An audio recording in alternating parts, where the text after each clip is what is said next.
Hello, everyone. We are live. Welcome to another live stream. Today, I am joined by Andy and Kenny, as always.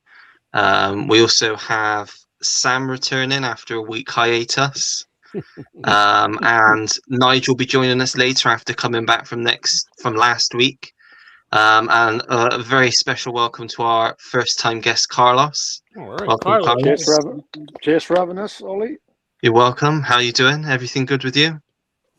Yeah, it's good to be back on Monday nights. Monday nights used to be a special place on YouTube for us, but that spot seems to be taken by yourself and the rest of this motley crew.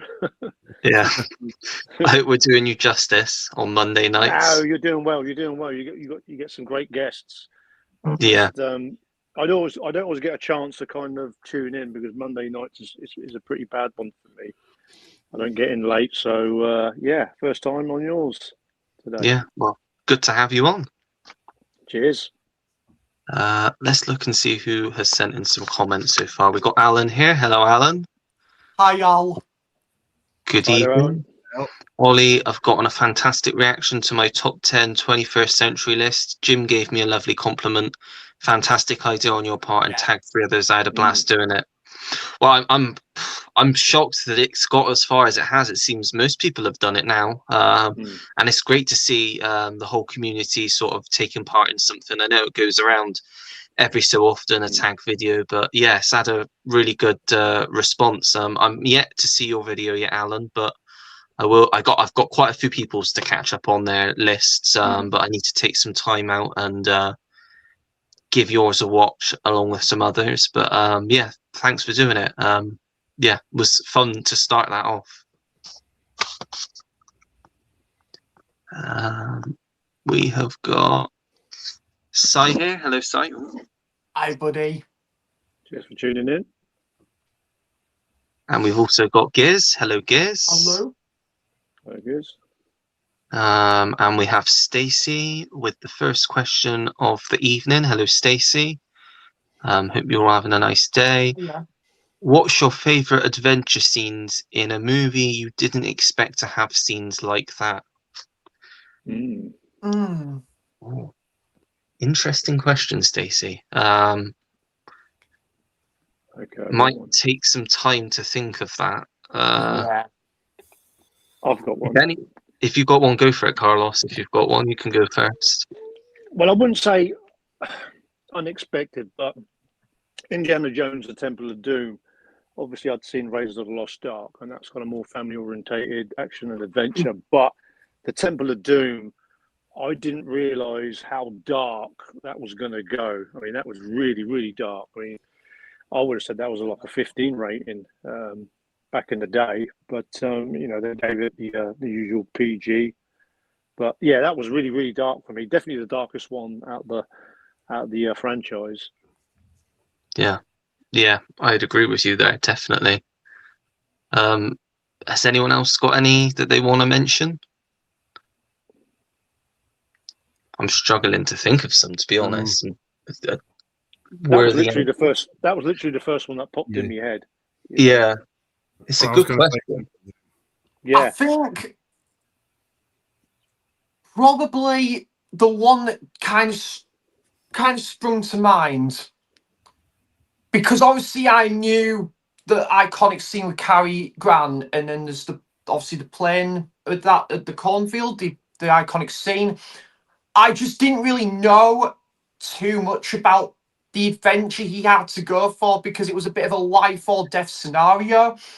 You know, like where he has to go from there, where obviously he's just got these 2 guys that mob back on his back, really, and then obviously he gets framed from one thing to the next. You know, it kind of keeps flipping on its head constantly within that film and surrounding that character. So that was a little bit unexpected. But I love the train scene in that film. I love James Mason's in that film as well. So if there's one film I have to go for right at this moment, Ollie, it probably would be North by Northwest, because I wasn't sure how that journey played throughout, even though I've been familiar with that film for a number of years. Yeah. good pick. Yeah. Do you really like that film, Carlos? Yeah, I kind of get what you mean by that because Cary Grant is a smooth operator. So if he gets his suit a little bit crumpled or a bit of sweat, it's always funny, really, because he's always pristine in every movie he's been that I've seen.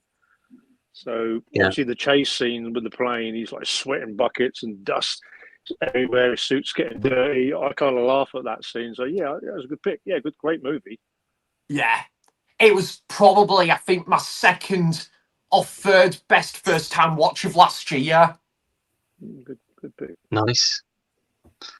I think Aliens comes to mind for me because it's definitely a change of direction from the first film, and it definitely ups everything from the first film, and it's more action based. So, and I don't know if you call them adventure scenes per se, but it's definitely a change of pace from the first film. So, if you don't really know anything, and I can imagine back in the day going into where you probably were expecting more of what came from the first film, and it's very much a different kind of film. It's more action oriented rather than horror oriented.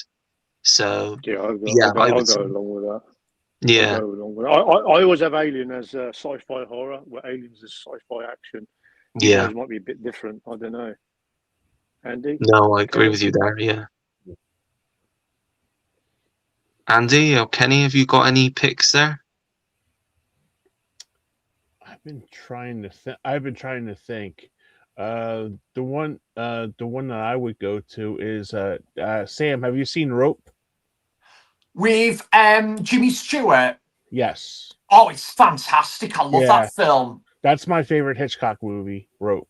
Oh, what a pick. I love that film, mate. I think for me, just a quick one on that one, I think it would have to be Rear Window, my favourite Hitchcock film, but Rope is fantastic, mate. I've only seen it the once, but it's probably a perfect example of a film based in one location.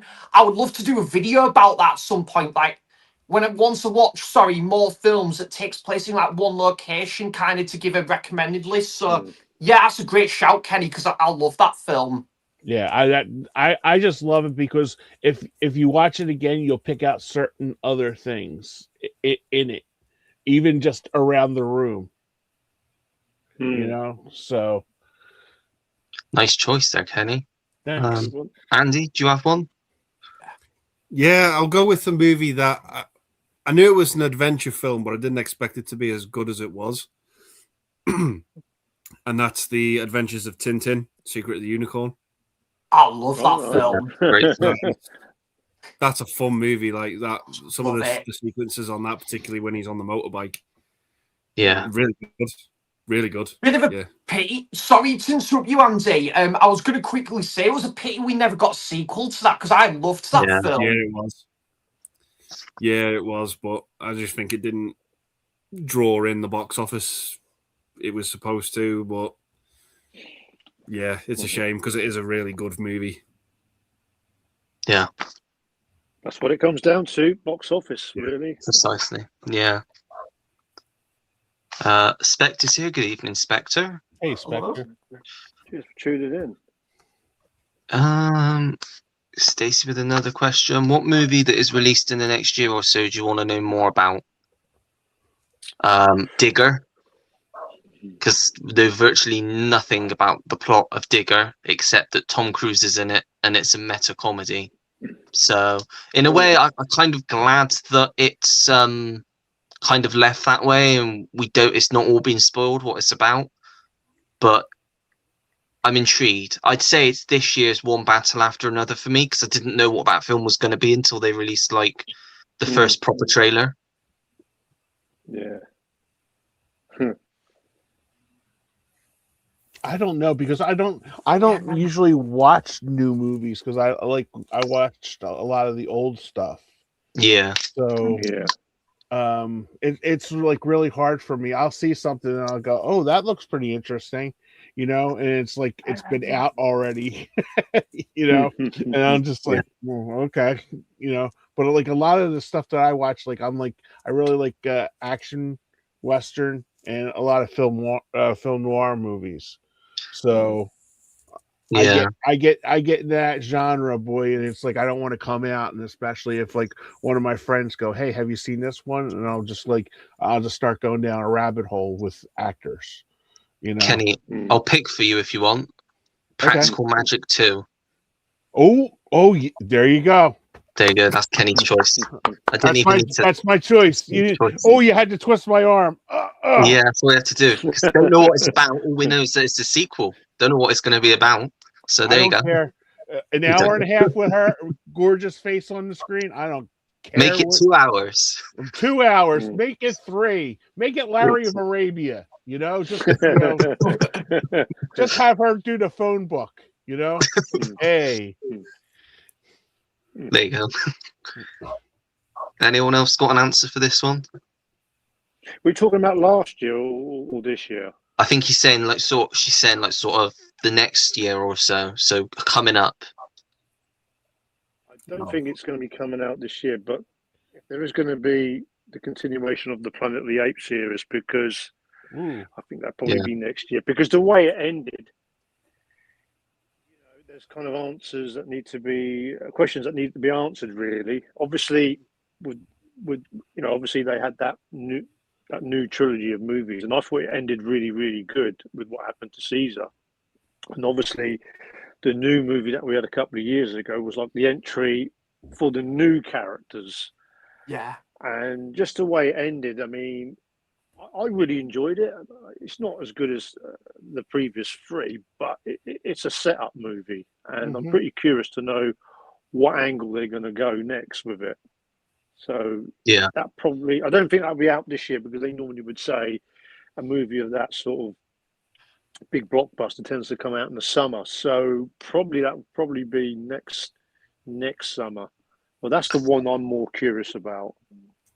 I think it might be even longer than that, Carlos, because Wes Ball, who directed the last one, is doing Zelda at the moment, which is out next year in the spring. So I'd imagine he's going to wait until that's come out and then start it. Wow. So possibly 2028, could be 2028. That's a while. That's what 4 or 5 years between films. Yeah, not that I mind, because I think when they do sort of put sequels out really, really quick, I sort of think, well, maybe the quality is not going to be as good. But then that's quite a few years gap in between. And Kingdom looked really well. Looked really good. Yeah. I think they take a lot of good care, especially with what they're doing especially with the Planet of the Apes, because it's such an iconic franchise, and they're not just throwing them out, Yeah, definitely. Andy or Sam, you got any answers for this one? I'm with Carlos, the next Planet of the Apes film, because it is one of my favourite film series. So I'm really excited for the next one. I say excited, but really looking forward to it. Probably the one I was trying to scratch my head and think, what is that film that I was really looking forward to? And I'm going to have to go with Evil Dead Burn, because it is my favourite horror film series. So, and I absolutely loved Rise at the cinema. So, I think I'd have to go with Evil Dead Burn, because I don't really know too much about the plot. I don't know if it's going to be, well, really, to be honest, it was the 3 core characters of Rise.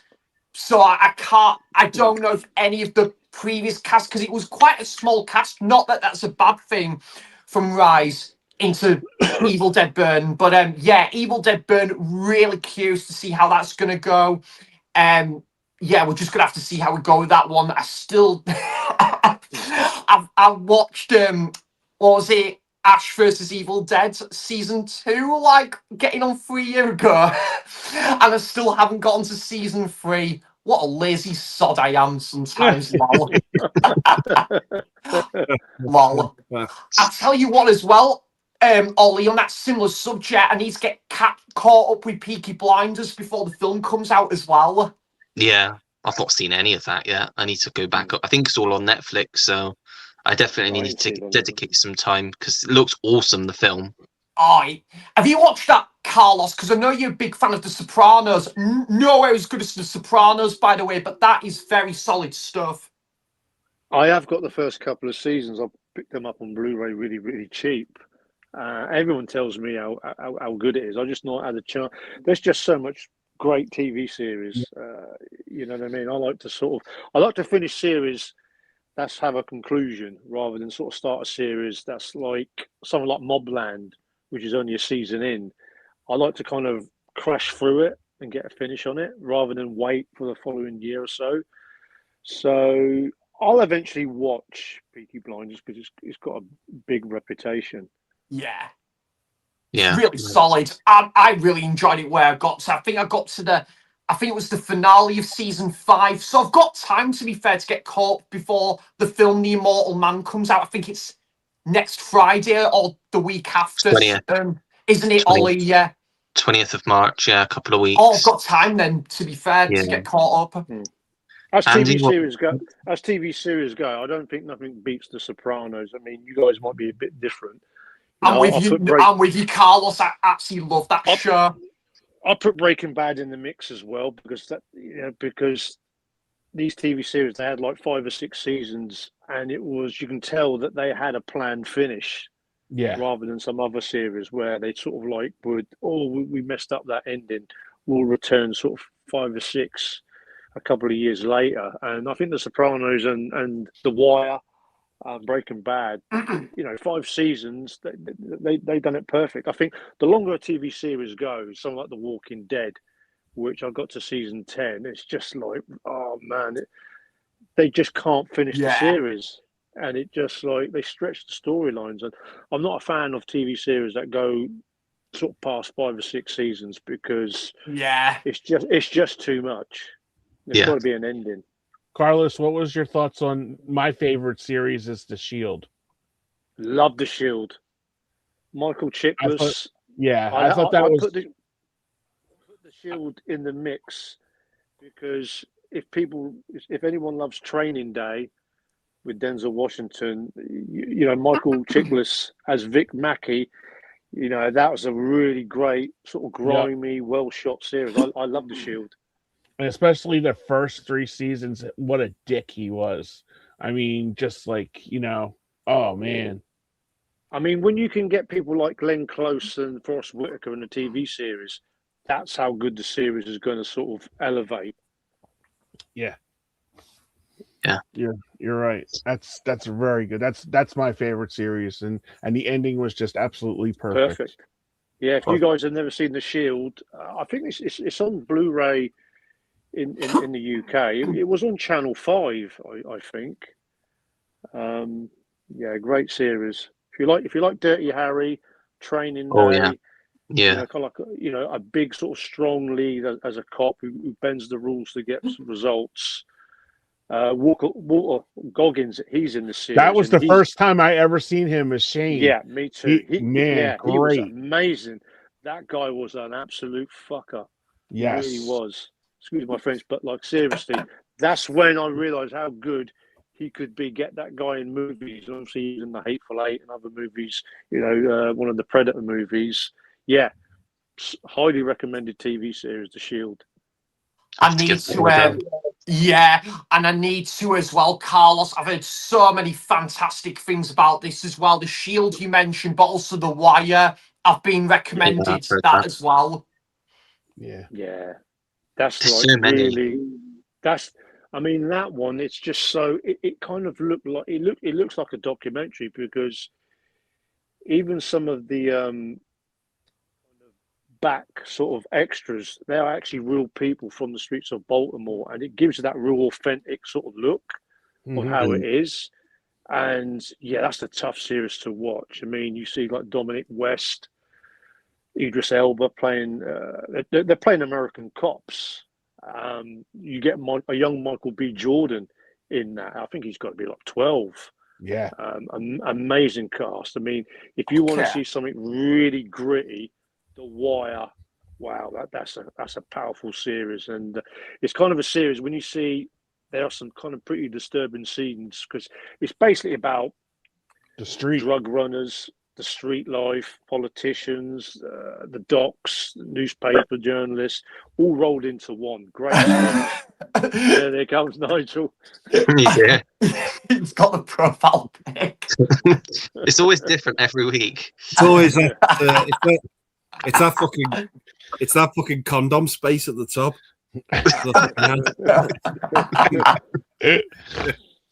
All these YouTubers added into the collection while I sit here nursing my erection. You can always trust Nigel to lower the tone. ASMR with Nige. Hi, Nigel. Nigel. Nigel. That's fun.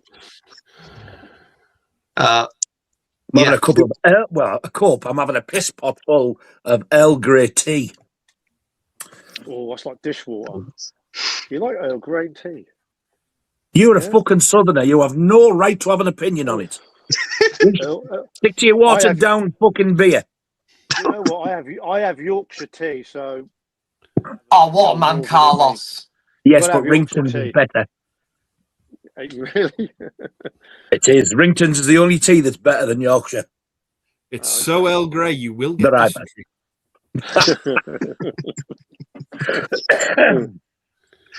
Oh, nice. Yeah, I'll have to check out The Wire, though. There was two others that came to my head, 24 and The X-Files. They're always talked about it, like, quite highly, but I've never watched them. 24 is great. Yeah. Nigel, have you got an answer for Stacey's question? Or I know you're not really that up with current films coming out. What was released in the next year, do you want? Oh, it's released in the next year, so do I want to know more about? I can't think of any. I did say earlier on, Nige, Evil Dead Burn, because I think that's coming out, next year, possibly. I'm hoping this one then's Evil Dead fucking burn out, because I've had enough of them now. Well, I was gonna bring it up, but Warner Brothers announced the other day that they've already started production on another film, which is mad. It's not even come out yet, this one. Isn't it called Evil Dead Cunt or something? Something like that, yeah. Teddy, you big handsome bastard, how you diddling? I've just spotted you there, mate. I'm doing well. How you doing, Nigel? I like your cup. I'm not so bad. It's a good minute. Oh my God, you won't like it if you knew what I read earlier on. Oh dear me. All I'm going to say is, we were talking about before the Epstein things. Yeah. Oh. All I'm going to say is Seth Green. Yeah. Is this what you sent me? Yeah, I'm good. Yeah. Ugh. He's always seemed like a bit of a weird guy, though. Is that posh for nonce? Well, yeah. French for nonce. You've also got to think as well, he's ginger and has no soul. Yeah. He's always been like a child. Or he voices a child. Aye. He's been in one as well, but I love that one. Yeah. Seth Green and his brother, Lieutenant. And his auntie's silent.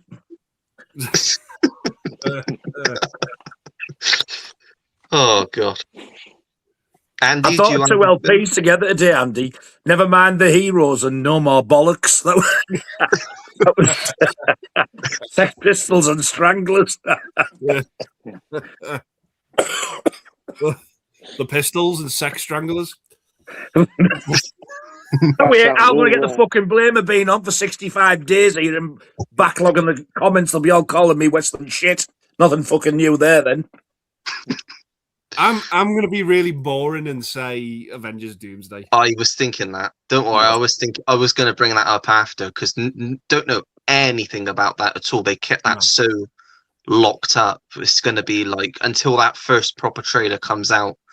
We're not going to have an idea of what the hell. I don't think they even know what's going on. Fingers crossed to keep the fucking thing locked up.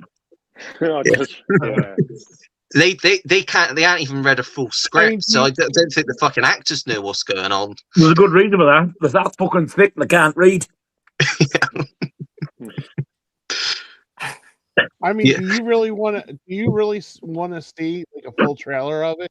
Because I just want to go in there and just be, just like mesmerized by it. You know what But I mean? even in To be Infinity fair- War, Wow, I'm mesmerized at this film's shitness. To be fair, I think we've seen. I just want to go in and burn all the master copies. To be fair, I think we've seen enough already. Like that's yeah, I've been telling you that for the last 4 fucking years. Yeah, I mean, I think the Marvel movie should be 10 Banned. years. Yeah, it's just too much. yeah. Push it to the side. Give me the Um, ghastly ones any day. Alan's back again. You're in good hands with Carlos, one of the top guys. in Oh, the have you heard community. about that as well? Enjoy that comment, Carlos. I'll be slacking you off very soon.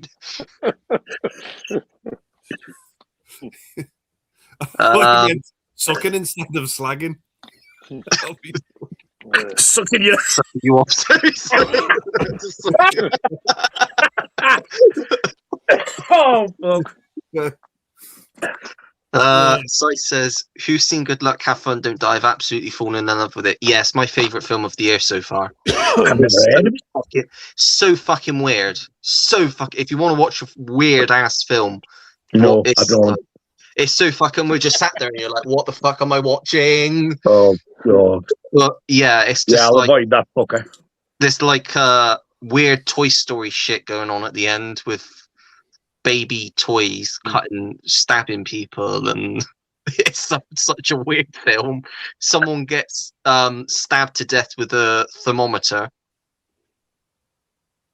It's a You weird. think that's a weird film? He obviously hasn't seen Grotesque. No, I haven't. There's a massive giant cat that's made up of lots of. Its body is just cat heads, and it eats people and shoots glitter out of its neck. Yeah, I've heard enough. It's a weird film, but I loved it because it's just so weird. Andy, have you seen it yet? Yeah, I did a double bill yesterday, and that was one of the films I saw. Was the other one called Storage? Yes. Yeah, I did that as well. I enjoyed both of them. Yeah, I did like them, but yeah, good luck, have fun, don't die. Yeah, it was probably the better of the two. Yeah, I agree. But, yeah, I enjoyed it. It's not like it's one of these films again. It's a 2025 film that comes out way too late in 2026. It's just the fucking way it is. It annoys the shit out of me. But yeah, it is a good movie. I did enjoy it. Yeah. I think it just pissed Nigel off because they just keep going, good luck, have fun, don't die. They just keep chanting it all the way throughout the film. Yeah. I can't be shouting at the screen. Fuck off, you cunt. Please die. Yeah, sort of the ending was just weird because, like, I don't know whether I liked the ending or not because I liked what I thought was going to be the ending, and then they had to do another ending, like all films do nowadays. And I was just it sounds like it makes a substance based on a fucking true story. Yeah, if you abhorred the substance, you would fucking detest this. I did. I hated it with a passion, so I don't even want to see a trailer of the piece of shit. Sam Rockwell's great in it though. He's so funny. Yeah, he is. He's so funny in it. I don't do weird very well anymore. I think it got a bit built too much for me. Yeah, I agree. I agree with you. Yeah, there were people were saying how funny it was, and don't get me wrong, there were some good moments in it, but I only laughed about 2 or 3 times. Yeah. Was that the 2 or 3 funeral scenes that's in the film? Yeah. There's a lot of death in the film of children. Lots of death of children. Yeah. Just getting shot. But there was one scene that got me, and I'm trying to think of what it was, and I think it was just because it was so fucking stupid. I think someone falls off of a building or something, and it's the way that it happens, and I was pissing myself. I can't remember what bit it was, but I can remember something happens, and I could not stop laughing. But yeah, like you say, that it's not. There's not lots of laugh out loud moments, but it has a lot to say about social media and stuff that's going on in today's world, AI and VR and all that. Yeah, PSA. It reminded me. There was a scene in it. It reminded me a little bit of Night of the Living Dead. Yeah. Oh, I remember the scene. You know when he gets to the basement bit, and I just never going to watch this, so it doesn't matter. And you know when he climbs up to the kid, he does. I'm laughing at that bastard laughing. He's making me laugh just laughing. He climbs up to the little kid sat on the tower, and the kid's typing away, and he's trying to get his attention. So you lost man about 10 minutes ago. Do we have to keep fucking talking about this shite? This bitch. He screams at the kid, and the kid just looks at him and just screams at his face, and he just punches the kid in the face, and the kid falls. Yeah, I pissed myself. That was one of the. That was one of the. That really got me. Yeah, because it's just the way the fist goes like that. Yeah, we'll move on for Nigel's safety. I'll say one thing. I did see that Housemaid. I think I told one or two of you guys. Yeah, you told me. Yeah.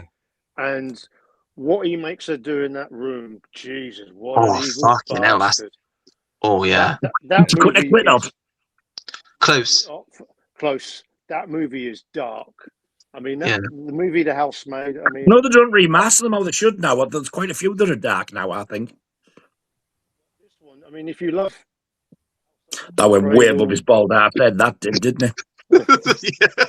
Yeah. No, but I mean, The Housemaid. I mean, I know Andy said that he enjoyed it. I'd say The Housemaid. If you love Fatal Attraction, Single White Female, The Hand That Rocks the Cradle, it's all three of those movies into that. But fuck me, what an ending! I did not see that coming.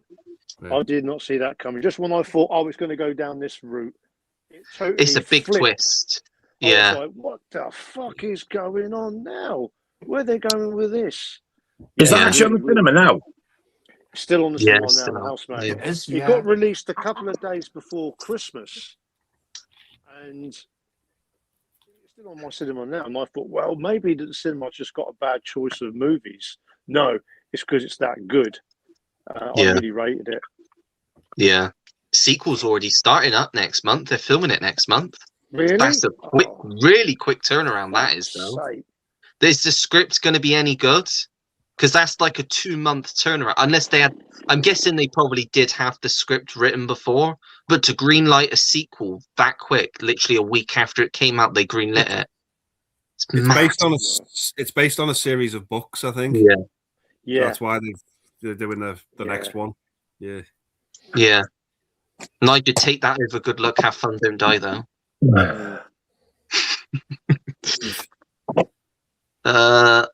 Giz says, Carlos, have you heard anything about any more of the Dirty Harry movies coming out on 4K? No, to be honest, last year we were spoilt for Clint Eastwood movies on 4K. You'd think they'd sort of jump on them, but nothing on any Clint Eastwood movie on 4K at the moment. They might be in the background mastering them and getting these nice box sets ready. Yeah. I'd be very surprised if they don't get at least Magnum Force out there. Yeah. I know it's a newer film, but I'd love to see Gran Torino on 4K. Oh, that's a cracking film, that. I only seen that, was it last year or the year before, but the first time it absolutely blew me away. Yeah. Yeah, great movie. Yeah. We've got Melina here. Hello, Melina. Hi, Melina. Yes. Yes. I'm never going back, Melina.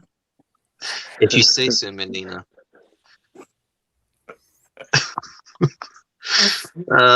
Stacy says, Mud and the Bride's Journey, the Italian movie. I didn't expect both to be as much adventure scenes. A real fun couple of movies. Mud's a good shout. Mud's a great film, and they're like when they go to the island. Yeah, that's might be my favorite Jeff Nichols film. He's becoming one of my. I was more of a fan of The Sweet myself than Mud. And I'm ashamed to say it, Gary Glitter and the Bay City Rollers as well. Fair enough. But I was only little. Bay City Glitter and Gary Roller. What is it? We're just swapping words around. It's No. just. Even before then, I've just I thought. got one for you. Sammy Rollers Glitter. and Bay City Mud. You're going to get it all right, trust Sammy me. Glitter. Never mind the Torino and Grand Bollocks. Oh God. I've been dying to say that. Oh. Yeah, I've not heard of the Bride's Journey though. Anyone familiar Never with mind the that? Harry and Dirty Bollocks. When you get these two, it's going to be all night. Trust me. Yeah. Does anyone know of that other film? I've never heard of it. No, Brad Kearney now. fair enough. Have any of y'all seen Crime 101 yet? It stars Thor and Hulk, best film of 2026 so far. I want to see that one. It's That looks great. good. It is Yeah, great. It's yeah. probably my second favorite of the year so far, under the one we shall not mention because Nige will have a hemorrhage or something if we mention it again. Oh, it's the best film of the year so far. It's only fucking February, you dirty cunt. I me. would get. I had to stop saying it at the end of last year because I got to September and every week I'd be saying I've seen the best film of the year so far, and in the end I just had to stop saying it because it's not really until you get to Yeah, the well, end I of would the year. stop now because you still got 10 months ago. Exactly. Yeah. Okay. Fair enough. Andy, you've seen it as well, haven't you? Yeah, I thought it was great. Yeah, I really enjoyed it. Yeah. I don't think has anyone else seen it. I don't think any of you guys have seen it yet, have you? No. No, I've heard it's supposed to be good, though. It is really good. Yeah. It's got an amazing cast. That's the first thing that sort of. Isn't it? Is that the one with Lou Ferrigno? Mark Ruffalo. No. I seen a trailer the other day, and it was like a slasher film, and it's got fucking Lou Ferrigno in as the killer. Really? Wow. I didn't think he was capable. He must be about 206 now. He's got to be mid-70s now. Yeah. Spectre said, I recently picked up and watched Django 1966 after seeing, I think, Ollie and Sammy. Sammy for sure. I don't think I've not got that one, if I'm not misremembering. Pick it up, and I really enjoyed it and couldn't believe it escaped me for so long. Very nice. I need to try and get that one myself. I think I sent a copy to Sammy, Andy, and Nigel, haven't I? Yeah. Yeah. I absolutely fucking loved it. Yeah, it's great. Loved it. You Yeah, didn't know And what that's was in the from copy? somebody who's not really into Westerns. Yeah, I'll have to check that one out for sure. Amazing film. Yeah. That's fantastic, mate. Kenny, have you seen that one? No. I was just going to recommend to Nigel one with Anthony Quinn I just watched. I had just recommended it to somebody else. I put it in the chat. I can't remember what it was. It was something. It kind of reminded me of. Oh darn! Guns for San Sebastian. That's it. Thank you. Guns I just- with Anthony. That's not with bad. Anthony Quinn. Yeah, you got Charles Bronson I in had that Guns as and well. Sebastian. It was the middle bit I couldn't hear. Yeah, Guns of Saint Sounds- Sebastian. Of Saint Sebastian. I've never even heard of it. Yeah, it plays a kind of like Three Amigos a little bit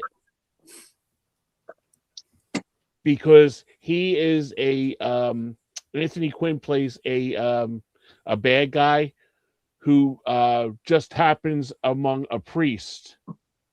Okay, and the priest gets killed. Spoiler. And he basically takes over and he keeps on telling the town people, I am not a priest, and falls in love with the girl in the town. And when Charles Bronson's in it also. And Wow. it's a very good movie. And Charles Bronson is head of the Indian tribe, I'll say the Apaches or something like that. And he wants to take over every Christian town, but every Christian town, when they go into it, people ring the church bell and that sends the other Christians to rebel against these Apache, the Apache people. So Anthony Quinn gets the shit beat out of him by Bronson, and then he just takes up for the Christian people, and they build up this town and stuff. It's a very good movie. Very good movie. People think it's a spaghetti western, but it's like a Euro western. Yeah, have you seen that, Carlos? Yeah. I do have it in my collection. It's okay. And Nino Morricone actually done the score. Yeah, For the movie. Yeah. Nice. Probably worth watching just for Charlie B stinging and a minging in the area. Yeah. The fights with him and Anthony Quinn are pretty good. Yeah. Especially the one in the pond where they're beating the hell out of each other. Yeah. Nice. But you need to get Django into your collection. I know. I had just wrote that down. That's You're forgetting. You got to throw in today in the collection. Today on the channel. Get these bollocks into the collection. Come on, Sam, join in. And then, come on, Sam. You're the lead singer. You're the lead. Oh dear me. Well. I don't know what to say now. He's lost the words. I don't believe it. Oh gosh, never seen Sam so quiet. I was gonna say again. He's lost the words. So. One word. Oh, my God. Nudge the fucker. He's like a stuck record. So. Go. He's gone again. Are we having technical difficulties at Sam's end or something? Yeah. Push the play button on Sam. Today on the channel, I am gonna be adding some more Yorkshire tea bags to the ever-growing into the tea bag collection. It's just your face there, Nige. Well, you never know when it's going to fucking end once it's done. He went That's what she said. He went on for 5 minutes the other night. I didn't think he was ever going to end. Oh, that's what she said. I know she did, but no, he was singing a song to me the other night, and he went on for 5 minutes, and I didn't know when it was going to end. No, they cut the fucker off by then. 5 minutes. That's fucking ridiculous. I've had a decent song on for that amount of time. No, I started. I didn't. No, I didn't. You're a lying bastard. It was only 4.5. Started watching one of Sam's videos the other night. No, you didn't. 5 minutes in, he's fucking singing about a fucking TK Maxx bag. Oh my God! About yes, a fucking carrier. TK Maxx bag. Yeah. All the Blu-rays go into the collection. And it's red, and I like it because it has my Blu-rays in. Today. And every other day. But I'm gonna say this now, right? I'm just gonna say this here, and right now, I had to because I lost the bag for a month. I didn't know where the fuck it went. So it just went missing. So basically, Nige, to cut a long story short, although it's not really a long story, that'd be a bit pathetic. So basically, my TK Maxx bag, it went fucking missing for about a solid month. So I had to replace it with this big fuck off like B&M bag instead to replace it. So basically, out of the blue, shit you not, mate, I found the TK Maxx bag under the sink, and I was thinking, holy fuck, it's back! And Let's get a video out of this fucker. Yeah, the mystery of the TK Maxx bag. It is a fucking legendary bag, and Do you know what, Nige? It's got me anticipated for going back to TK Maxx as well. I didn't know you shopped there, to be honest, Sam. I've not been for the Canny Well. Like I went to the one in because there's the one in Cramlington, so not far from where I work, and then there's obviously the one in Northumberland Street as well. Do you like going to TK Maxx, Nige? Do I like to? Do I fuck? What the The one in fuck Middlesbrough's is gone anyway. The Mystery of the TK Maxx Bag and Other Stories by Sammy Blyton Live Right. stream with TK and Maxx. Enid G. Right. I'm gonna say right. I will say it. To be Say fair. Yeah, thank fuck when I do get around to saying it right. So basically, I must admit, the last few times I've been to TK Maxx, I've left with a deflacious taste in the mouth because of there's not What? been like Hawaiian shirts, you know, like Hawaiian. There's not been as many Hawaiian shirts I fancy. This is not a slam on TK Maxx. I fucking loved the shirts I bought from there. There's one like blue one with like the records on. Oh, I'm just right. Okay, I'll just keep talking about TK Maxx. Deflation Taste. Sounds like a fucking punk song. Yeah, what taste did you have in your mouth? Pepsi Max. There we go. Deflation Taste by the Sex Bollocks. I was sucking on a Pepsi Max today. No, but I will be tomorrow. Today, get these TK Maxx bags. I'm going to suck on a fisherman's friend again. And then I'm going to have a lozenge. Get Oh, these lozenges into the collection. oh dear. Oh man. Alan says 2025 saw many great releases, but there were one or two disappointments. The Connery Bond set was a major letdown, and even the later individual releases were poor. What's your most disappointing release? Of 2025 or in general? 2025, I think he means. I didn't really get many stuff, to be fair. I don't think I've got one for this, to be honest. I got to go with that Bond set because that was piss poor. You know, Yeah. it was terrible. You know, when you see what they did with the Nightmare on Elm Street, that's how it's done. Get the original artwork, and to not put that with the Bond movies is an absolute crime because you'd expect that. I mean, Yeah. they could have done it just like the Paramount Presents ones, where you fold it out and it has the original poster. You know, that would have looked nice. I mean, just to have "Diamonds Are Forever" on the front cover of it, it didn't make any sense. Yeah. I mean, still using still shots is just a lazy way. You know, still shots of the movie or kind of a few offset pictures. It's just lazy. And the reason why you're collecting them is because you really want to, especially the original. I hate when they change the covers of these movies. And it's just like, you know, just like they take, especially like young, like I like, there's a movie called Youngblood with Rob Lowe. It's a hockey Good movie. Yeah, And they just have like 3 different pictures. They don't have the original. You know, I want the original artwork on these. Yeah. You know? I agree with that. Yeah. I mean, when they do newly commissioned artwork, I mean, Arrow Video and Screen Factory, when Screen Factory used to do them on the slipcovers, those two companies do it best. Yeah. You know, because they do it justice.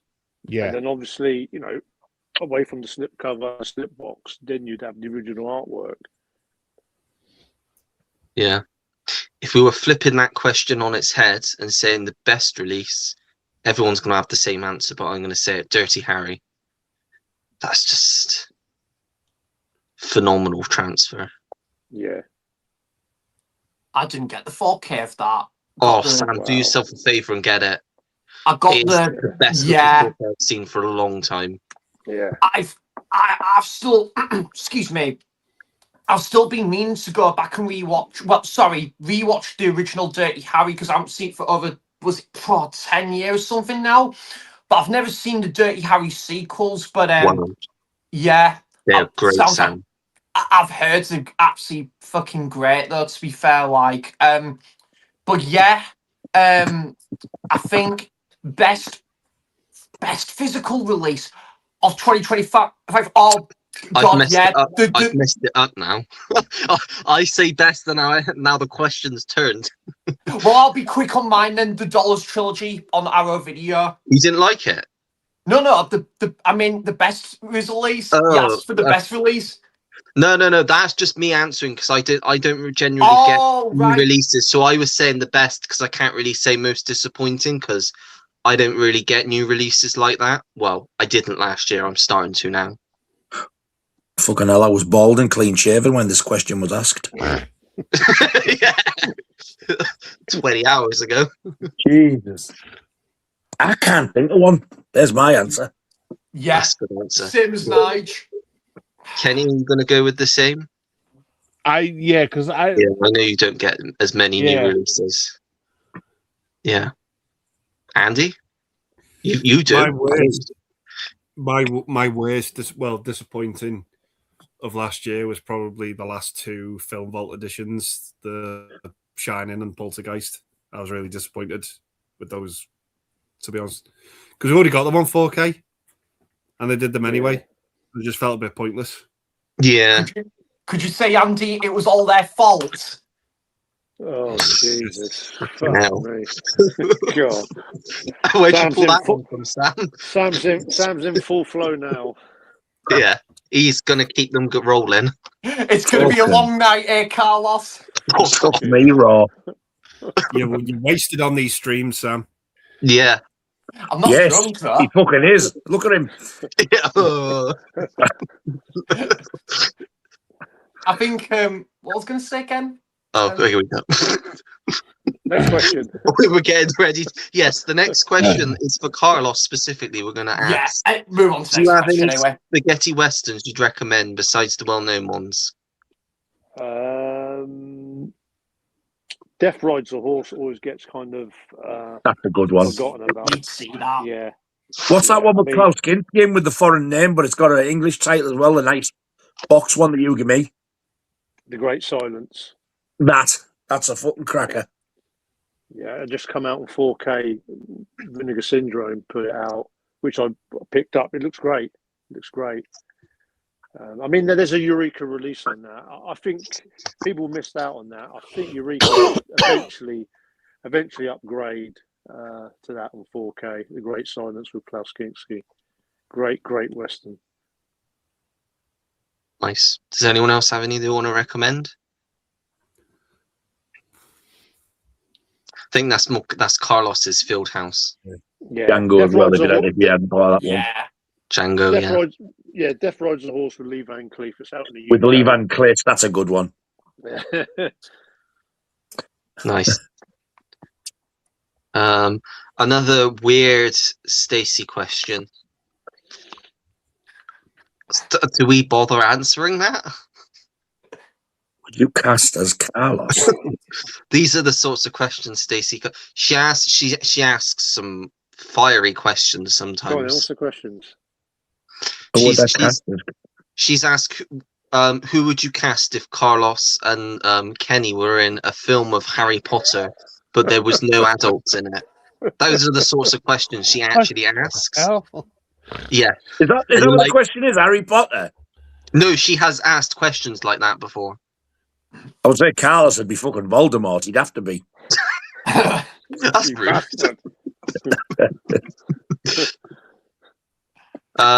Who would you cast as Carlos? Jason Statham. That's a good one. The Rock. Yeah, The Rock. That's a good one. If he was still alive, Telly Savalas. That's a great one. That's a great one. Yeah. But being the intelligent chap I am, I realise the cunt's been dead years. Yeah. Telly Savalas or Yul Brynner? Yeah. I would say Stanley. Telly Brynner and Yul Sats. Andy's getting mixed up. Kenny, It's getting very bold, this, so I'll give you a different one. I'm going to say Jimi Hendrix. I'd love to see Carlos with hair like Jimi Hendrix. I'll tell you what, next time I come up, I'm going to wear a wig and surprise you. Yeah. Oh, please. As long as it's a big fucking bushy thing. Oh, here's the. Hey, Jim. Dirty Jim. half dozen. Yeah. Thanks, Jim. Nige has just proven Jim's point there. Alan says he's interested in Disclosure Day. Spielberg returned to his roots, maybe, and Emily Blunt always adds something to a film. 100% agree there. Looks really good. Yeah. Nige doesn't look so sure. Steve, more like fucking Stephen Epstein, the filthy beast. Oh, dear. Oh, no, not No, Spielberg. please don't, Nige. Don't go down that road. Can't help what you see. It's fucking horrible. Once you see it, you can't unsee it. But he's done stuff, apparently. I mean, at this point, who hasn't? Me. There's very few people. Well, yeah. But there's very few people that haven't, that we know. Fucking Keanu Reeves hasn't. No, because he's too busy helping homeless people, because he's a good Johnny person. Depp hasn't. Why can't they all fucking take a leaf out of their book? Yeah, very true. Just goes to show you, I mean, like 20, 30 years ago, all stuff like this used to be like covered up, paid off, but like now they just go deep into it, and they want to get all the, the most untouchable people out there. Do you know what I mean? Royal family, politicians, they just come at you from all angles now. Nobody's safe to hide anything. No, nobody in America will get arrested. They'll get away with it. Well, Yeah. I mean, Donald Because Trump. of that orange cunt. They did look into him, didn't they? But how much can you look into someone that runs a country? It just get you killed off. Yeah. It's difficult. Anyway, we're not on here to talk about depressing shit. Yeah. Da-da, Movie related. da-da. Da-da-da-da-da-da-da. Adam's here. Hello, Adam. Hi, Adam. Adam. A very Hi, good Adam, evening to you, Nige. Hope you're doing well. Did you check out the new Salem's Lot vinyl release on Waxfoot Records? Looks incredible. Was an instant pre-order. They've done new artwork on it as well on the back where the track listing is.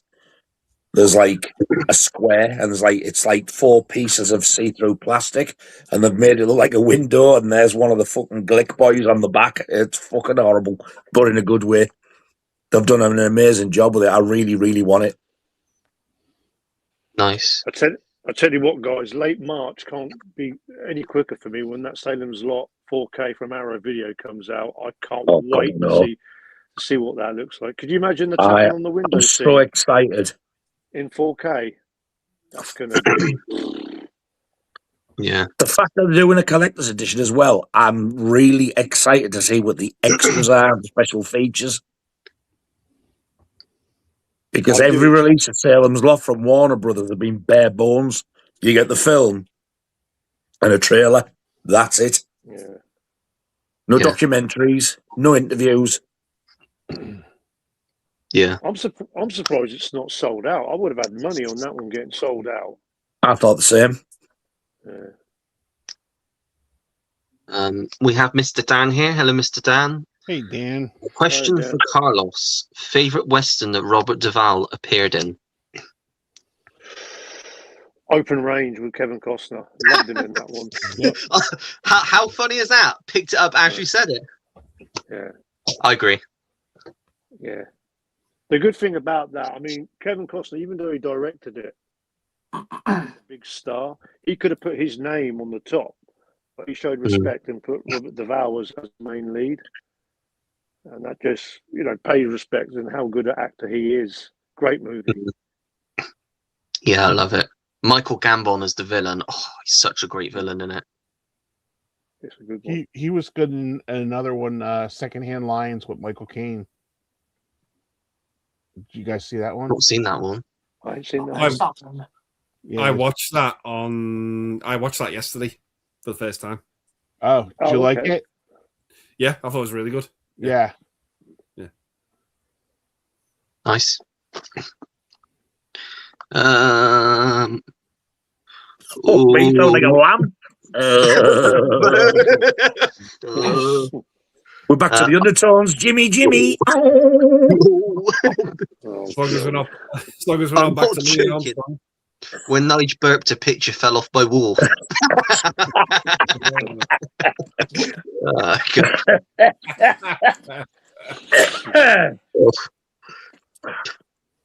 Also, I really enjoyed Jodie's videos, the low-rated horror ones that she likes. That was a fun video. What are some lowly acclaimed thriller horror ones that you fancy? What would you fancy?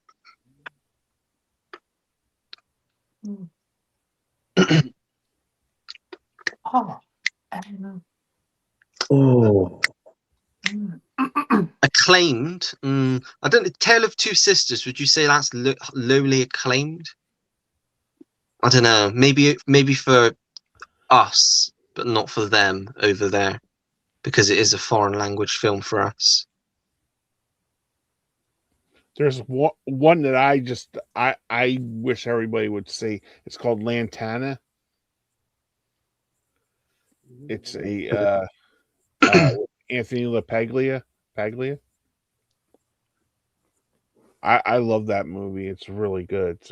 It's a cop thriller. Okay. Oh, nice. Sell it to us, Kenny. What's that? Sell it to us. Yeah, Voice. I seen it. It's got to be at least 20 years old, and it's sort of like in the if you guys ever seen Narc, the one with Jason Patrick. I've not seen that. Yeah, that's a really good movie. It's in that kind of like genre right there with the corrupt cop and stuff like that. Oh, okay. Yeah, but it's got an interesting little twist in it though. In Lantana, though, I don't want to tell you, but it's a very good. No. Okay. Yeah. But the Brave one's really good with Jodie Foster. That's a good. That's a good like vigilante revenge film. Yeah, I remember that one. Yeah.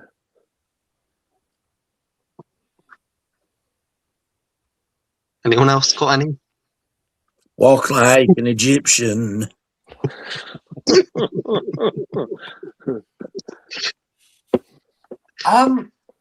Oh, not Sam again. I'll be here another 10 minutes now. When Sam goes, I'm like, oh, that's gonna be a new thing now. Lol. So I'm gonna have to go one of them which Jodie did mention that video, to be fair, because I've not seen it, but I know Nige fucking loves it as well, which I haven't seen. I've got it on DVD, the film Valentine. That's a good film. Oh, the horror you love that one, don't you, Nige? I used to hate it. And then when I watched it on Blu-ray years later, I thought, fuck me, that was so good. Yeah. Yeah, I would like to check that one out. And then I don't know if it's class like lower acclaimed or it's like it's marked down as like not as highly rated, sorry. But one I've been meaning to check out for the last maybe couple of years now, but April Fool's Day. Oh, I love that as well. I do want to check that one out though, Nige. I might, though, funny enough, reserve that for, well, I might as well wait till the 1st of April now, ironically. The Kino 4K of that is really, really nice. They've really done a good job on it. Oh, have they, Nige? Yeah. That's from the US, isn't it? Yeah. Yeah. That was one of the ones that kind of changed my mind about Kino Law, but when I put that in, I was like, fuck me, wow, look at that. Yeah. You get a little bit of video footage at the beginning, which is meant to look like video footage. And then it clicks to somebody in a house and the screen widens and you just go like, wow, look at that. It looks fantastic. Nice. I know Andy's been picking up a lot of Kino Law releases, but some of their 4K works really, really not too bad. Yeah. You know? Yeah. Yeah, Dante's Peak. What did you say, Andy? I said I think Misery might be their best. You said that, yeah. Yeah, that's a good one. Yeah. Dante's Peak looks really good. Yeah, a lot of people say that one. Yeah. Anyone else? I don't know what lowly acclaimed means, but there is still a few video nasties I'm dying to see, which I've never seen, and the one that keeps popping up, and nobody's released it. It's probably a load of shite, maybe, I don't know, or they've lost the elements, but it's called Honeymoon Horror. Honeymoon Horror? I wish somebody would release that film because I'm dying to see it. Interesting. Well, at the weekend, I actually watched Zombie Flesh Eaters, the 4K on Arrow Video. I could not believe how good and amazing that looked. I was shell shocked. I mean, the gore. I mean, Nigel, like myself, VHS days, watching Zombie Flesh Eaters wasn't really that good a sort of movie to watch. But man, on this 4K from Arrow Video, I was really gobsmacked. You know, the gore scenes, it really popped for me. Nice. Jim says, "Hey Carlos, I heard they are remaking The Gauntlet with Tom Cruise in the Clint Eastwood role. Thoughts?" Oh, not No. that fucking shit. No, that's not happening. I think that was a rumor anyway. When they announced Yeah, it, they yeah. never actually said that it was actually going to be a remake of Yeah. The Gauntlet. I think people just were jumping the gun and guessing what it was. Because You know what it is? wasn't it supposed to be Scarlett Johansson as well? Was going to be in it with him, and it was all a rumor a few years ago, wasn't it? And then nothing came of it. Here's a rumor. I'll tell you what Jim's doing, because a lot of the time when me and Dan used to do the streams, there used to be a same one or two guys used to drop that question about it. And Yeah. Gauntlet's a great Clint Eastwood movie, and I always used to keep saying, how could Tom Cruise, a midget, play Clint Eastwood in The Gauntlet? Not happening. Yeah. It can't happen. Yeah. It can't happen. Um, He's about 5'5" in a pair of heels. yeah. Didn't he watch stilettos? Got Pete here. Hello, Pete. Hey, Pete. Sam watched 7 hours. Grab of your Rebel picture Moon out.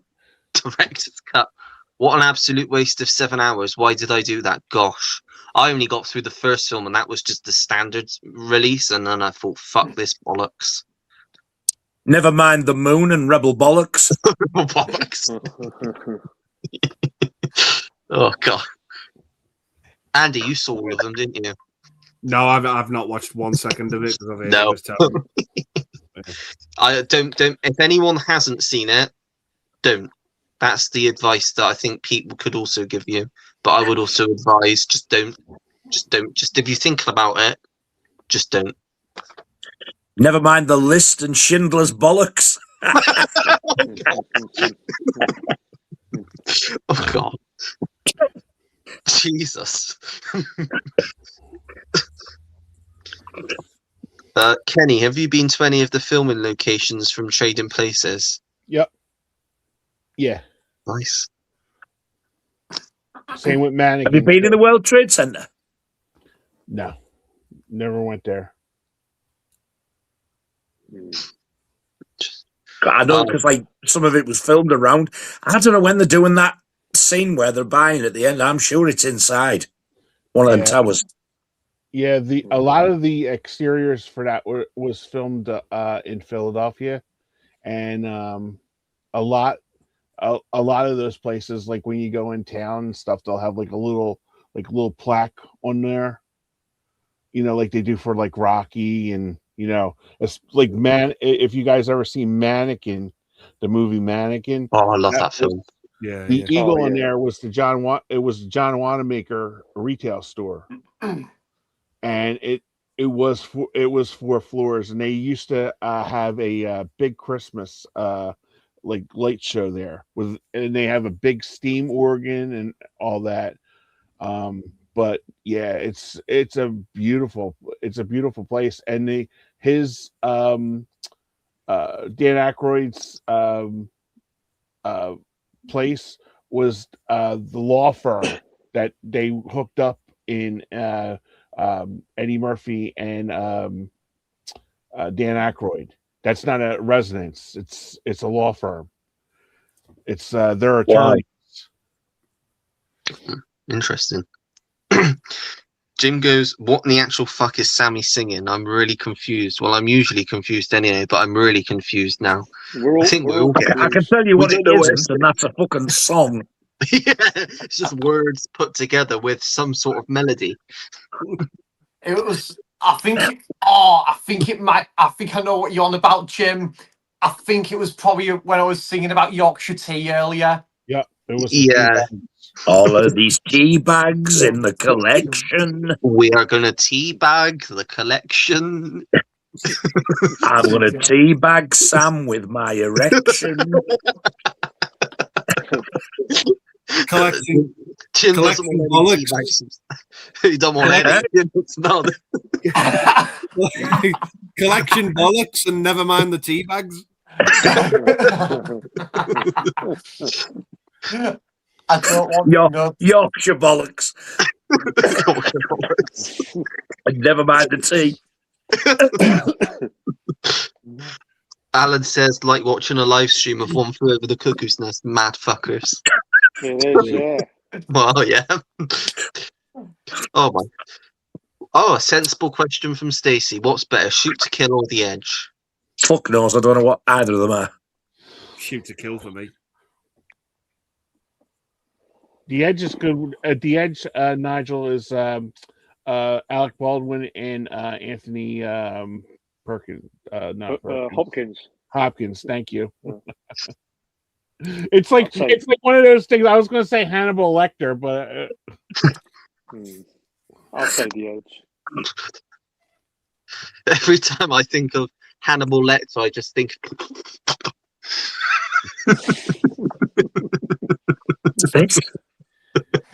Hello. Oh gosh, spit! I put my bell end into the collection.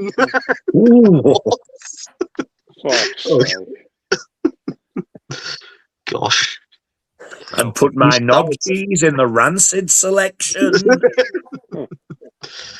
Pete goes Shoot to Kill, obviously. Obviously. Rain Man or King of Comedy? Rain Man any day for me. Yeah. I would have to say Rain Man because I've never seen King of Comedy. King Economy? King of Comedy. King of Comedy? I got to go against the grain. I know Rain Man's a good movie, but I love Robert De Niro in that one. King of Comedy. Robert De Niro into the collect. Oh, fucking shut up, you bastard. I'm getting on my own fucking nerves now. Not Louis Armstrong's not even come out to play yet. Oh well, Ollie, you've got to do the honours now. Sam keeps asking. I was chatting to Sam the other night. He said, "Can you please do Louis Armstrong for me?" Oh I no! said, okay. Never mind the Armstrong and Louis Bollocks.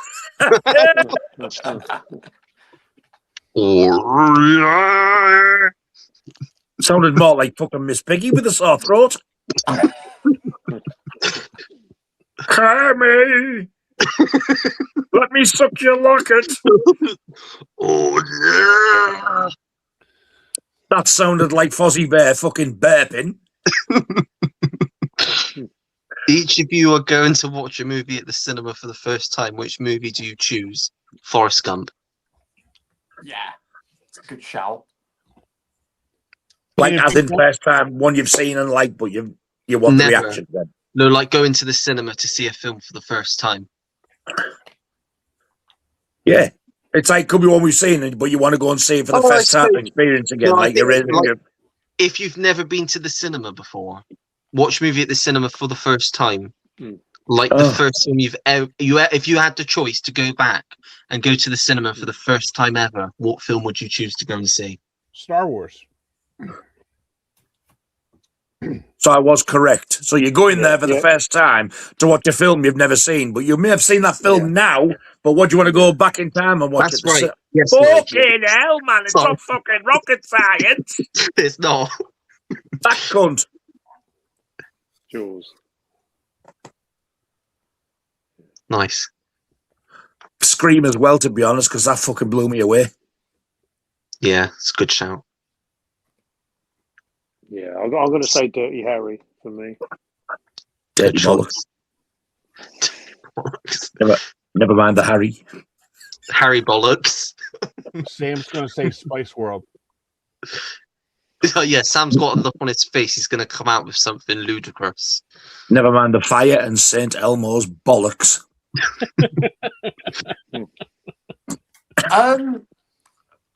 I'm probably going to go with. Let's think of. Come on, Sam. Let's think of a film. Right. It's good to find me ugly. With Ryan. And Nige, the film that I'm thinking of. Are you ready for this? I'm on the edge of my seat, shitting my pants with excitement. Well, I didn't want to know that part, but okay. I'm wetting myself with excitement, I'll tell you. My Yeah. I fucking didn't want to know that tongue either, can't Carlos, take this any but longer. okay. I'm going to go for the Muppet movie. Oh, fuck it. Yeah, actually, I will go with the I Muppet knew- movie, actually, because I do knew he really was like gonna that. come up with I've heard of something. anticlimax, but that was fucking ridiculous. At least he didn't say like the room or something.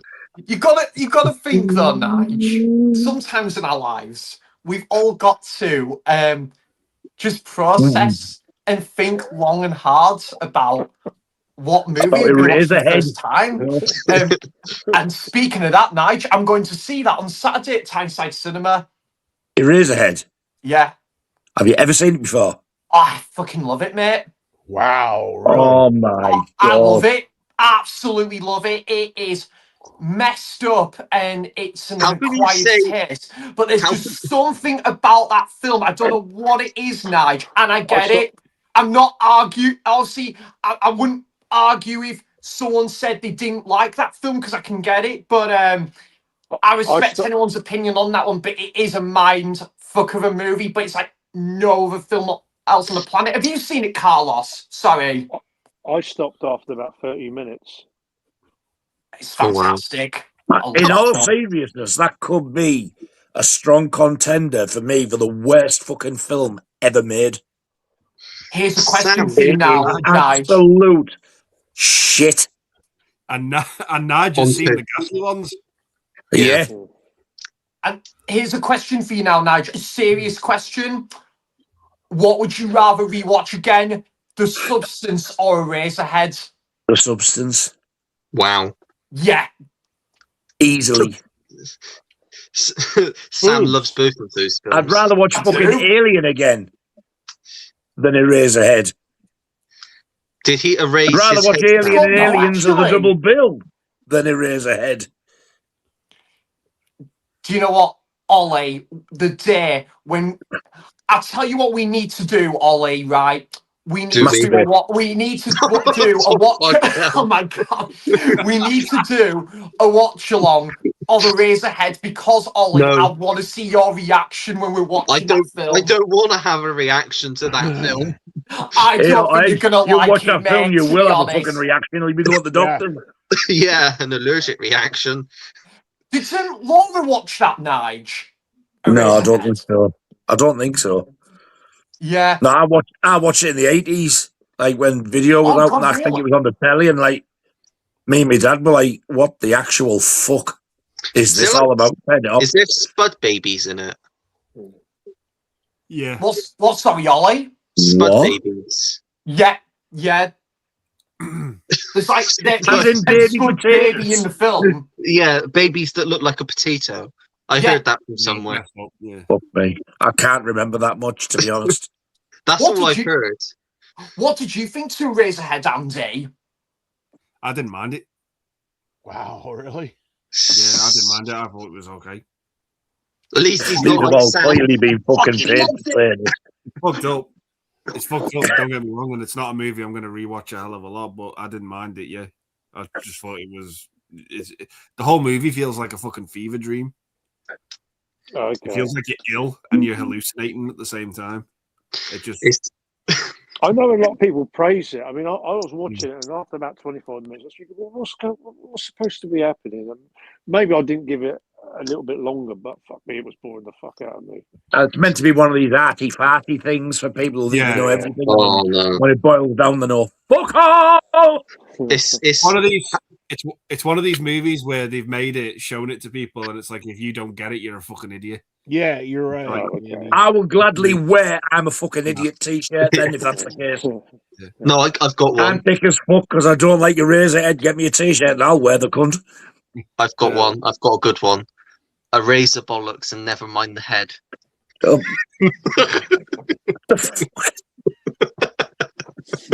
The baby in it reminds me of the baby from Combat Shock. Like I've never seen Combat Shock. Fuck, that's a rough movie. I've heard it's messed up. Like that is a rough, dirty movie. Combat Shock. It's like a potato with teeth. Fucking Scott.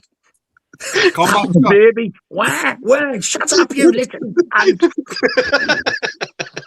Combat Shock is a Razorhead meets Taxi Driver. Oh wow! Oh no, it's got like nonsensical bollocks in it. No, it just the baby in it looks like the baby from Eraserhead because it's fake. But what he does to the baby at the end, it's messed up. Like it's not nothing sexual or anything like that, but it's messed up what he does to it. As long as he doesn't eat it. No, he doesn't eat it. It's fucked up. If he did, then that's based on a true story. But that's enough of that one. Second Sight's 4K reanimator looks pucker. Is Pucker good? Yeah, it is. Yeah. Then yes, I agree. Strong is Carlos. That's a good one. Who's Mark Strong? The actor? The actor that's You never strong. fucking heard of him? Name sounds familiar. I think I need to go and stand in the corner with. I'll fight you for it, you bastard. He was in Kingsman. You seen Kingsman? No, I haven't seen that one. He plays Sacha Baron Cohen's brother in Grimsby. Yeah. He's very British, very British. Yeah. I think he was the sheriff of Nottingham in the Ridley Scott. Yeah, he was. Yeah. As well. Yeah. Oh, okay. I didn't like that film, though. What about Stardust? You must have seen Stardust. He was in No, that. thank you. Jim says, I don't know if you Never really, mind the but I'm dust. definitely not on the Epstein files. Yeah, okay, fair enough. I probably should have said any well-known person in media is probably in the Epstein files. It's On probably quicker to name the names of the people That who aren't in it. Yeah, you're right. Yeah, One that doesn't surprise me is Ellen the Degenerate. Oh, she's a cunt. she's horrible. Fucking ass. Apparently she's still over here. I'd love to bump into her. Yeah. I'd not fuck over. Yeah, she just is annoying as well. Her voice. Oh hi, oh hi. I love you. She's like another Kenny would, like another Jimmy Fallon. Oh yeah, She's a fucking demon. She just acts like she loves everyone, but she's actually in real. Have you seen the one with Dakota Johnson where she invites her onto her show, and they talk about the Christmas party, and she's like, "Well, you never invited me," and she's like, "Yeah, I did," and she's like, "No, you didn't." Yeah, that was. Well, at least we can say Dakota Fanning's in the clear. Hey, Dakota Fanny. Dakota's Fanny. No, that was Dakota Johnson, not Fanning. Not even the same person. I was going to say you dozy bastard. Yeah, not even the same person. Took me a while to fucking realise that. Hang on a minute. 50 Shades Dakota's of Fanny Bollocks. wasn't even fucking in there. 50 On Ellen, Shades as of far as I know. Bollocks. Oh God. It wasn't a theatrical release, but Lonesome Dub is without doubt one of Robert Duvall's best roles in movies. Never mind the dove and lonesome bollocks. God. Pete says there's fuck all evidence to link Spielberg to Epstein. We'll see. Yes, I guess. With everybody, we will see at some I know point. you're clearly a little fanboy, but we'll see. I hope you're right. Yeah. Just watched Open Range. I'll check out the episode you and Jeff did soon. Oh, that's still available. Yeah.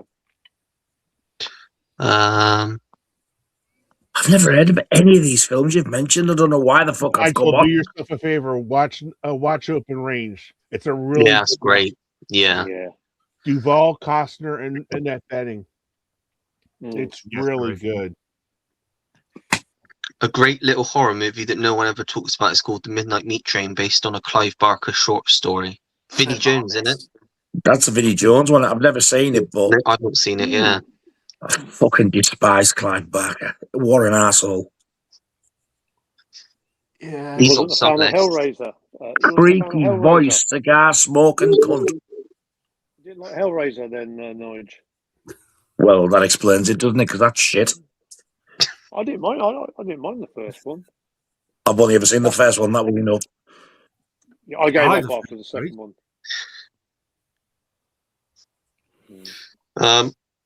George is here, and Hey, George. Cheers. Sir? he's as bad as Sam. And Fraser? It's just like in what is it? Ollie does with my Biscuit. car when and then. I love that film. Oh, it's great, isn't it, Nige? He's Have you only watched that, Ollie? Dude, where's my car? no, I've not seen it yet. No. Oh, you need to. It's fucking funny. Yeah, I need to Um, watch that. Dude, sweet. Oh.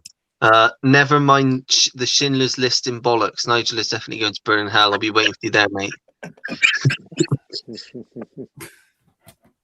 I know, I should fuck. Did Stop it. Nige see Horror Hand Christopher Lee bust that his dad made for him Christmas for? What? Yeah. Yes, Horror Hands. Bryn. Bryn. Yes, I did. Not this Christmas. I seen the one he made. It was about 2-3 years ago, and it was absolutely fucking amazing. It was a Dracula one. I'm sure he's made him another one where like Christopher Lee's like reaching out, and it looks really good. Oh, I haven't seen that one. No. The film he is thinking of is Deep Throat. Deep Throat 2, even deeper. Never mind. Never mind the throat. Deep bollocks. Deep bollocks, yeah. That could be a good film, Deep Bollocks. I would watch that.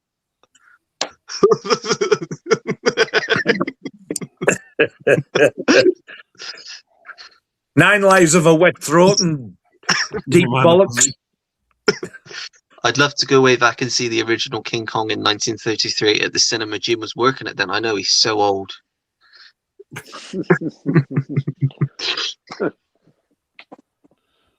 That's a good shout, though. Apparently, Carlos is now the heist planner in a movie.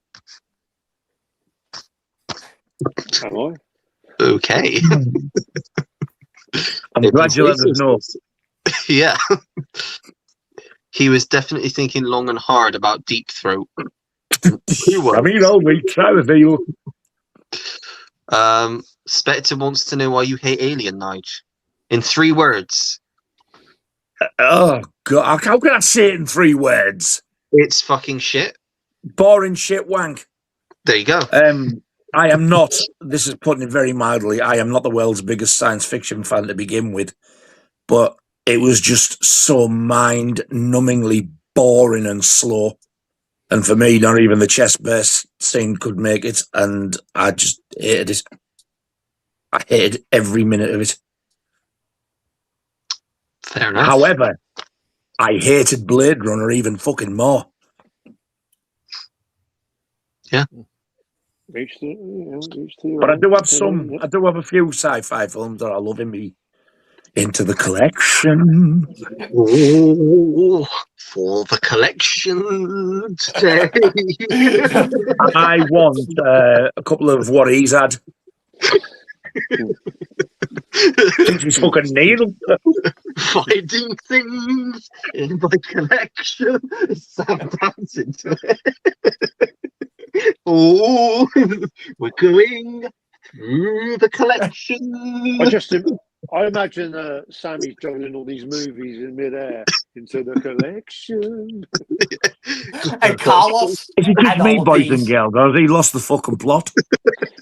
And Carlos, you know what you should do in your next physical media update? You should say, and all of these westerns are added to the collection. No. I've heard that Dirty Harry 2 is coming out, so I've got an erection. Bloody hell. This is Oh. the effect. This is the effect, Sam, you have on people. You see, you said this all a bit. Yeah, deeply. you just crazy. And Sam goes, he puts a film away in his collection. Now this one is going into the collection. Go into the collection. It's in the collection. He just moves away slowly. Do you know? Off the Do you know fucking what? smack. Do you know what, Ollie? I'm I gonna, don't. I'm gonna have to say it now. Do you know what? Because we're 90 minutes in. Do you know what, Ollie? Yeah, I know what There's you're going to been- say, Sam. Yeah, I know what you're Well, going to say. I'm gonna have to do the honors now. I'm gonna have to come out and say Happens this. every time. Yeah, He's coming out. he's coming. I'm That's what he coming. said. out. I'm going to have to come out, I so want there the you go. world to know. Gotta let it show. God, That wasn't it, but okay. I think we've So- gone into the fucking Twilight Zone here. Yeah, I think so. Yeah, Rod Sterling's in the house. Right, Ollie, come on, Go Ollie. on. I need to say this. I want to say it with me. This So, has been a great stream. I was meant to say that first. What the fuck? Well, you were supposed to say it at the same time as me. But you didn't. No, I was meant to say it first, man. That's me. I was meant to do the honours. I was meant to say that first. What the Say- fuck? That's it. I'm going to get a contract out on you now. Say the Right. other one. So I've Okay. had. Right. Okay. Do you know what? Go, Ollie, Sam. you've just killed my moment there. I'm sorry. Thanks. I'm just Well, going to put the well, intelligent face on. Say the other thing that you always say. Yeah. I've had this, or this Nah. has been a great. I'm only joking, by the way, Ollie. But do you know what, Ollie? In fairness, because you said this has been a great stream, well, I'll make it a bit more original than that. This has been a really good stream, this has. Yes, thanks, Sam. Yeah, Carlos, I say that every time. Like, we wait midway through the stream, and then that's when Sam has to come out and say, I'm coming this now. has been a really good stream. A really good stream, and with Oh fuck, he's gone again. Okay. God, There's 4 faces with a what the fuck is going on here while these two have their own little drug-induced party. I'm sweating like a dirty bitch right now. Fuck me. anyways, Why I said I'm what I sweating. needed to say there. Okay, Sam. I'm gonna go to bed now, actually. Night, Sam. Yeah, I'm too tired. He's sweating like Whoopi Goldberg, waiting for the rest of the files to come out. Yes. Woo! Sweating my tits off. What Alan forgot to mention was that he was my boss at that cinema in the 30s. Are you surprised, Nigel? There hasn't been more powerful women in that Epstein file list come out. Well, allegedly Hillary Clinton's there, isn't she? Yeah, but I think that's just from all the like the cover up she was doing. You know, maybe with Bill. Bill, you know, Bill was getting some over there. But I'm just surprised there hasn't been more like powerful like lesbians that have come out. You know, like you said about Powerful lesbians. no, like you just said, like you just said, I'm coming out. no, you had said about Ellen, and I'm just thinking, you know, like Rosie O'Donnell or somebody like that. You know, Give it I time. don't know. You never know who's going to come out. I'm just surprised. That's all. I'm more surprised at the fact that Andrew and now that other fucker from is it Mandelson they called him? No? What do they call a politician? Who got arrested? Oh, there was somebody arrested? Well, Prince Andrew was, and the politician over here, Christ, you know it is, the skinny little runt. Oh, God. Theresa May. When you got done Theresa talking May. about last week, I went down the rabbit hole, and now all my YouTube things are coming up Epstein. Oh, God. I've not gone down that rabbit hole. The thing is, like, in the UK, two of them, and one's an ex-prince, were arrested. No fucker in the States has been arrested. I'm just pumped. Woohoo! Pumping iron. No, pumping shit. Oh. Have any of you seen Extra, and would you recommend? Never heard of it. Never heard of it. Extra. Yeah, I've seen it. Because is it a Section 3 video nasty that? Yeah, Yes. sci-fi horror. Yeah, I've seen it. that's a weird fucking film. That is that ending. Yeah, it is. Fucking Yeah, hell. it's weird. I watched that in the 80s. My brother rented it out, and I absolutely hated it. And I had to get it because it's a Section 3. So I've eventually found that nice collector's edition that Second Sight ran out, long out of print. Yeah, Got it for a pretty decent price, and I watched it, and I actually quite enjoyed it. Do you know what, Nige? I think I understood it more. I think I hired that movie out when I was around about 13, and when that ending happened, I was like, "What the fuck is going on here?" You know, when you have those "what the fuck" moments when your mouth's open, you think it was literally like that. Yeah, I haven't seen the movie since. I'm hoping it doesn't get a 4K release because I'm more than fucking happy with the bastard I've got. I don't want to buy it again. Yeah.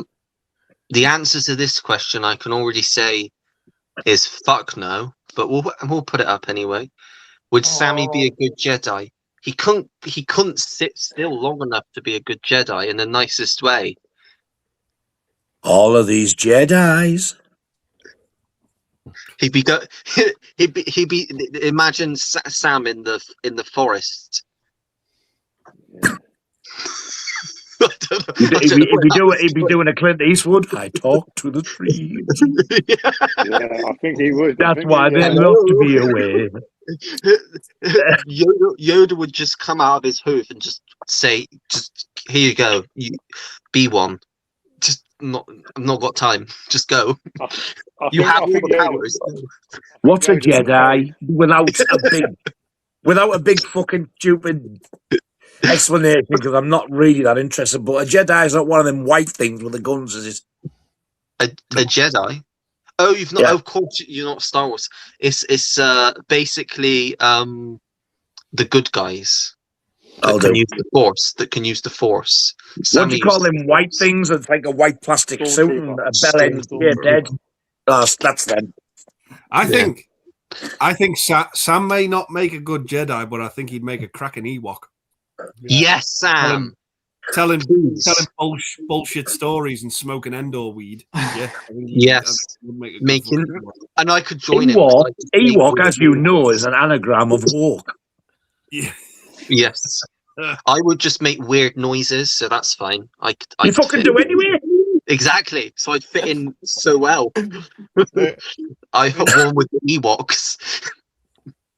That does not sound good. You get arrested for saying that I'm a one with Ewoks. When Ollie started doing his Ellen DeGeneres impression, suddenly he sounded like the hooker in Full Metal Jacket. Good time. I'm gonna put Sam straight to the top because I think he'll make a good Darth Vader. And he's black hair. I am your father. Into the collection. You hear that breathing her. And then you hear him go like, I am here to take your collection. Yeah. I'm automatically Yoda. Oh, yeah. That's a pretty good impression, actually. Good that, but it sounds nothing like Basil Brush. That was just my Louis Armstrong impression. Exactly. No, it's not, Ollie. We're yet to hear that. Yeah. Louis Yoda And Master and Armstrong. Armstrong. Oh God. Salem's Lot or Pet Cemetery, Carry or The Stand, It or Stand By Me. Also, your favourite out of them all and why? Salem's Whoa, Lot. Adam, you motherfucker, that's a cracker. Yeah, Salem's Lot. Not seen Carry or The Stand. And you've broke me on the last one because I didn't know how to answer that one. Nice. Somebody's copying these movie face-offs. I say Salem's Lot just edges Carrie. Yeah. That's a hard one. That's what It's she not said. Salem's Lot. It's Salem's Lot or Pet Cemetery. Not Salem's Lot or Carrie. Oh, for all of them. All of them Salem's as Lot. well. There's Salem's Lot or Pet Cemetery, then there's Carrie or The Stand, then there's It or Stand By Me, and then out of all of them, what's your favourite one? Okay. So, what was the first one? Pet Cemetery versus Salem's Lot. Salem's Lot. I do like Pet Cemetery. What was the other ones again? Carrie or The Stand, Carrie. Easy. and then It or Stand By Me. I'd go with Stand By Me. Stand By Me, Stand By Me. I do love I do love the new version of it. I just controversial. I want to say It. Come on, Sam. When the night was young. Fuck me. And the last I saw, and Ollie sounds like one of the Wurzels, doesn't he? When the night of my combine officer. So, darling, stand. So, darling, why? Stand by me. Nigel's in the Twilight Zone now. Fucking hell.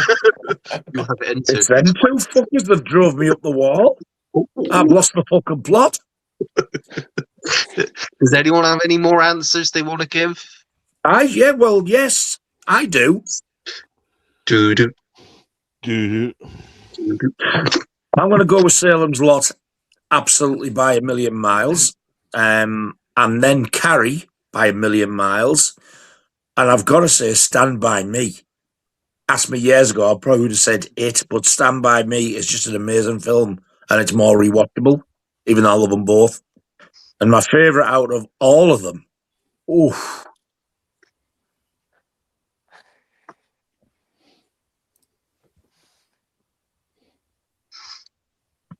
It's going to be Carrie or Salem's Lot. I can't pick which out the two. And why? Probably because they are good old-fashioned 70s films. Like both of them are like, they just don't make them anymore like that. They just, I mean, I know Salem's Lot isn't really action-packed, but for me, both that and Carrie just grab you. And once you start watching, they've got you, and you just want to see what happens all the way through at the end. But yeah, I can narrow it down to the two, Salem's Lot and Carrie, but yeah, I can't separate it. Yeah. Salem Cemetery or Pet Lot? Salem Cemetery? It works. It still works. Never mind the lot and Salem's bollocks. The Carry or the Carry or Stand? Never mind the Stand and the bollocks. Stand by It. Stand by Carrie. I think with the Stand's a better book than the movie. Yeah, I didn't enjoy that. The book went into more, because I agree with Carlos. I mean, the Stand was okay, but the book, if you read the book of it, it took for a fucking forever because it was so long. That thing's like that thick. But once you get into it and with the different characters and stuff, I haven't read that in probably about 30 years, man. Jeez. Yeah. Andy, do you have picks? Yeah, I'll go with Salem's Lot over Pet Cemetery. I'll go with Carrie over The Stand, and I'll go with Stand By Me over It. And I think the best movie out of the 6 is Stand By Me. Yeah. Can't argue with that, to be honest. Mm-mm. What a film that is. It's the best made one for sure. Yeah, it's the best made one. Sam? I'm probably, I do really like Pet Sematary, but I think I am gonna have to definitely go with Salem's Lot. What a film, and I'm really looking forward to the our audition. Quick one on that one, Nige. When is that coming out again in March? Can you remember? Like, It's the 30th. It's at the end. Yeah. the last End of March. Monday of March. Yeah. Yeah. I ordered it from Arrow as well because I just had to get the. Well, is there 2 versions, Nige? Just jog my memories. Is it just the one with the original artwork on the box? It's just the original artwork. But I've got mine from Arrow US.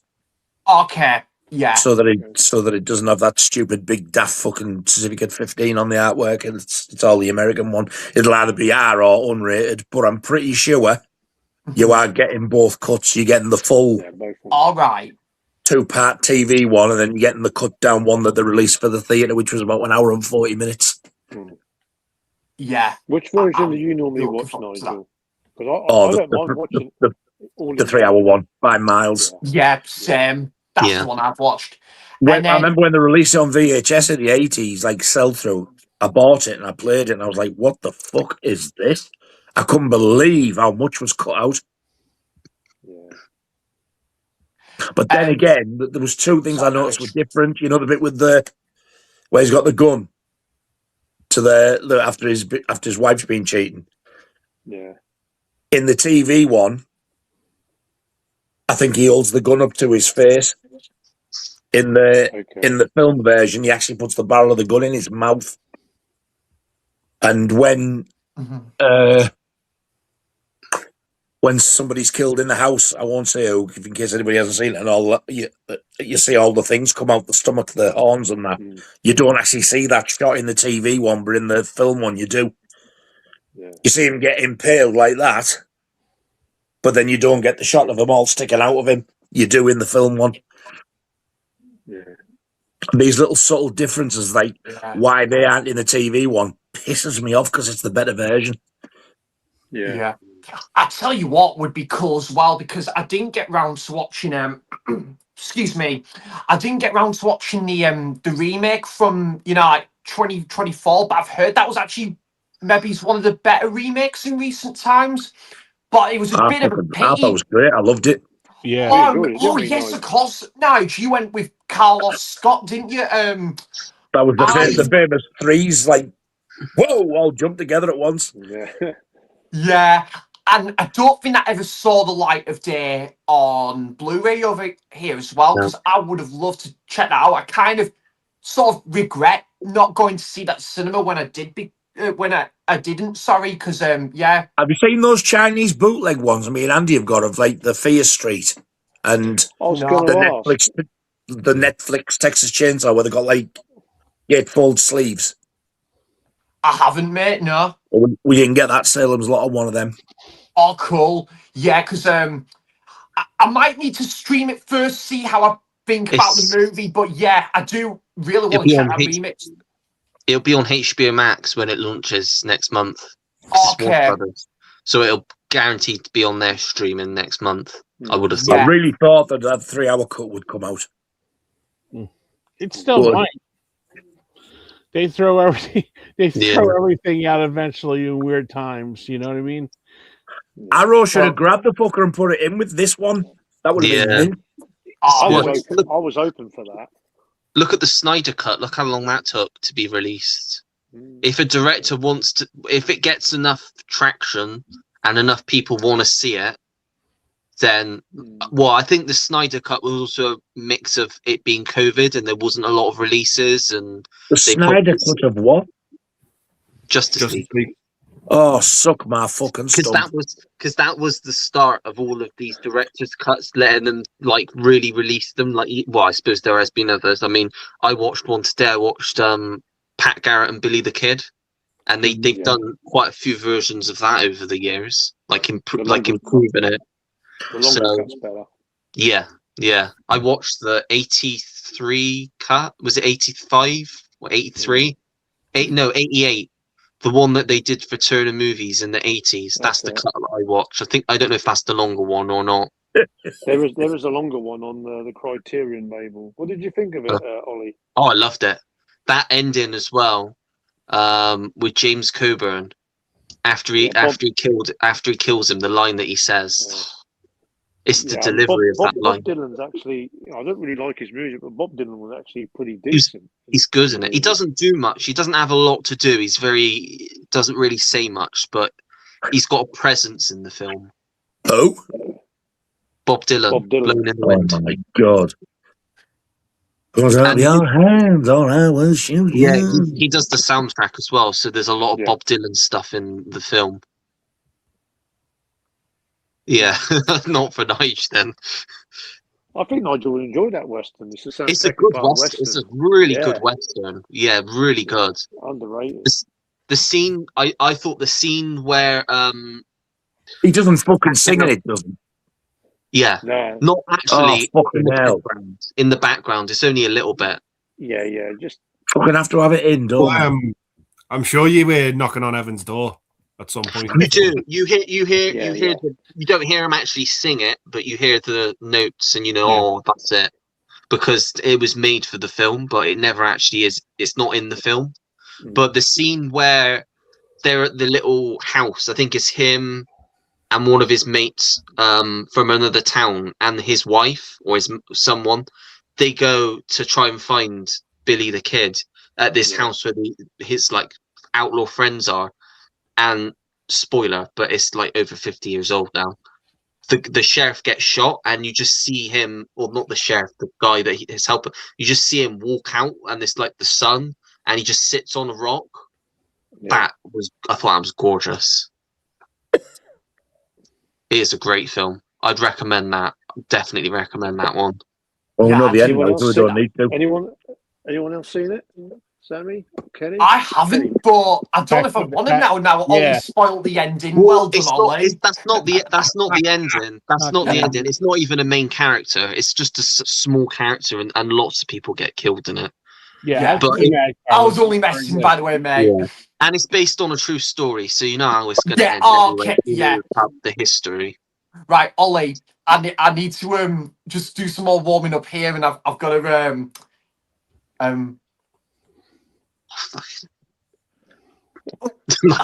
I need to do some more like definitive answers. Right, Salem's Lot. I haven't seen The Stand. The Carrie, and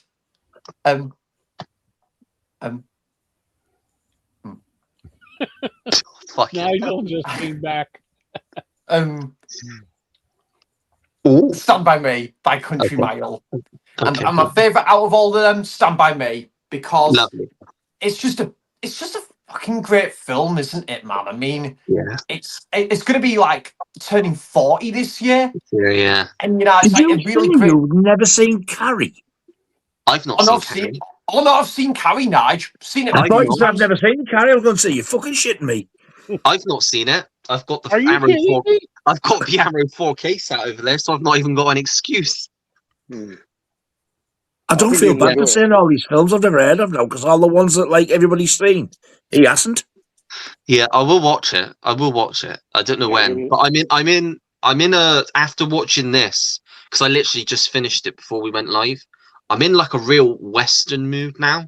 Like I want to because I got loads of Westerns sat that I've like picked up in charity shops. I'm like in a real mood to go and visit some of it, because I love that one. That's like a 70s one, so I want to go back and like see what like the 50s and the 60s ones were like as well. John Travolta is absolutely amazing in Carrie. It's him in Carrie that got him the Saturday Night Fever job. Yeah. He's hilarious in it, John Travolta. He's so fucking dozy, isn't he? He's thick as pig shit, but my God, he's funny. The scene with him and Nancy Allen in the car, that cracks me up. Dumb shit. I told you not to call me that. Yeah, that's fucking brilliant. The quick backhander. I've got one on the top. a western, but I can't actually see the full title from it. I think it's got Kirk Douglas in it, but Can't go Then I wrong there. Which I ones got you got lit. there then? I'll need to shout a few out. hang on, let me You got- stand up. I can see it. Last Train from Something Hell, Gun Hill. Gun Hill. That's it. Yeah, I've got that one. I got 'em- Yeah. I got a couple of years ago. I got from Amazon Germany this like 9-film western set, and it's got some big ones in. So it's got The Man Who Shot Liberty Valance, which I love, Wow. and Big Jake, Hondo. I think the original True Grit's in there. I can't see it from here. Posse, HUD, Sons of Katie Elder. Yeah. But I've really been digging Sam Peckinpah. I loved Ride the High Country as well. I thought that was really good. Mm. You seen The Wild Bunch? I did, but I have to admit I fell asleep halfway through, so I need to give it another watch. Man, It was on a Sunday afternoon. Yeah. Oh, Have you seen Straw Dogs by Sam Peckinpah? yes. That's a good one. What a film that is. Yeah. The Getaway. That's a fantastic one as well. Yeah. Steve McQueen. Have you That's seen one Red of mine. River? No, I think I've. It's a good one. Is that with Montgomery Cliff? Because I've got that one. I think John Wayne. Montgomery Clift. I've And got. you got Walter Brennan. Oh yeah. I got loads of westerns to get through. I can't see them all from here.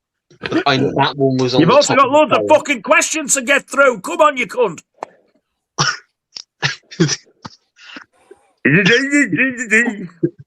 Having Carlos as the heist planner is as bad as having Stevie Wonder as the getaway driver.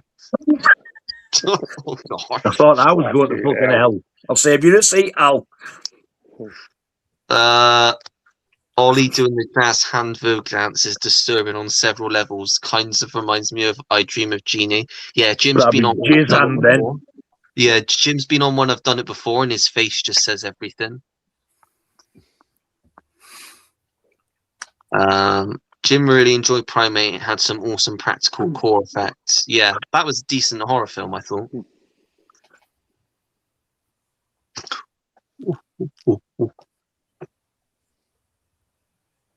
That was my impression of chimpanzee.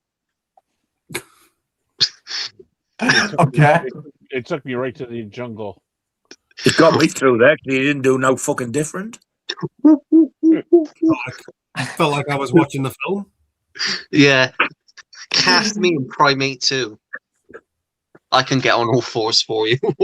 He's just monkeying around. Oh, He's got absolutely ape shit. oh. It's Alive? It's a puppy trying to swim. it's ape-tastic. Go on, Sam. Say it, Sam. No, I'm not.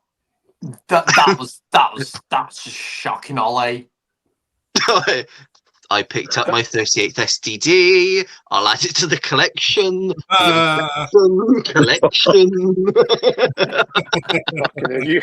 I might as well fucking join in. I've got some new movies. Add it to the collection. Fuck's sake. There you go. I'm going mental and all. Oh, I'll tell you what. Get these 4Ks into the collection. Get this bottle of water into my collection. I hope I don't spray them straight from my erection. Ooh, jizz all over the collection. What are you? Ooh, I wonder what the fuck he was doing there. Pretending to be a ghost. Ooh. I'll tell you what, Sam. I'm going to paint the picture here. The next time you go in your local HMV, would you buy a load of movies? The people behind the counter are going to start singing, Sammy's got some new movies into the collection.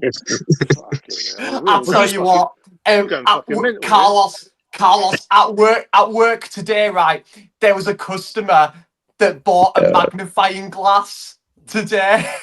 And I looked at the magnifying glass because I was buying the till, and I was like, oh, I know someone that uses a magnifying glass as well.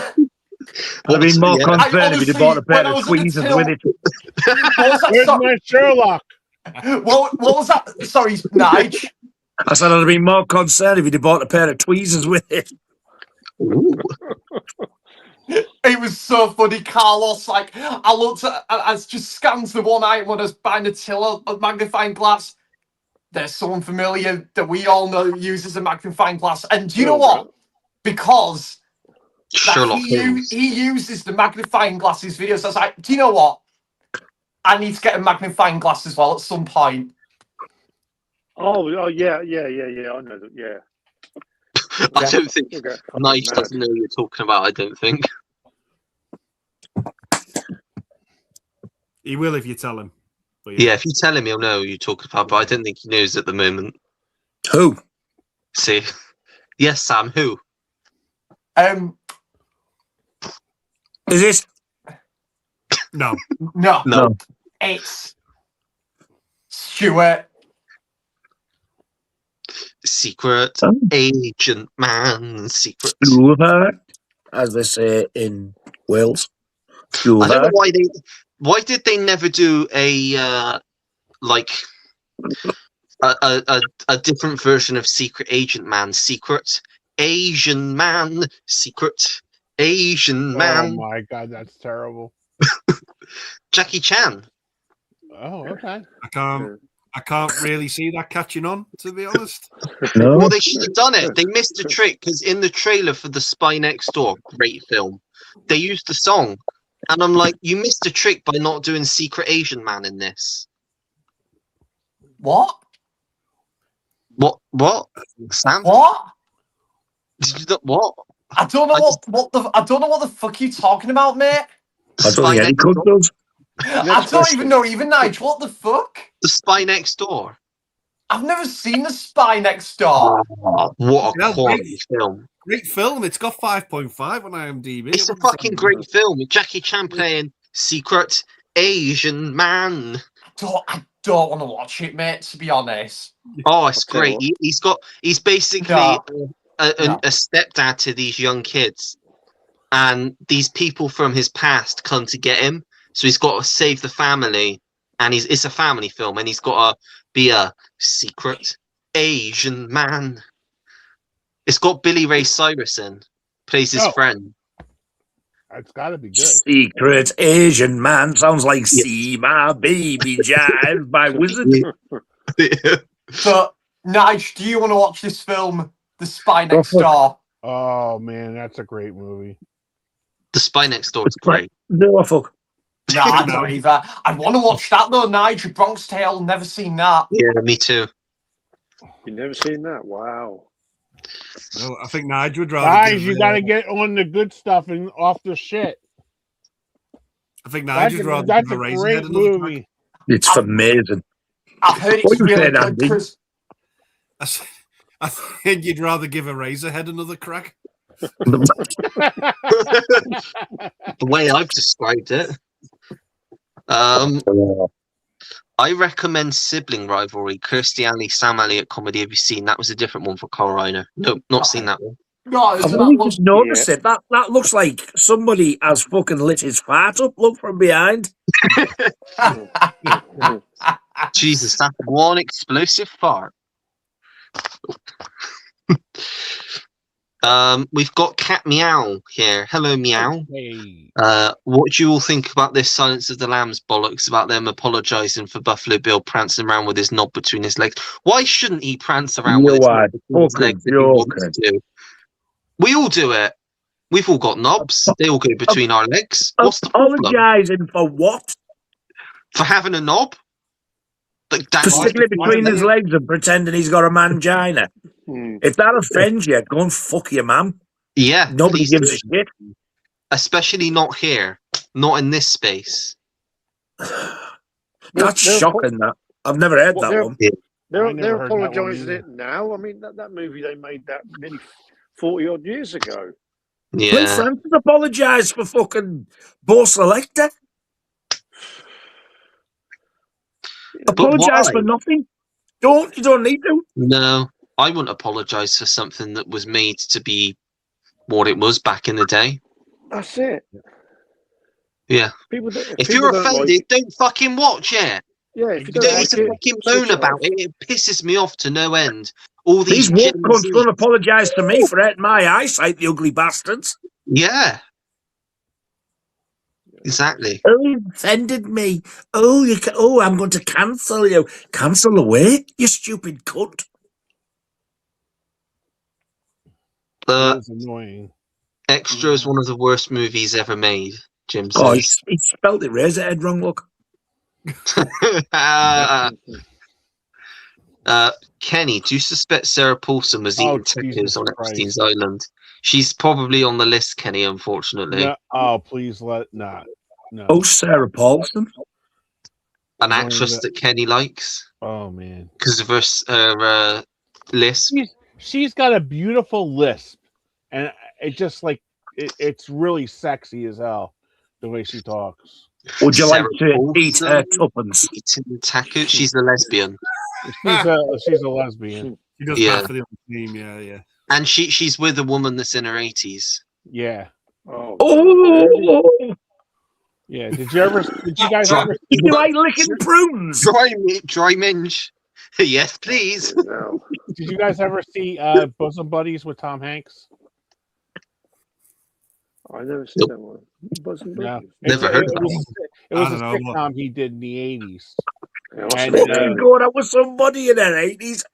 Yeah, Piss seriously. and lavender, my favourite. How about They're married. They've how been about married doing- for late years. Is that right? Wow. Wow. They've been married for like 15 years. Fucking hell, their bed sheets must smell like fucking stale mackerel. Oh, Oh, God. More like Oh. fucking fossilised. I just think she's adorable. on Epstein's Island. Imagine that, Kenny. That's not nothing. No. Having said that, I'd rather shag her 80-odd-year-old wife than I would Ellen the fucking degenerate. ooh. Okay. Yeah. Fair point. I remember when Ollie was 10 years old and was in the show Skins, and that was just 2 years ago. What?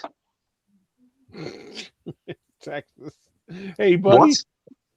What? Hi, Texas. I don't know what that comment means, but I think everybody's had a visit from their dealers tonight.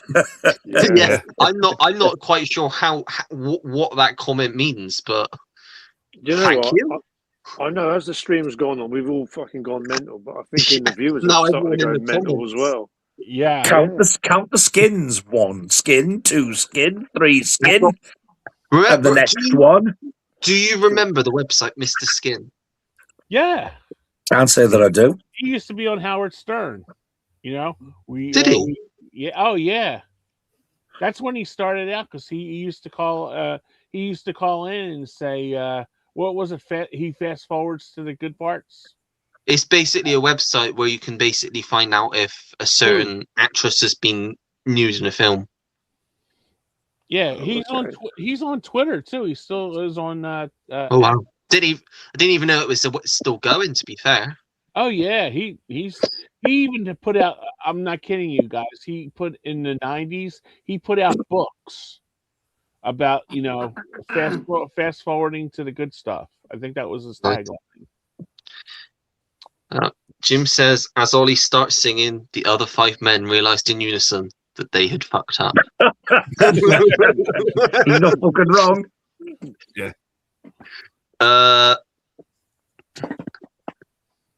Lots of Jim going. There we go. I've got a couple Chinese bootlegs that are like the ones that Nigel was describing, but I don't have one for Salem's Lot. I have one from Hellraiser, The Night Comes for Us, and Barbarian. Has anybody seen the new Death Stalker? Is that any good? Not seen it. No.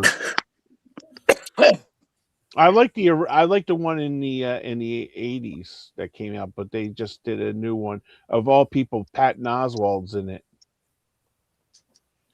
In the collection.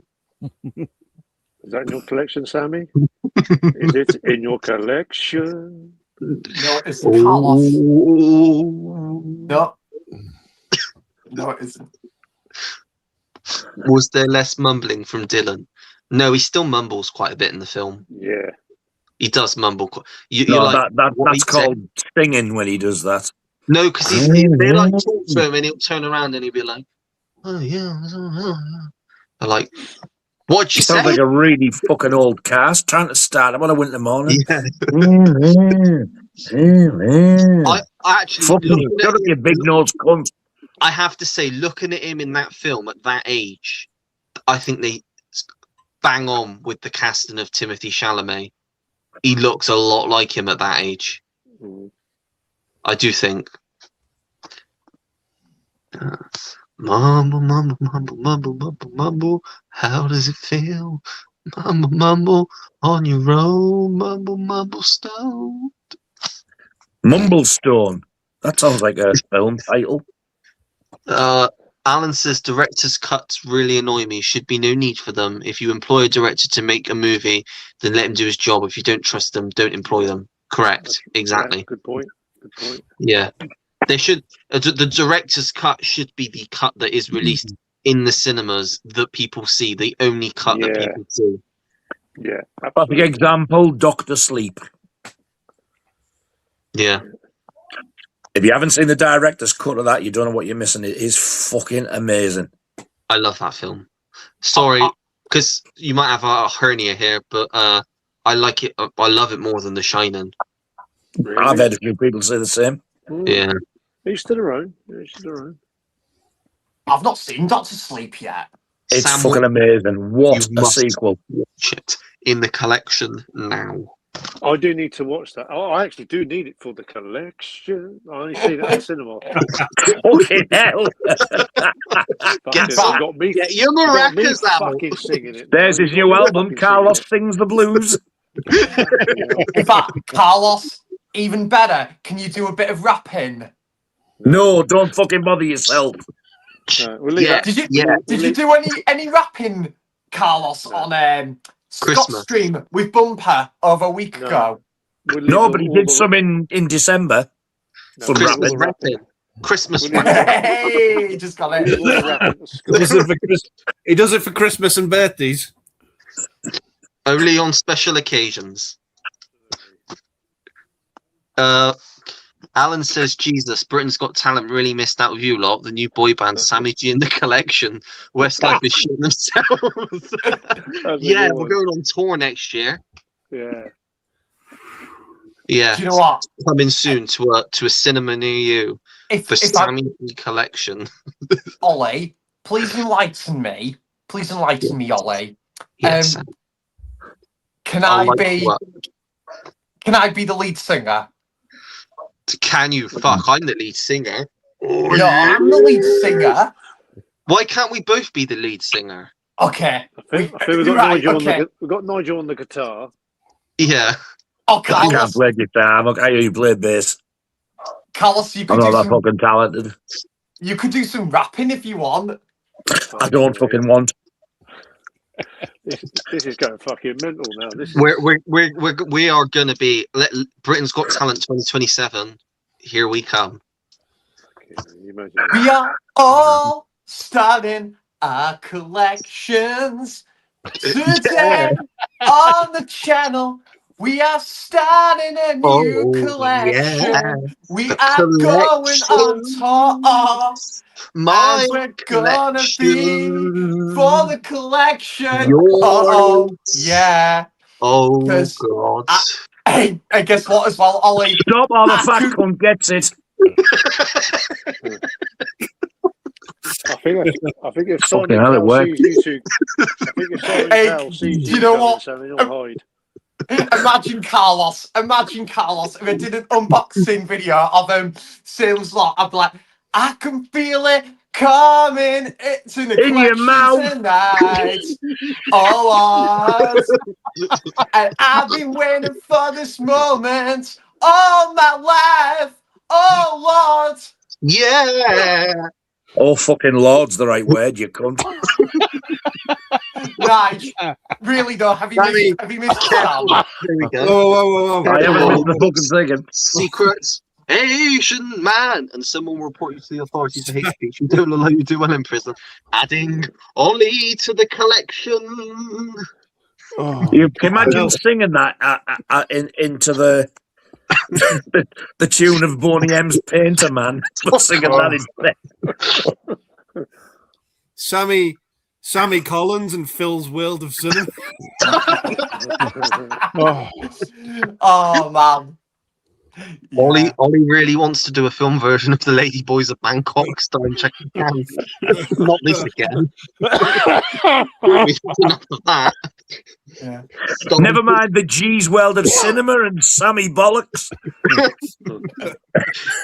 By the way, Nige, that's all the singing that's gonna be. No, it's not. That's the last of the singing for tonight. No. There's no more. Don't worry, Nige. No, it's not. There's more. No, there won't be. No, like I can't do that to Nige again. Come on, Sam. Plus, I've missed Nige. I don't want to scare him away like that because he is just such a top guy. He is my favourite guy from Teesside. How many people do you know from Teesside, Sam? Yeah. 5. Fuck you, Marcus. That's like he's my favourite person that lives on 137 East. Well, I don't know it. I don't know him, but he's Bob Mortimer from Middlesbrough, Nige. Yes. Yeah. And I think Vic Reeves was from Darlington, if I remember rightly, or the other way around. Sure, Bob Mortimer, Middlesbrough. Yeah. I'll tell you what, Nige, I need to get back on to watching Shooting Stars. I was really enjoying that. It's the funniest thing they've ever done. Oh, it's great. Yeah, Is it what did it call it, Nige? The Dove from Above? Well, they all sit there and go, silly cunts, and they all sit there doing it as well. Have you watched that, Andy, Shooting Stars? I used to watch it when it was on. Yeah. I used to like the singing in the style of a pub singer. There you go, Nige. Your ace. And thank you very much, Miss or Mr. Meow, whichever you are. And don't please say you are them or they. Yes. Heaven forbid you say that. What was an image you never need to see again? I don't know what he's talking about. Could it be that? Could it be magic? Oh, for fuck's sake! Do you know what, as well, Nige? I'm pretty sure, if I remember rightly, Ollie was the one that started singing before I did on this stream. Oh, great. Well, you both need to go on fucking Britain's sure? Got No Talent. Yeah. Actually, yeah, because I started singing about the collection. Yeah. Ollie, we've still not heard your Louis Armstrong impression yet, mate. We have. Oh, no. We heard it twice. No, but you haven't done We've the heard it a couple A Wonderful times. World. Come on, man. I think we've done it more than once. I don't want to give Nige like another reason to just end everything. Oh. Michael is absolutely correct. I like both versions of Dr. Sleep, but the director's cut is 100 times better. I saw the director's cut first. I watched it twice. It fucking blew me away. And I thought, I'm going to watch the theatrical cut. The theatrical cut was literally on about 2 minutes, and I couldn't bear anymore. Because that first opening scene with the little girl when she goes in the woods, you will not believe how much of that is cut out. How And much that's difference the is there, start of it. Norwich? How You much what, difference sorry? is there? How much difference is there from the A lot. It's longer. It's a lot longer. what 10, 15 minutes?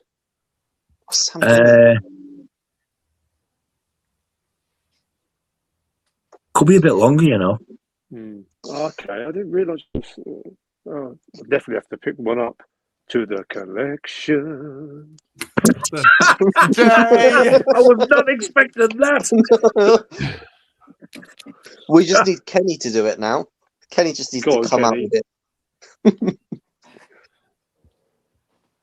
He's having none of it. No, I was going to say, do you want me to do it now or wait? Until, Just do it when it feels right, Kenny. Oh, okay. Even better, guys. Even better, boys. Why don't we all say it all together No. now. Let's sing it.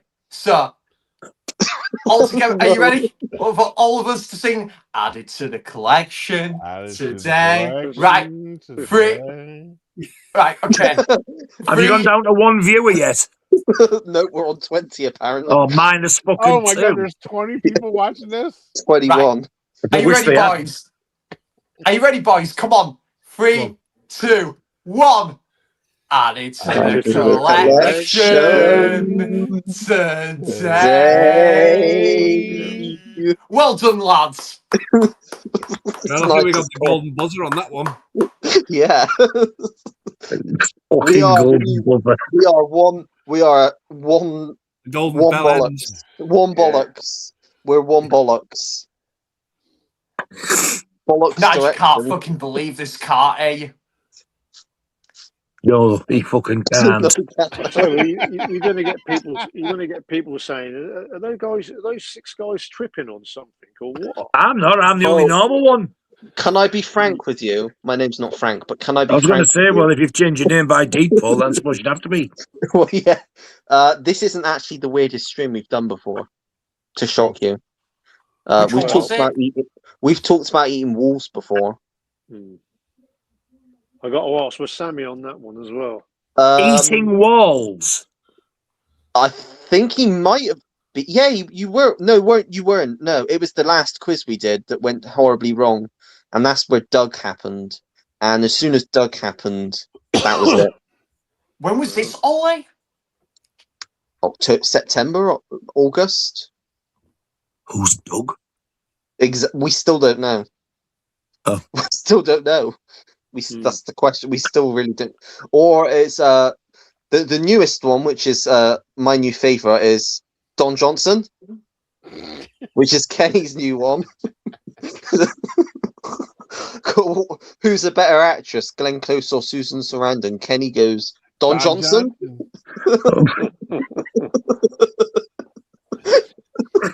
And Jim's like, what? Oh god.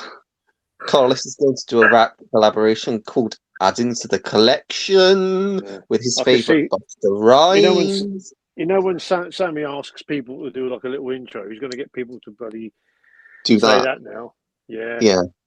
Not So what's Sammy coming up G, next on. Yeah. what are we adding to the collection Yeah, too late now. We put it in his head. We're fucked. I can see Sammy getting his own T-shirt design with that on it. Yeah. I think Andy fell asleep. I know you guys don't know who he is, but every time I watch a Sam video, I feel like I'm watching Mr. Rogers' Neighborhood. Oh yeah. Because I've heard of Mr. Rogers. It's a good feeling to know you're alive. I'm thinking to the collection. It's a good feeling to know you're in the collection. But Nige, I'm gonna down it now. Do you know who played Mr. Rogers? Do I know what? Tom Hanks. Who played Mr. Rogers? Tom Hanks. Tom Hanks. Apparently, yeah. Apparently. Tom Epstein. Do you know that movie? Do you know that Jeffrey classic Hanks. movie?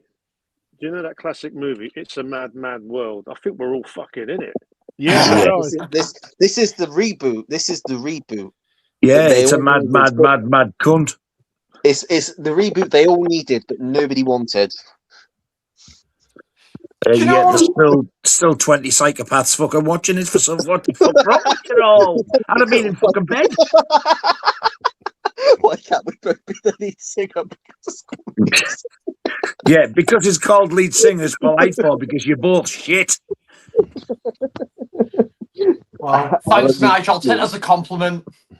I need a drink. Get me one, Al, please. Yes. Get us a bottle of Jack each. A hot chocolate tonight. This is enough to make fucking Andy want one. I think the last time we talked about a film was a fucking hour ago. I was about to say, let's get back to some movie related. Yeah, let's hope we. Somebody needs to grab a towel. Oh god! Why, the other wank?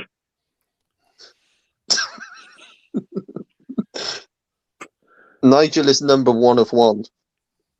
Oh yeah, he's original. Yes. I was going to say, I don't even know what that means. I'm not fucking stupid. I'm number one of one. You know you're in trouble when Nigel's the sanest one in the room. Oh God. That's probably the biggest compliment I've ever had in my fucking life. Saint Elmo's fire is what sailors used to call gonorrhea.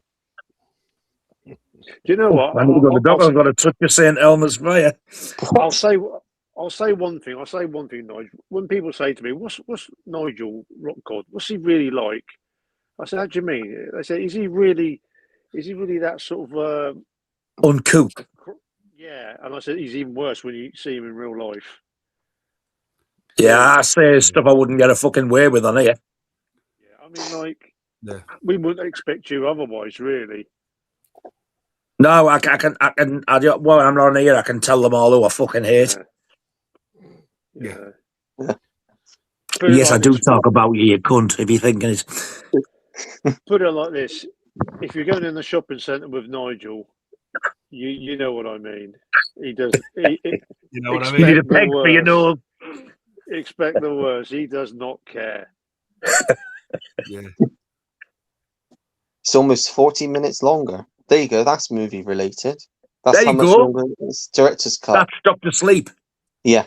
I haven't, because the 4K doesn't come with it.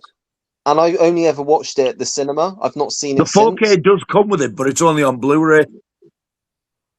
Oh, so the Blu-ray that comes with the 4K has the director's cut. Oh, it does have it on it. Oh, okay. It does have it on it, but it's only the Blu-ray that they've only released the theatrical cut on 4K. But to watch, if you buy the theatrical cut on 4K, you will get the director's cut Blu-ray. Oh, that's good. I think it might be a limited edition one though. You only did it for so long. I've got the main 4K release, so I might have to get a Blu-ray to see the director's cut. I did not know. I want the American one that Andy's got with the red sleeve. The artwork's nicer. Yeah, that's the original poster, isn't it? That does look nice with all the characters on it. I did not know that is some difference. I mean, normally when you have a movie and the director's cut, it's normally like 15, 20 minutes, but 40 minutes. Yeah, and I tell you what, flies like that. Yeah. Okay. You guys got me really intrigued. I'm definitely picking that one up. That's fucking brilliant. Collection. I haven't now. I haven't seen it. I don't suppose I ever will. The theatrical cut. I tried to watch it and I turned it off. I was disgusted with how much was cut out of it. Wow. Yeah. There's more of a build-up and more footage of that little innocent kid when she's picking the flowers. At the start, you see her talking to the woman with the hat a lot, and you think it's so fucking sinister. It really is. It's loads better. Yeah. Okay. Do it when it feels right, Kenny. That's what she said.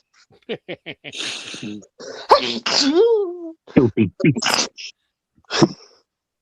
me.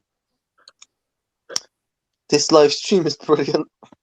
Thanks. Oh, you're fucking far easily, please. I'm going on tour. Which one of you is Nurse Ratchet?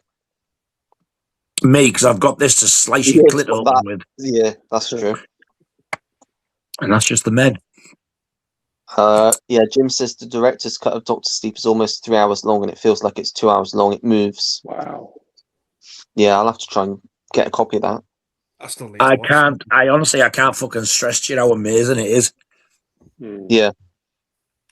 And you can only get it on Blu-ray, Nigel, like not on the 4K. Yeah. Why didn't they include it on the 4K? Nigel, just out of curiosity. Absolutely don't know. It's Warner Brothers, the fucking idiots. I think everybody thought, when this is sold for a while, they'll release the 4K of the director's cut separately. They didn't. They're absolutely backwards. I think it's shit. I've got to be honest. When I watched Doctor Sleep on the cinema, I thought it was okay. I wasn't overblown. I wasn't blown away. But like now you're saying that this director's cut with an extra 40 minutes, now that's really intrigued me. Because, some people, like you say, some people actually say it's better than The Shining, which I find that hard to believe. But now I definitely will have to get to see the director's cut and see what all the fuss is all about. Nigel, do they have audio commentary from the director on it? Oh, God, I can't remember now. No, I'm just saying because that would be really interesting if the Yeah, it would. Yeah, it would. Mike Flanagan, isn't it? And he's Yeah. a great director. Yeah. I was gonna say Jordan made a really good point about that. About I feel like when there's a director's cut, like the full uncut version, I feel like I've got to watch the movie in the full uncut version because if I don't, I feel like I'm missing out. And I feel that is a really good point, mate. And you know what? When Jordan said that, I thought any film that's got full uncut version, I need to try and go for that version because it might add more to the movie and make it a worthwhile difference. Do you ever get that as well, Nige? Because you probably agree with me on that one. Yeah, I feel like if I know there's a director's cut and I've got a normal one, 9 times out of 10 when it's done properly, if it's like the full film is there and other stuff as well, then I feel if I don't watch that one, I feel robbed. Yeah. But there is other stuff where I've seen a director's cut and they've actually cut stuff out. Okay. And you think, whoa, what the fuck have you done that for, you dick? I'm going to ask you this now, Nige, with The Wicker Man, because was it the final cut I watched? I can't remember now. What's your preferable version with that? Is it the director's, the final cut? Because that's got like multiple cuts under the sun, that one has. I don't think I've actually watched the final cut yet. Was it the final cut? The director's, I can't remember, mate, but I know there is a director's cut as well. I think I watched that one more, the director's cut, because I think there's more stuff at the beginning, like more bits of story and that.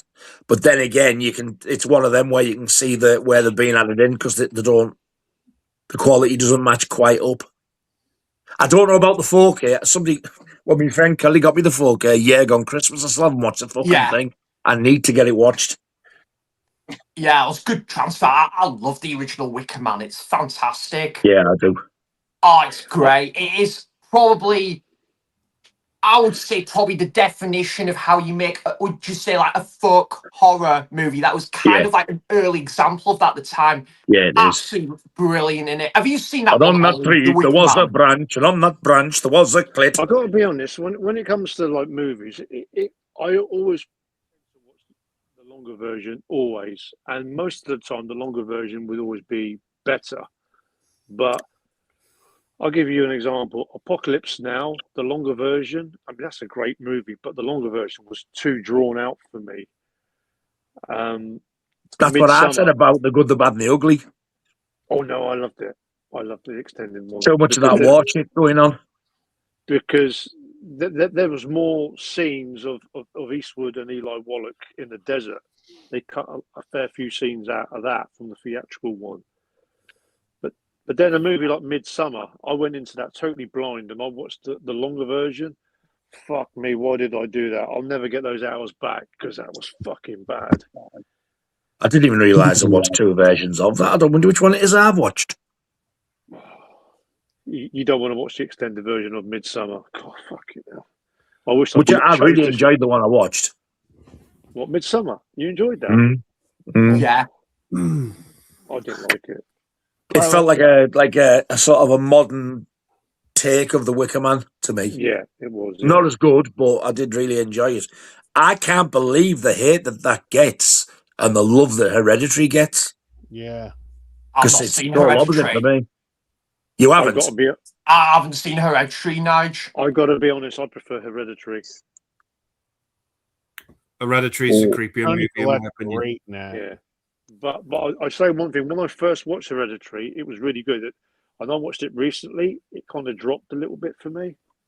But it's still better than Midsummer, in my opinion. We all know the best Wicker Man film is the Nick Cage cut. Yes. That is the best. The bees! I saw that at the cinema and I actually quite enjoyed it. I've not seen it. I've got the DVD, but I've heard that's all I've got. But I don't recall. Oh yes, I did watch the DVD once because the ending. It's a different ending. It's an alternate ending. Different. Yeah, but they do add the one at the cinema. They do add that as a deleted scene. Right. So you do get it on there. I don't think Same it's as I ever Am had anything Legend. past the DVD release, has it? No, it's the same as I Am Legend. They got the two endings of that, because obviously they got the one where he dies and the one where he doesn't. I don't know Never which is seen the it. right one. I don't know which is the right one, but yeah, I it's annoying when they do that though, because why can't they just decide what ending to have? The original Paranormal Activity, I think it's got 3 endings. Wow. Clue's got 3 or 4 endings. Yeah, well, they did it. Yeah, that but that's don't they part of include the that film. in the actual film, though? You actually get to That watch is them part all of and the make film. your own mind up. Yeah. But you can just, or you can watch one. maybe You can they watch all of them or just one. maybe I they watched all do of them. that because they like you know how they present it to testers, and the testers Yeah. one and then the other one like that one. So I guess if they can put both of them on there, they just you have to figure it out for yourself, which do Yeah. you like better, you know? Nigel, Yeah. I think you told me that you saw the Once Upon a Time in America recently, didn't you? I watched it, last year at some point. Yeah, I watched the DVD of it. Which version did you watch? The longer version? I think it must have been because I think it went on for about, was it 4 hours? Yeah, because that probably would have been the longer one. Because the theatrical one, which was like about 30 minutes shorter, when you watch that, it's like really disjointed. It's like, they go in sort of to the past, and they go into the future, sort of a certain amount of years later, and it gets pretty confusing. But the extended version, it kind of ties everything in a lot more. Something's telling me that the one I watched, you got 2 discs. One of them was one of those horrible 2-sided ones. Okay. So it finished, you ejected it, you turned it over, put it in, it carried on playing, and then you got a 3rd disc with the last part on.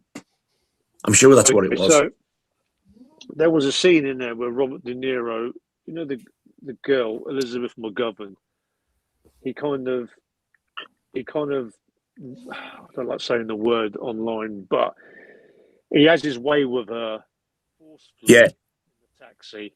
That's the extended one. yeah, They I show saw that. that. Yeah, that's the Yeah. extended one. Okay.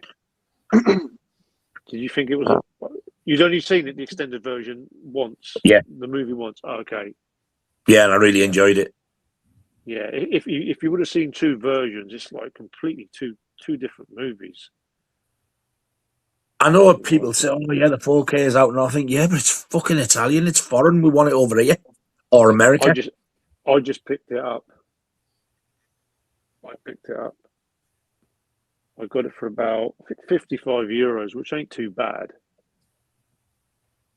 But the certain camera negatives of the film was really badly damaged, and the extended bits that were taken out of it theatrically, they put that back into the movie, and it's not to a 4K standard. You can tell when you're watching it what's been from the theatrical version and what's been from the extended version, because the scenes don't match up in quality, which is a shame.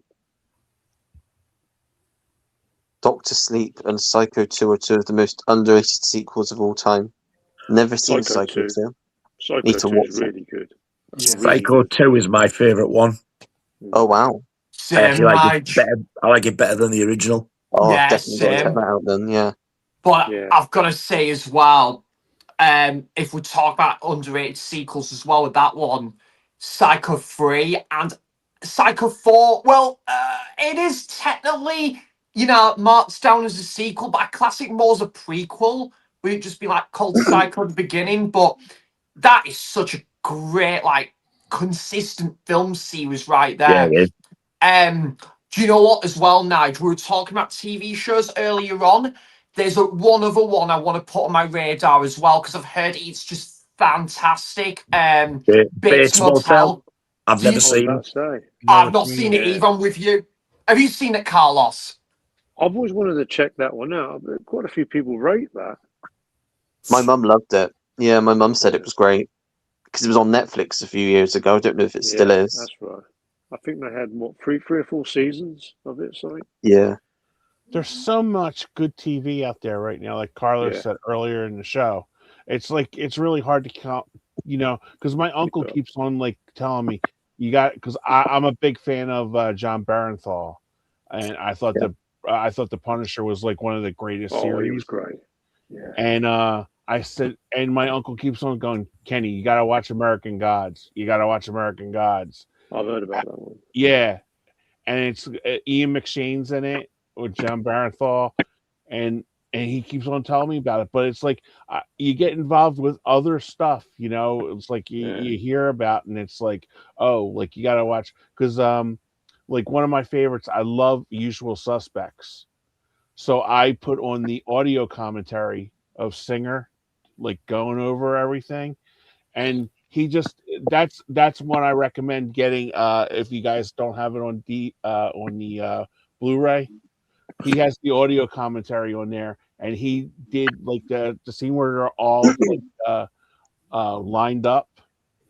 Del Toro was like he said something that they didn't agree with in the like he ad-libbed the line, and that's when Pollock started laughing. And basically, that whole scene was shot differently because of Benicio del Toro.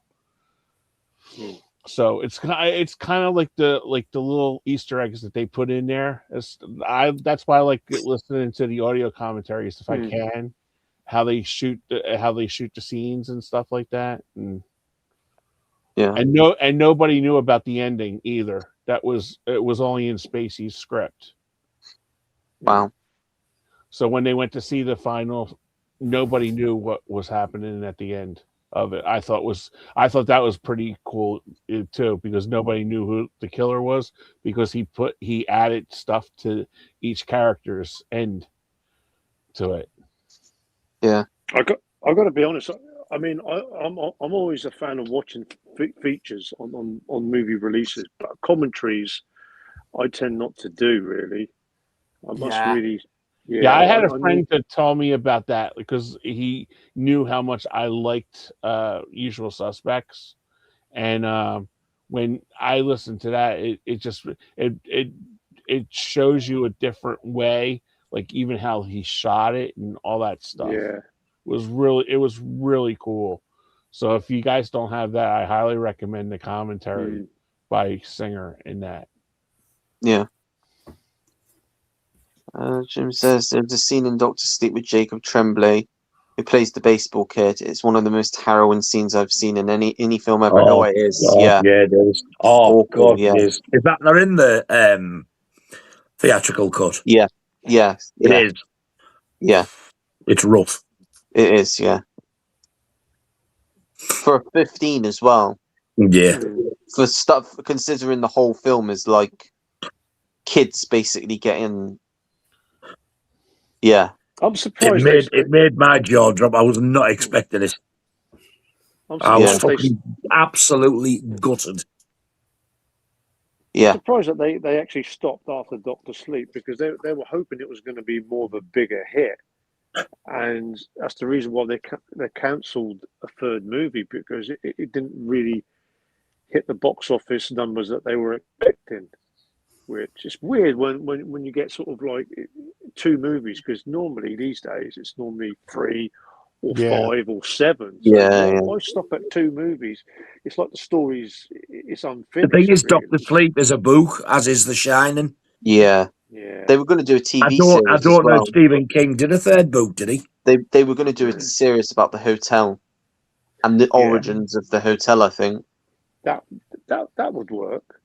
Yeah. Was there a documentary on Room 237? I think there might have been a documentary on that one.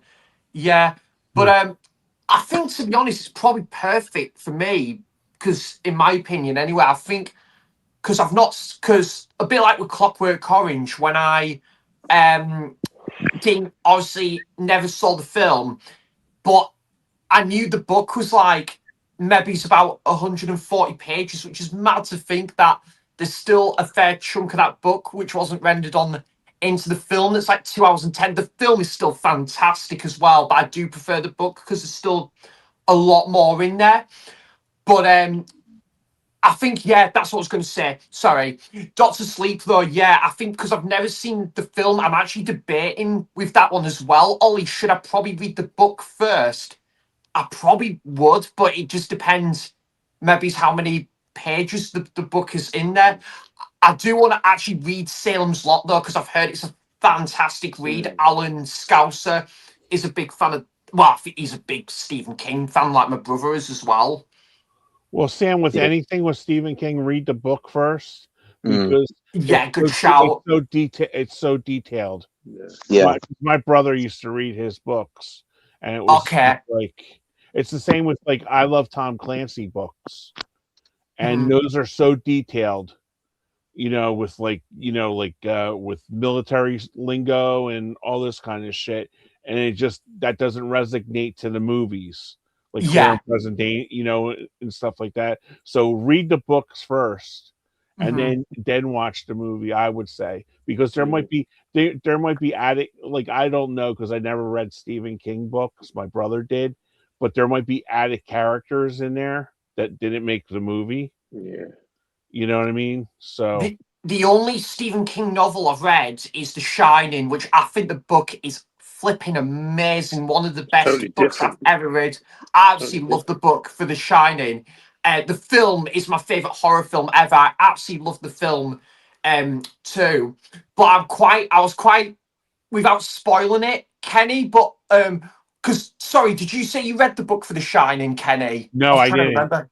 No, Well, my brother was the big Stephen. He liked Dean Koontz and Stephen King books. yeah, I think it's a difficult one because I absolutely love the film. I only really prefer the book by a smudge because it's just a lot more in there. They go into the backstory with Jack Torrance and him as an English teacher, his back history there, Danny, and it's but yeah. So I really just find all that stuff fascinating, and then there's the whole thing with that tiger monster as well, which didn't make it into the film, but I think possibly to why maybe Stephen King hated the film was because the film had a completely different ending to how the book ended as well. Right. But yeah, I mean, I watched the film a couple of months ago at the cinema, the extended version. Oh my god, what an experience, mate! That was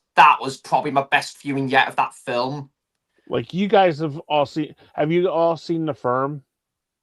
I haven't actually. That's a film I'd Tom like Cruise. to check out. Yeah. Well, I always Yeah. tell this. I always tell this story. Me and an ex-girlfriend went to see it in the theater, and she read the book. Totally ended differently, and she got the John Grisham one. Yeah, I know. Yeah. yeah, and Yeah. she got up and she was having a fit, and she goes, "That's bullshit. That wasn't in the book." And I'm like, Sit and you're just trying to get her out of that theater, It's like, and she's like, "Oh my god, I read the book." It's and there was like somebody that we were like we were leaving, and somebody said, "I agree with you, honey," and I'm like, "Oh my god."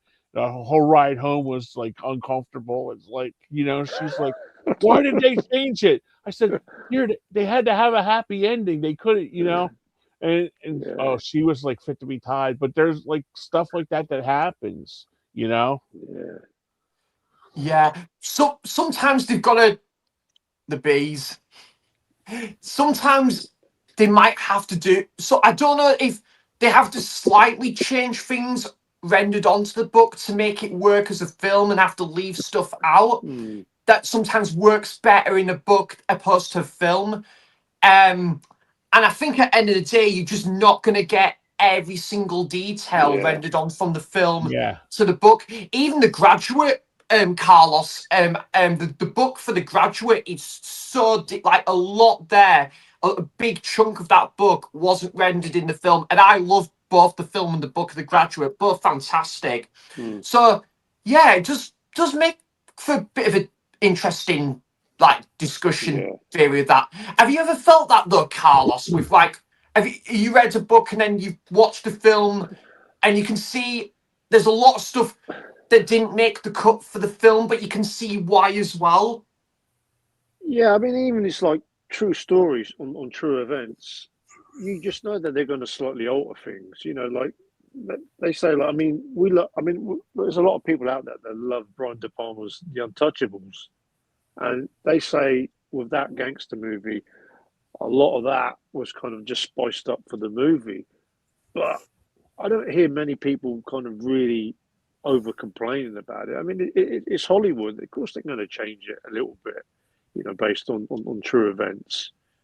And I mean, they change it a little bit, but then it's kind of expected, you know, things from the book or things from the past, true facts. You know, the movie like JFK, when Oliver Stone done that, he's got his version of what happened, and you know, people are going to say, "Wow, that's bullshit," and yeah, conspiracy theory, and it just adds to it a little bit. So it's not never going to be nailed down. It's funny you just said that, Carlos, and I'll send you the link for it. Costner was just on. There's a sports host here in America called Rich Eisen. He was on Rich Eisen's show, and he was talking about like all the different, like, you know, like he went from Bull Durham to Field of Dreams, you know, and then, you know, if there was like any, you know, kind of repercussions about doing that. And he was talking about like his favorite, like, co-stars, like what did Hoffman, you know, what did Hackman, Connery, you know, teach you. And he said about the Untouchables, he said, oh, and De Niro, he brought up De Niro too. And he said that like in the Untouchables, it was like totally different, because he said, you know, in real life, Capone and Ness never did, you know, meet in person. Yeah. And he said, and the whole time he said, Connery kept on calling him Ness, like that. He wouldn't call him his real name because that was in the script, and that's how he worked. So I thought it was kind of interesting when you brought that up about the Untouchables too, because and like that whole scene, like in Canada, that never happened. You know? Yes, what I'm saying. It's just made up for Hollywood and just to spice it up. And I still love the movie, even though people say, "Oh, well, you know, it wasn't true to form. Everything was true," but who cares? Yeah, it's whether you're entertained or not. Made for a great movie. Yeah. They say that about. I haven't seen it, to my absolute shame, but Braveheart is meant to be very historically inaccurate to what happens. Like, not entirely all of it, but a good chunk of it. And there's been like kind of some question marks that's been raised there, and people have scratched their heads watching it. But I've heard, just from like an entertainment value point of view, and just watching it for like the action set pieces and the battlement scenes, they say, okay, it might not be the most historically accurate made film in the world, but it's done there for entertainment value. Yeah. But yeah, I still need to watch Braveheart, to be fair, at some point. Me too. I think that's a perfect film. I really think that's a perfect film. Do you absolutely love that one, Kenny? I seen it. I think I seen it about 5 times in the theater. Oh wow, fair. I loved it. It was just so great. And I was like, really, I think I had that on every format when it came out. I had it on Laserdisc. When I worked I had a screener copy of it when I worked at the video store. I just loved the movie, the whole feel of the movie, the acting. It's really such a good movie. It's funny when you say about Mel Gibson, because quite a lot of the time when people mention Braveheart, they always say, "Oh, Mel Gibson's accent of a Scottish accent is not correct."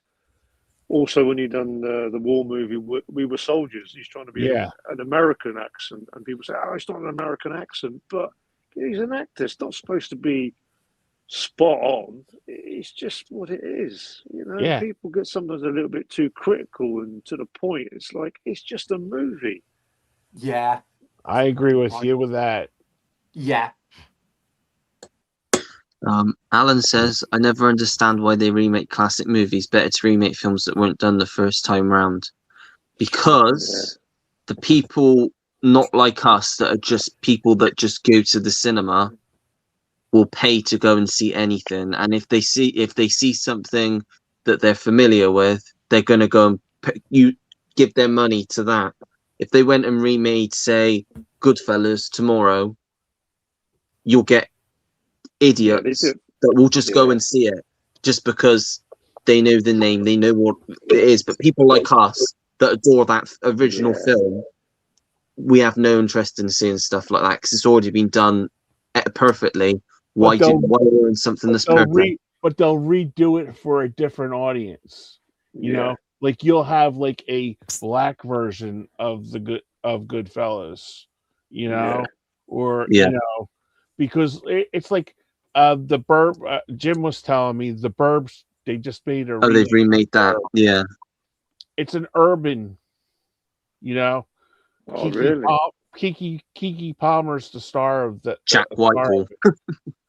So it's just like, you know, it's like they have to step into the times. Like, they'll probably say there's a gay guy in the neighborhood. Like you know, they just have to refresh every damn thing instead of leaving it the way it. You know, it's like there's certain stuff that should, like when Uncle Buck, they turned John Candy into a black guy. You know, Mike Epps was Uncle Buck. Why the hell did that ever see fit? Or like somebody said, hey, I think that's a great idea. Let's like remake Uncle Buck. Are you fucking kidding me? Leave it alone. I didn't even know they had. Oh yeah, Mike. I don't want to see that shit. Nigel, seriously, go on YouTube. You can find the. It lasted 3 episodes. It was canceled after 3 episodes, and 2 of them ran back to back on the one night it opened.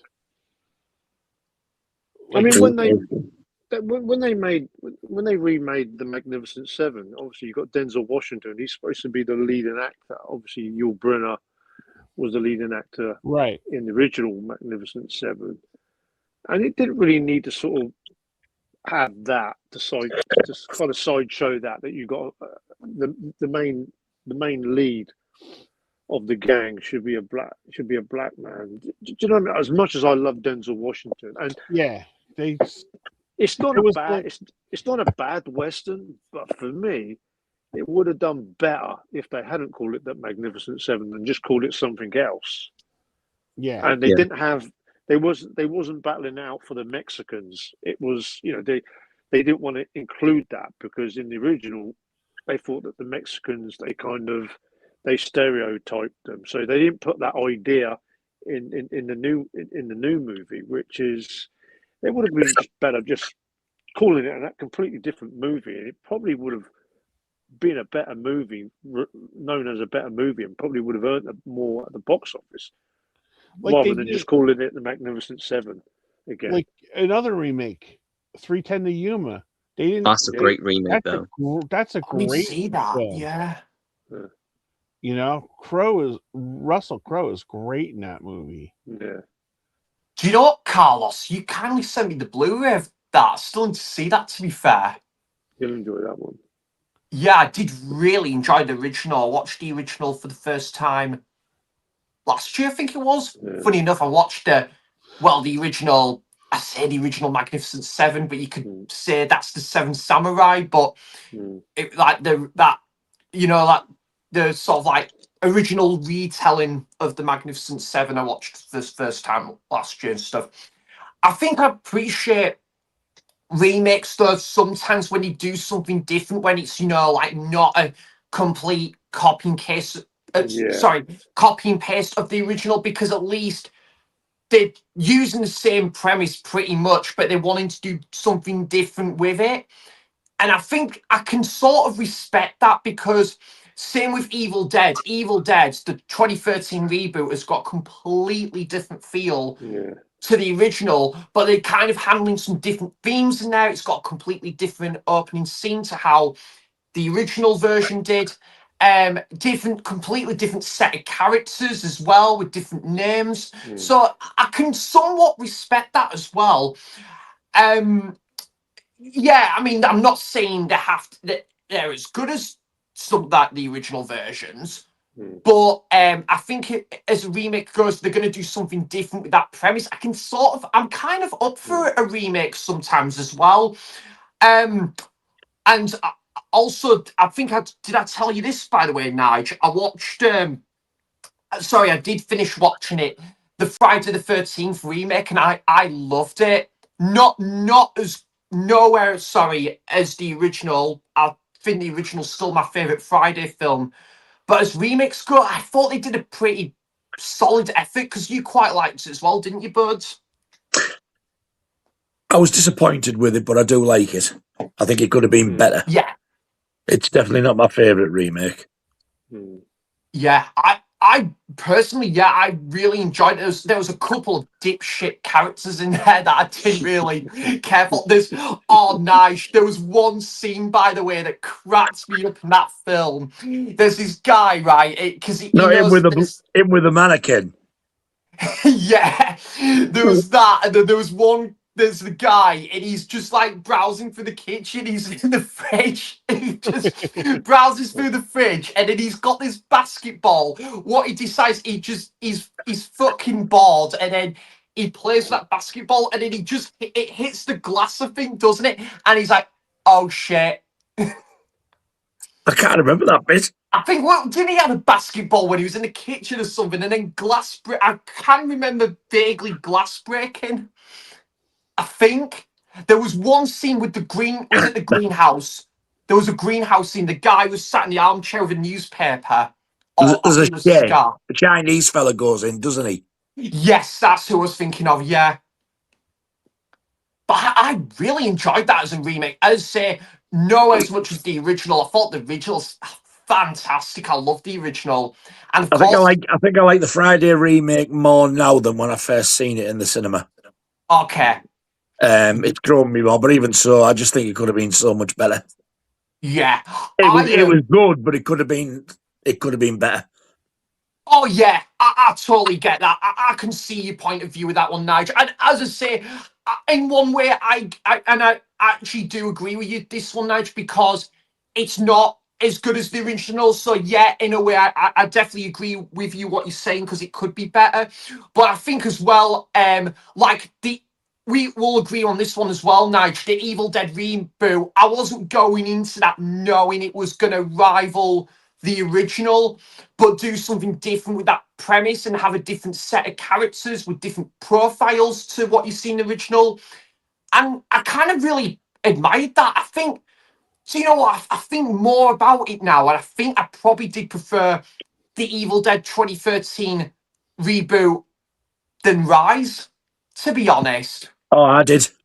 Yeah, I did as well. I thought Definitely. that's fantastic reboot, but that is my favorite horror film series, mate. I absolutely love the Evil Dead film series, but the Friday the 13th film series, yeah, man, I've got up to part 8 and I've watched the remake and I've had such a blast with that film series. And also, Nige, part 5 and part 7, I get the complaints they get, and I respect people's point of view and opinions on that one. But even part 5 and part 7, I went into it with a bit of a low bar when watching those films, and I got something out of them, mate. I don't know what it was. They might have just caught me on the right day, but mood-wise. But I really. Part 5 is my 4th favourite. I really enjoy part 5. In fairness, Buds. And it gets absolutely slated, or it used to. Do you like part 5, Carlos? And Andy, actually. I got a bit. Ask Andy first. I don't. I can. Yeah, I get a kick out of it. It's a funny movie. I do enjoy it in terms of that. But Ethel's fucking brilliant. Yeah. I think. Yeah. Nigel knows my opinion on this one. But when I first watched the 5th one, I absolutely hated it. I hated the characters. But then, I think the 3rd time I watched it, because I hated the characters that much, I was rooting for them to get killed off, and the kills are just hilarious. and it's kind of gone up Yeah. in my rating a lot more. I mean, I thought number 6 when that started. I thought, when he gets risen from the grave, I thought this is going to be absolute fucking nonsense, but I absolutely loved it. I thought it was I really love funny. part 6. Yeah. I was just look at it. disappointed with part 6 when I seen it at the cinema. I seen it at the cinema. I think it had a limited 1 week run at one cinema in Stockton, and you got Friday the 13th Part 6 and April Fool's Day together. They showed April Fool's Day first. Okay. Now, I'd read the novelization of the script, which is fucking amazing. I loved it. It's far more gory. Okay.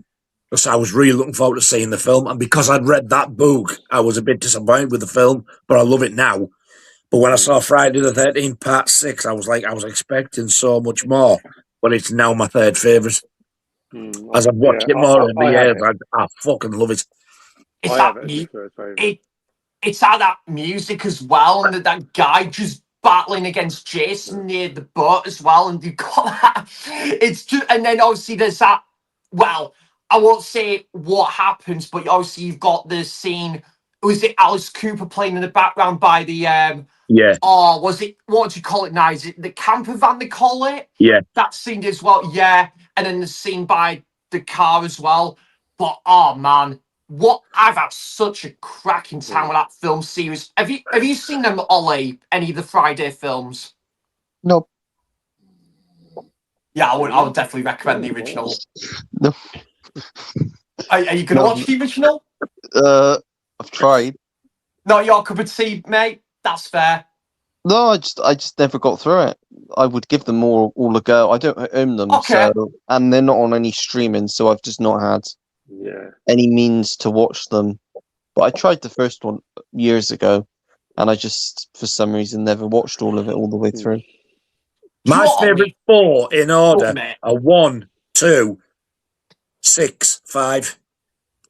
And there's a lot of people say the final chapter's their favourite one. I'm like, are you fucking for real? No. I must And then admit, when I hear Nige, people say, oh, part 3's my favourite, I just think, you fucking stupid bastard. Yeah. I've got to admit, Nige, I'm with you slightly on that one. Part 4, I went into it expecting, I was going to be absolutely wowed by this. I was with you. I was like, really?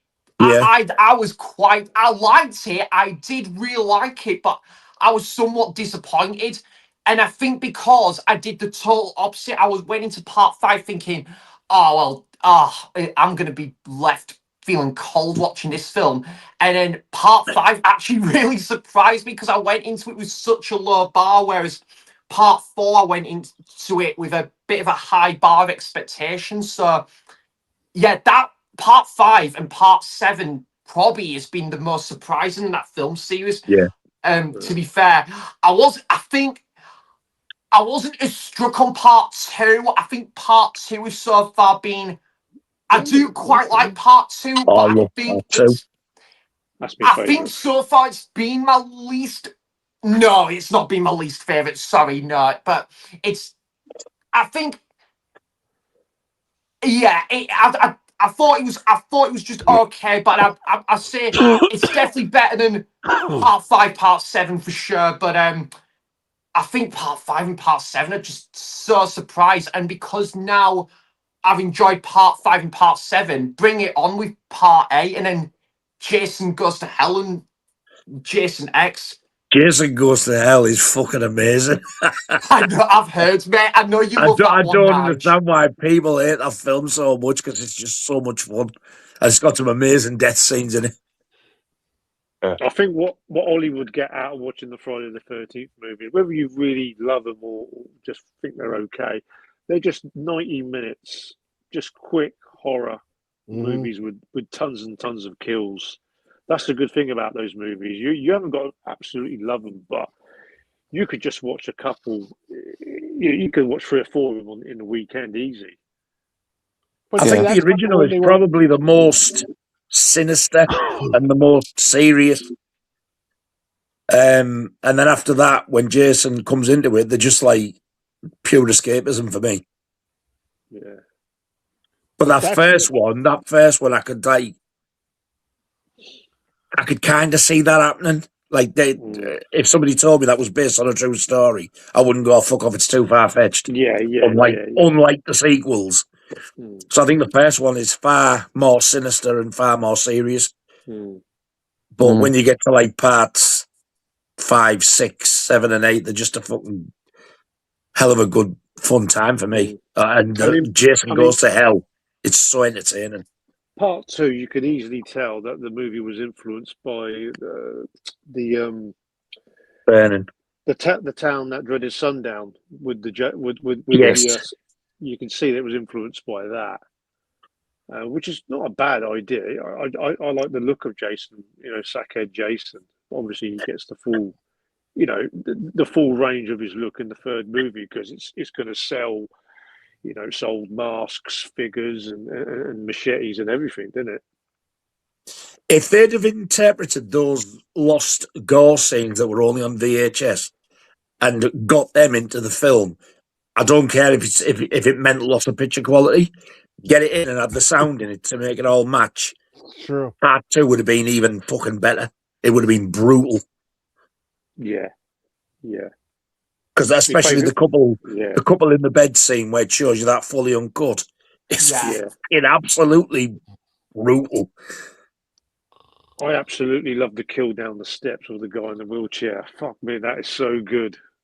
See, even when he gets that is maybe a second or so, which can mean in a second or 2 seconds is big sometimes in a film. But you see, that's longer when you see it in his face. Yeah. We've lost Kenny. Yeah, I think Kenny's zonked out, hasn't he? I think I checked out about 5 minutes ago. No. Kenny. I was listening to a message I got from one of my friends. She was in the blizzard so I was listening to that because I had it in my headphones. Well, fair enough. Sorry. Minhajul says, "Hey up, fellas! Anyone pick up Predator Badlands today? I can bet Andy has like me, and you like Andy can show off Predator Badlands today. Very reasonably priced, I think." Of course, he picked it up. I'm gonna go and drain my bell end. Okay. And I haven't picked that one up yet either. What's Nigel's gone? What's Nigel's gone? Fucking time. Talk about Predator all you want now. What's Nigel's gone? You really liked it. Andy really liked it, didn't you, Andy? Yeah, I enjoyed it. Yeah, I had fun with it. Yeah. I saw the trailer of it. Yeah, it just didn't really. I do need to see Prey. I know the Prey is more of a prequel, but I need to watch that one first before I get onto Badlands. I'll give it a shot. Yeah. I think is this true? Is this true when they say this rumor that Arnie might come in for the next one in a small role? Yeah, I've seen that. Yeah. I don't know if that's a good thing or a bad thing. As much as I love Arnie, I don't really. Pull him back. Make him a small role. Make him not do the action and help them advise or something. Yeah. On how to deal with the Predator, because like they go to him because only one person has gotten out alive before or something. I don't see how they can do that. Yeah, I mean, like the old bald-headed guy with the moustache in the first one. It'd have to be like that sort of role, wouldn't he? You can't have Arnie jumping in the jungles and, God, man, he's nearly 80. Yeah. Let's have a message from our sponsor quickly whilst Nigel's gone. Do you suffer from a lack of a father figure? Do you have clinical depression? Have you ever accidentally broken your mom's favorite coffee cup, and when she found out you did it, she tied you to a bed and spanked you with a metal spatula? If you said yes to any of these things, I don't care. And to keep it a bean, no one cares. Do you suffer? There you go. That's the sponsor for today. Do you know what, Ollie? Do you know what I realised? 3 hours and 13 minutes, and we still didn't. We didn't go through what we've been watching recently. I know. I've just realised that. I know, Sam. I love that. I know, Sam. Yeah, I know. I know. I was like, okay. Ollie, I'm going to stay on for about another 15 minutes, and that'll be me cue to go because I've got to get up early in the morning. But yeah, that's fair enough. Another 15 minutes. Let's try and. What's he doing? More often than not, remakes are unnecessary. But I do love the Dawn of the Dead remake and the Blood remake. Both superb. Yeah, Nigel liked the Blob remake, didn't you, Nigel? I fucking did, and I never ever fancied it.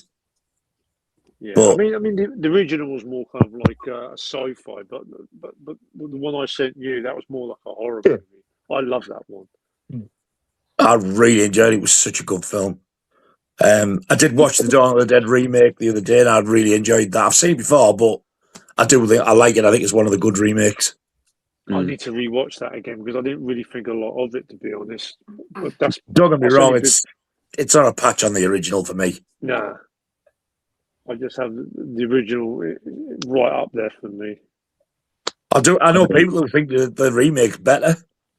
Dan says that he prefers the remake over the original. I'm like, what the fuck? Stephen does as well. Tasteless cunts. I've only seen the remake. Oh no. I've never seen the original. I've got the original on DVD. I've never watched it now. You need to see the full. Again, there's so many different versions, but I always go for the longer version every time. Yeah. The uncut version's the way to go with the original Dawn of the Dead. Oh yeah. Yeah. I forgot about that. Yeah. I've lost my cup. There's so much. Andy, my favourite scene in that, you know, when the bikers are like running havoc in the shopping mall. Yeah. And they got that blood pressure machine, and that biker, he goes to fuck about with that blood pressure fucking equipment, and the fucking zombies just fucking rain in on him. And he's more concerned with playing with the blood pressure fucking machine. That just kills me every time. Yeah. That's it's just such a great movie. But the extended cut is the way to go with that film. There's just so much gore put back into that movie. Yeah. In the extended cut. Was that the original? So yeah. To the original Dawn of the Dead, yeah. Yeah. I think that's why I haven't watched the Argento cut yet, because I like the extended one so much. Yeah. And Sammy G needed to add Dawn of the Dead to his collection. I do. Okay, now it's warped up. Do need to have that to my collection. And do you know what? Maybe. You've not seen it, Sammy? Oh, Dawn of the Dead I've seen. And do you know what? I think I need to watch Dawn of the Dead. Porn. Something. He needs to watch something to wake him up. Get him going. Get your juices flowing, Sam. Oh, what a thought. Oh, no, thanks. I didn't want to think it. I just said it. Get your juices flowing right out the top of your bell end. Squeak, squeak, squeaky, squeak, squeaky, squeak. Do you know what, like, I'm going to say this now. You know what? I'll say it once, and I'll say it again. This has been a really great stream, this has. Has it? Because I said earlier, it's been a really good... in the collection. We've got a space for Nige, and we've got a space for Andy, and a space for Carlos, and Kenny, but not Ollie. I got to say one thing, guys. I've been on a lot of live streams, but this is definitely the fucking wackiest one I've been on. You're welcome. I'm telling you. I think that's why I'm sat like this, because I think I'm in absolute fucking utter shock and disbelief. I'm thinking, what the fuck is going on here? Sam and Ollie together equals destruction. I think I've zoned out for about fucking 60% of this stream. Yeah, I think I am. I was debating watching a run of Top of the Pops with Stu one day. Top of the Pops tonight. Oh yes. Poisoning Jingle jangle. No then. Not that Oh yes. fucking idiot. Not that fucking idiot. Hey, on top of the pops, we have "Oh, Not That Fucking Idiot" by Carlos Madras. I tell you, after watching that Jimmy Savile series, fuck me, man, that was tough. That was a tough watch. Yeah. Yeah. I only got It's through fucking one brilliantly episode. made, though. The Steve It Coogan, was. he deserved a fucking award Yeah. for that. Oh yeah. Unbelievable. I mean, like, every time I Sickening. turned away, I actually fucking thought it was him. Wow. Yeah. He's got a physical. Yeah. I didn't say join in. Shut your fucking trap. Carlos, I have a question for you. Go on, buddy. Better movie, Good, Bad, and the Ugly, or oh damn it! I just had it on the tip of my tongue. Time in the West. Yes. Good, Bad, and the Ugly. Good, the bad, Really? the ugly. That's the good. Oh, I wow. do love Okay. Once upon a time in the West has got the most fucking boring first 15 to 20 minute opening. Oh, And by the shut time the it's hell finished, up! That's the greatest Yeah. first. it's fucking 15 Jai minutes. just goes on That's to it, and I want to stick that harmonica up Charles Bronson's fucking ass. Oh That's my one of the God. coolest openings. Every 2 fucking minutes. Ooh. It's the build-up, Nige. Oh, is that what it is? I thought that was the. This is where you knock the Zeds out. 15 minutes. Like, fuck that. Once upon a time in America, it was so much better. But you've got Once Upon a Time in the West in your collection. I've watched it once. Yeah, I haven't rewatched it. Yeah. Is it, Carlos? Another question for you. I have that on Blu-ray. Is that better to get it on 4K? Oh, the 4K's good. It's better, but it could have been better. Oh, okay.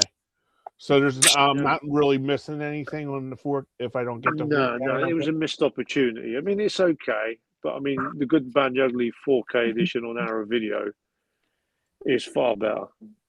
They done a lot of work on that. They put the effort in. I think when they done the Once Upon a Time in the West 4K transfer, especially it was an anniversary one, they could have made it so much more. Gotcha. I know. I could have made it so much more. Because I've seen Stewart's review, and I almost bought it like on Black Friday when it was like $11.99 or something like that. But I didn't know whether to put the money out for the double dip, because I love that movie. I just love it. If you love the movie, it's worth it. I think so. Yeah, because you get a little bit of a upgrade, but not huge. Okay. Yeah, I just thought I would ask you about that because I love both movies, but the Once Upon a Time in the West for me I like better than Good, Bad, and the Ugly. And it's by like a minute like molecule, Look at this cunt up here, fucking. I think Ollie's fucking an invisible cock. You joined in as well. Sam started it. Sam started it. Just started Come on, dancing. Carlos. It's like they've got ants in their pants. Oh. That sounded like he jizzed in his white fronts. Oh. Sammy, have you got this in the collection? Yeah, what the fuck? Oh, he's gone into fucking Mong mode. I'm gonna say I'm not gonna be able to sleep again tonight now. Right.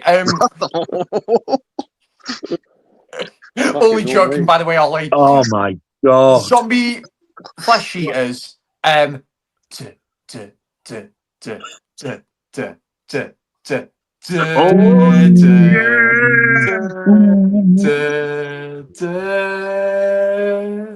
that a yes or a no then? Ooh. I don't think he has Have you that. seen the post in the background, Nige? I did not get what he was doing. The question was, Yes. have you got it? The answer was a really bad rendition of the theme music. That's Right. music.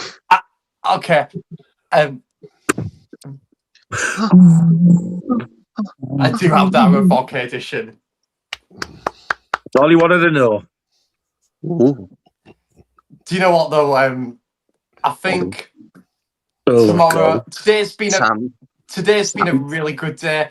Tomorrow's going to today be is this could great day. be the greatest day of our lives. No, I'm not singing that shy. Under that fucking path. Oh. Ooh. No, not What a singing. Not singing. wonderful world. Oh, yeah. Nigel's completely gone. Oh, there he is. Yeah. He's back. And you're back in the room. You're back in the room. Excuse me for a second. In the room. Carlos, Sydney. listen to the commentary on the thing with Carpenter and Russell. The two of them get hammered drunk on it. Hilarious. What's that again? Sorry.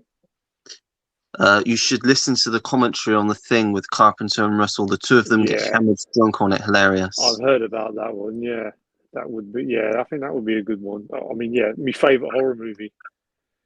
Yeah, I shouldn't need to hear the commentary on that. Yeah. Why? Why, Carlos? Just Why not? Why What's not? my favourite horror movie? But why? I just love the claustrophobic. Andy, are you sort doing of all right? feeling to the I'm movie. done. I'm done. I'm just done. I just say actually just like nope. Kenny's completely done. Okay, he's gone now. Gosh. Right. Nige may Nige beg may to differ and say reasonably priced, but my arse. My arse? Your arse? Whose arse? Reasonably priced my ass. Mm. Oh, he's on about Yes. predator. Predator. Sexual predator. Sexual feeling. I was going to say, isn't that a song by Marvin Gaye? Sexual Sexual Predator. predator. When I get that feeling, I turn into a sexual predator. God. Marvin bollocks and never mind the gay.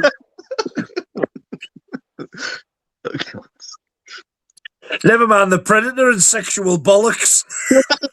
Right. Oh, God. What do you think of the Jamie Foxx BAFTA controversy? Didn't know there was any. Jamie Foxx. God knows. Never heard of that. Yeah. I know the controversy. What happened? Yeah, I do I too. don't The M word. Nothing to do with Jamie Foxx. That had nothing to do with Jamie Foxx, as far as I'm aware. Yeah. It was Delroy Lindo and Michael B. Jordan. Yeah. What was But that? there was a reason for it. Because he has Tourette's and he just shouted it out. Yeah. Oh, okay. Yeah. He has Tourette. The guy that made the film of I Swear of, he has Tourette's. Oh, yeah. Oh, I heard about this today. And the two actors from Sinners came out and he shouted the N-word. Oh, really? Oh, Yeah. They just didn't know what to do. They just were like, what? Because it's live as well, so they couldn't even beep it out. Because apparently he left as well because he was mortified. He was so upset. Yeah. Him shouting. I think the movie I Swear that got the award for the best film on the BAFTA. And best actor. Best actor. Yeah. Have you seen that, Nige? I swear. It's such a good film. Oh, It's fucking amazing. brilliant. It's one of the best Fucking films. amazing. Yeah, it's really good. By the moon and the fuck off. Because I knew we was going to join in the cunt. Yes. Let's do a duet. Let's not. Okay. You know, But he you know was. what? I thought I'd come on here and it'd be like movie content. All I've just got is fucking singing auditions from fucking Ollie and Sam. It started off. Usually, You started it, Ollie, not me. Usually, it is just film stuff. Like if we had a quiz, then it would just be film stuff. But for some reason tonight, it started with Gone film. off the rails, hasn't it? It started all right, like, come on, is what you're saying, but I'm not the back up fucking again, problem. and now it's gone down again. It's like we've all gone herpes. off These two cunts. Waves. Whichever way I'm pointing. That's Sam. That You're is. pointing to Sam. Yeah, that's Sam. That's both of you. That's Sam. Yeah, that's Sam. Both of you. Both of Well, us I are go there. through Yeah. Sam's fucking ear hole and point at That's you. me. That's me. Yeah. Ow.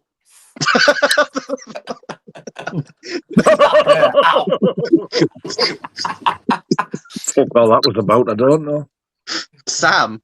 He went ow. Yeah, because Nigel did She that. put your finger through his ear. Did you know there is an Olivia Newton-John song called Sam? No, Sam. There you go. And the Sam's chorus gonna is lyrical genius. Sam, you know where I am.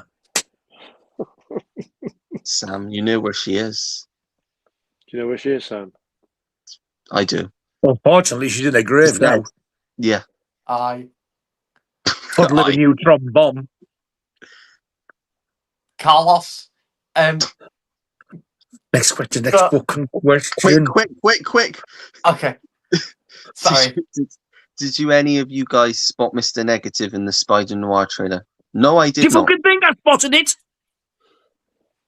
The what? I didn't spot it because I didn't watch it. Yeah. Sorry, guys. Exactly. Sorry. You didn't miss much except for Sam doing an ear joke. Oh, okay. Yeah. Yeah, Nige poked his ear and he went, ow. You smart, shitty realm. Sam, you definitely won't regret reading Salem's Lot. For me, it's one of his best. You might not think a book can be scary, but it certainly is, as is the Pet Cemetery book. Highly recommend both. Yeah. I'm the opposite. I would not recommend either of them because I saw the film twice and the books bored me. Really? I saw the film. Both. I said that wrong there. I seen both films before reading the books. Same with The Shining. I hated The Shining book. Saw the book. The film. Brilliant. Saw the book and read the film.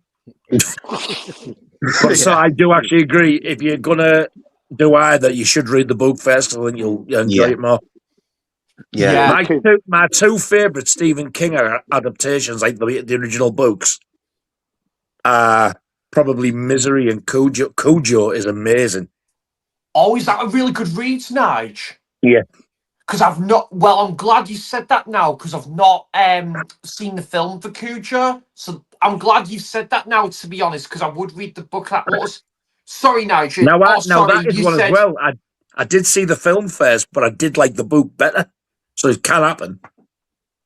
Yeah, what I was going to say. Oh, that's what you said, Misery. Because I absolutely love the film for Misery. It's fantastic. But I've heard is there a lot more in the book? Is there, Nige, with the book for Misery?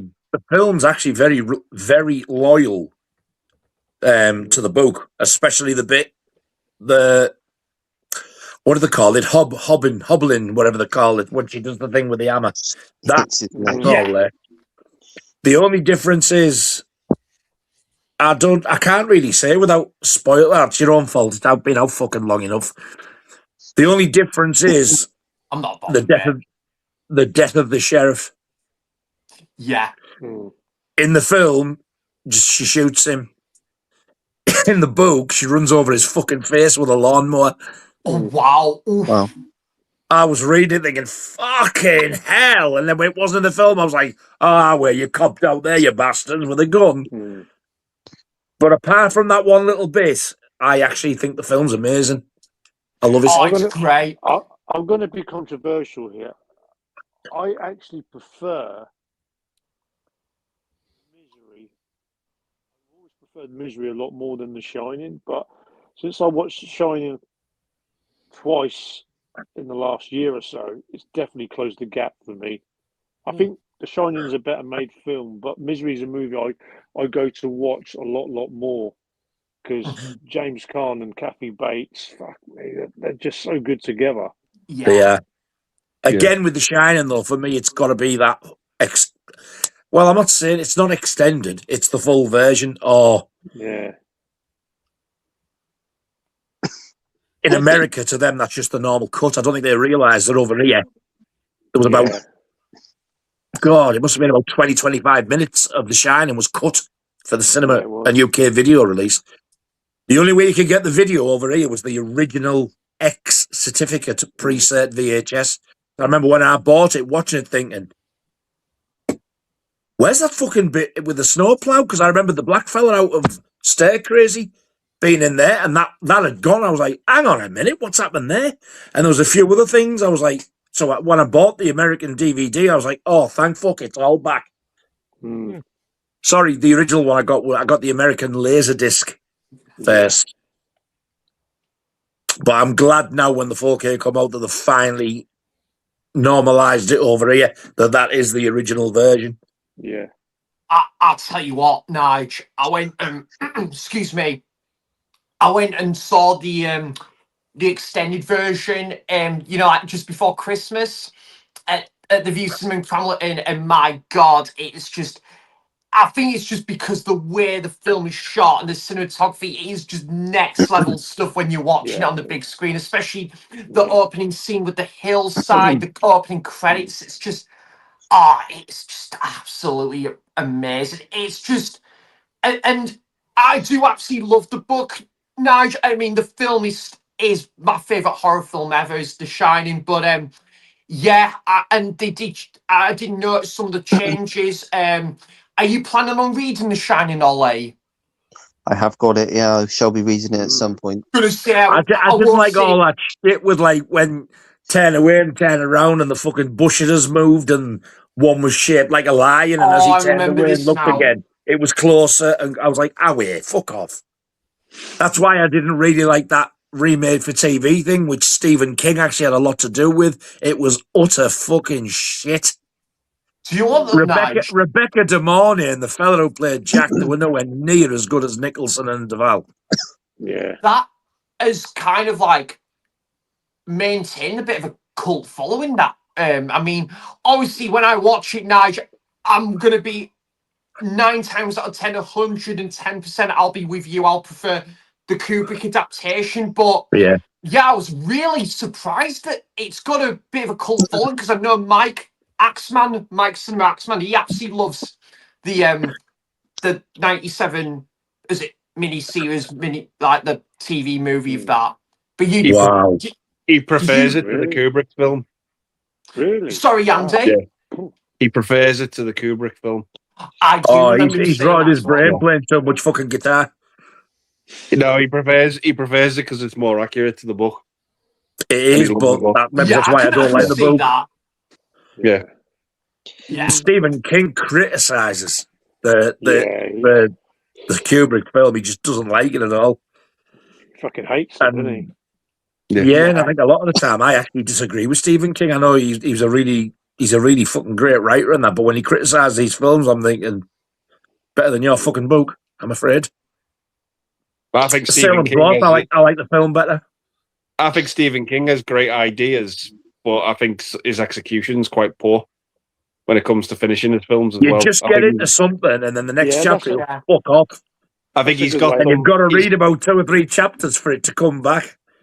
He's always had like initial amazing ideas on paper, but I think when it comes to sort of wrapping them up, he can't stick the landing. Because didn't he? What was it? Did he try making a film? What was it, Andy? Was it that Maximum Overdrive? Was that Stephen King? Yeah. That was based on a story called Trucks. Okay. I can't remember. I don't think it was it wasn't Different Seasons. It was another one. What, Skeleton Crew? Graveyard? Was it Skeleton Crew? He did a book of short stories. Was the Life of Chuck one of them, Nige? And the truck was in that, yeah.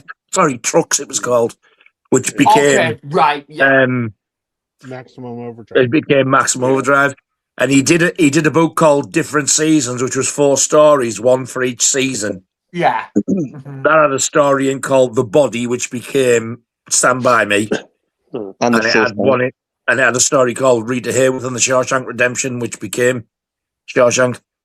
Yeah. One of them books with the short stories as well was also The Lawnmower Man.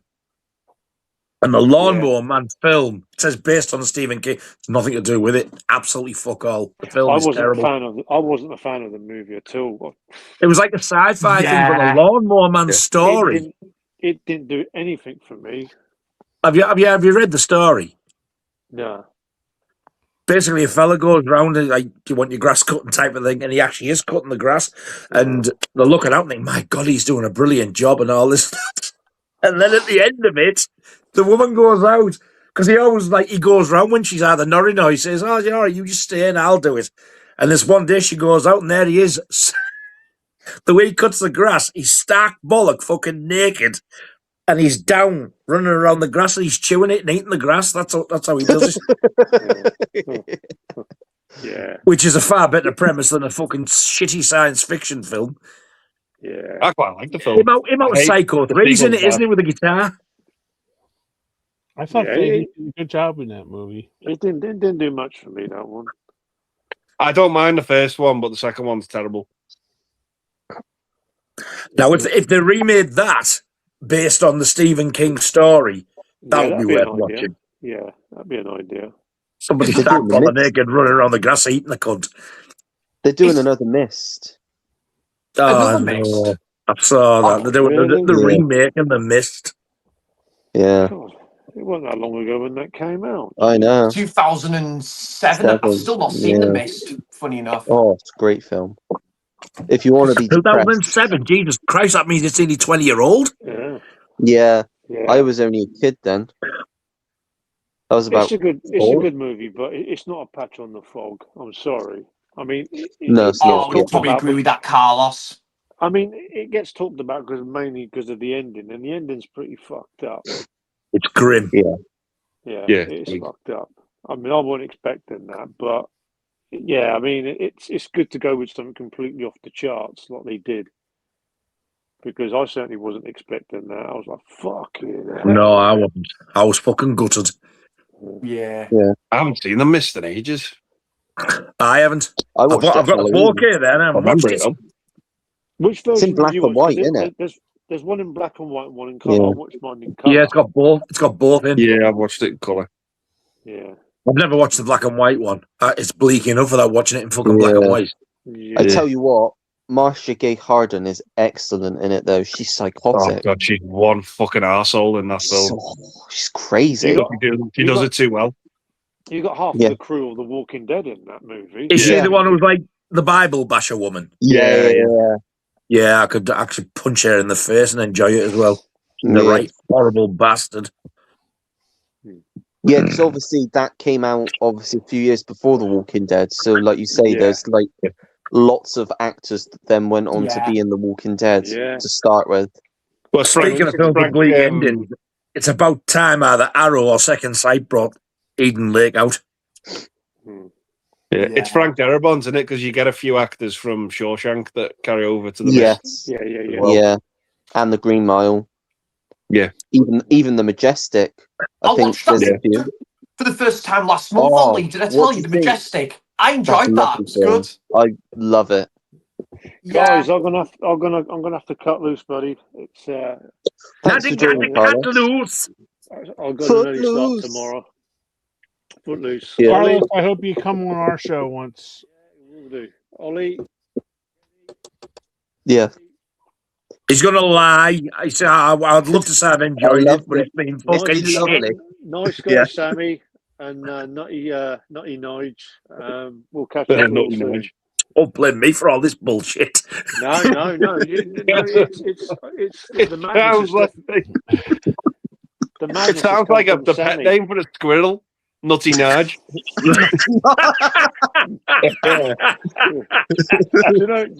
can't know character. You know what? For once, the craziness and the nuttiness hasn't come from Nige. It's actually from Sammy. Yeah. Applause to Sammy. Much. Really appreciate Ollie you letting us come on, and absolutely loved it. It was a lot of fun. Yeah, thanks for joining, Carlos. We'll definitely have to get you on again. Yeah, we'll speak soon, and we'll talk about more movies from the more movies next time from the collection. The Erection Collection. I'll see you guys later. Good night, Bye, Carlos. Carlos. Take care, Take care. Carlos. See you later, Bye, Carlos, Carlos. mate. Cheers. Collection. I've seen his big sweaty palm. What's he been up to? Ooh. Filthy beast. We need to look at this. As a guy who grew up outside Chicago and still lives in the area, I could care less if the Untouchables is historically accurate or not, if it still kicks ass, and that's the Chicago way. Yeah, very true. Bobby Hoskins was originally supposed to play Capone in the Untouchables because it was thought De Niro wasn't interested. Hoskins got a nice payoff for dropping out. Interesting. Hoskins looks more like the main one, doesn't he, as well? He Yeah, looks more like Capone. yeah. Can't think of his name, but I've been watching a couple of videos on YouTube lately of he was a real gangster with Gotti. Yeah. He was one of his sort of henchmen. He didn't say he's done them, but he's been involved in quite a lot of the murders. And he's been reviewing films, and he watched Goodfellas, and he said it was really fucking true to the fact, especially from what I can gather, that, you know, that scene, that opening scene in the boot of the car. Yeah. Yeah. That. And I was like, Jesus Christ. Yeah. And you know the bit where they say that the Joe Pesci character is going to be made up or whatever it is, and he walks in the room. And he just shoots him in the back of the head, yeah. He said that is exactly how it happened. Oh, wow. Can you imagine? I was like, fucking hell, these were brutal. Yeah. And another accurate one, he said... what about Casino, when he took him out and buried him alive? Yeah. I haven't watched that one yet, but he did say Casino was very realistic as well, about like the mafia taking over the casinos and all that type of stuff, and some of the brutality as well, I think. But I need to watch that one fully. But there's another one as well. This other one, I don't know who he is, but he now sells wine. I think it's because I've been watching like some gangster stuff, and like these things come up, and I didn't actually know they knew each other. And one come up today, and they had them both on, and they were fucking going at each other, hammer and tongue, in different places. Like, really calling each other, and fucking this, and calling him this, and God, they were fucking saying, now you fucking arsehole. I'm like, oh my God. They're both, like, really knocking on now, obviously, but they were, like, really, they just didn't like each other by the looks of it. Wow. Crazy. Very interesting to watch and listen to them, though. Yeah. Jim says they're going to remake Uncle Buck with Amy Madigan, and it's going to be a crossover with weapons, and it's going to be called Aunt Gladys. God. Oh. Yeah, but would it not be a sequel? Would it not be a sequel because she's in Uncle Buck? Right. Yes, so she is. would that then not be just a legacy sequel? But they'd have to call it Aunt Gladys. They'd have to call it Aunt Shanice. Yeah. Going to dinner, Uncle Buck and Aunt Gladys. Fucking hell. Gosh. That's a wild idea, Jim. Never mind the book and Uncle Bollocks. Minhajul loves Predator Badlands artwork. One of the best artworks he's seen. Glad to own it. Good for you, Minhajul. I'm coming to the conclusion now, Mr. Hadjul, that you are a fucking parrot because you keep going on about the same thing over and over and over. So nice. Then go and rub your penis or vagina, whatever it is you've got all over it. Yeah, and 56 comments later, and he finally shuts the fuck up. The Steelbook artwork is fucking terrible for Badlands. Surprised considering how much I like Avatar. Still haven't. He wants to get the full. I have no idea. June, the last one didn't come out for 6 months after it came out. It was in the cinemas. June, maybe again. I don't care. I think it's an amazing film, but the artwork's pretty shit. That? Yeah. Yeah. He wants us to show some love for Scream 7. How can we show some love for a film that we've not seen We haven't seen the cut yet. Yeah.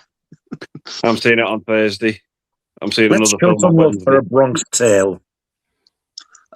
He thinks it's AI. Has everybody gone to sleep? Like, is he the only one commenting now? Jim's still there. He never thought he would ever enjoy a PG-13 buddy film set in the Predator universe, but he absolutely loved Badlands. Wake me up when the Predator shit stops. I'll Sam, have to skip Sam, through I have a all of the question Predators. for you. Here we go.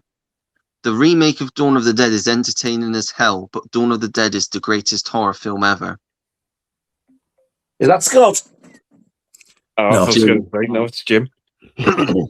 Scott's favourite movie of all time. Hang on. What's going on? It seems very lusty and sexual of this stream. Why wouldn't it be? Look at these hunky men that are on this stream. Why would it not be lusty and sexual? Hunky, really. Hunky, we're hunks. Hunk. Never mind the men and hunky bollocks.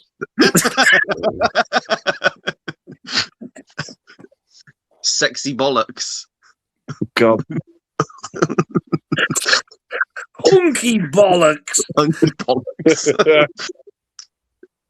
The Good, the Bad, and the Ugly might be the greatest film of all time. Carlos is correct. I've never seen it, so. He's also now spelt Jaws wrong. Yeah. There's far too many letters in it. Oh yeah, at least someone's checking him. Just spamming 11 his comments in quick succession. Chill out a bit. Yes, Yeah. like I've just said the same. Oh, it's not Evil Dead Cunt. It's Evil Dead Wrath, apparently.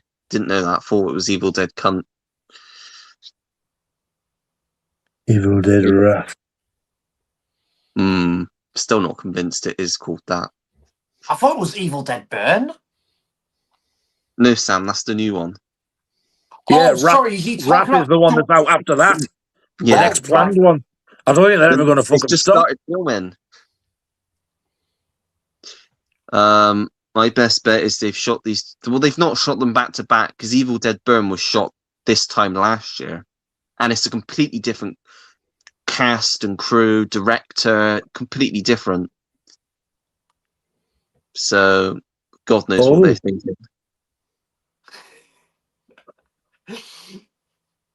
It looks like Ollie and Sammy both have to take a shit. I don't know about myself, but maybe Sam I don't does. know. I think plenty of it's come out their fucking mouths tonight. Oh, Well, hang on. Adam, completely agree with you, mate. Wow. Alan has just told me that the thing you're on about, the guy with Tourette's. yeah. Yeah. Apparently it's come out that he said it deliberate.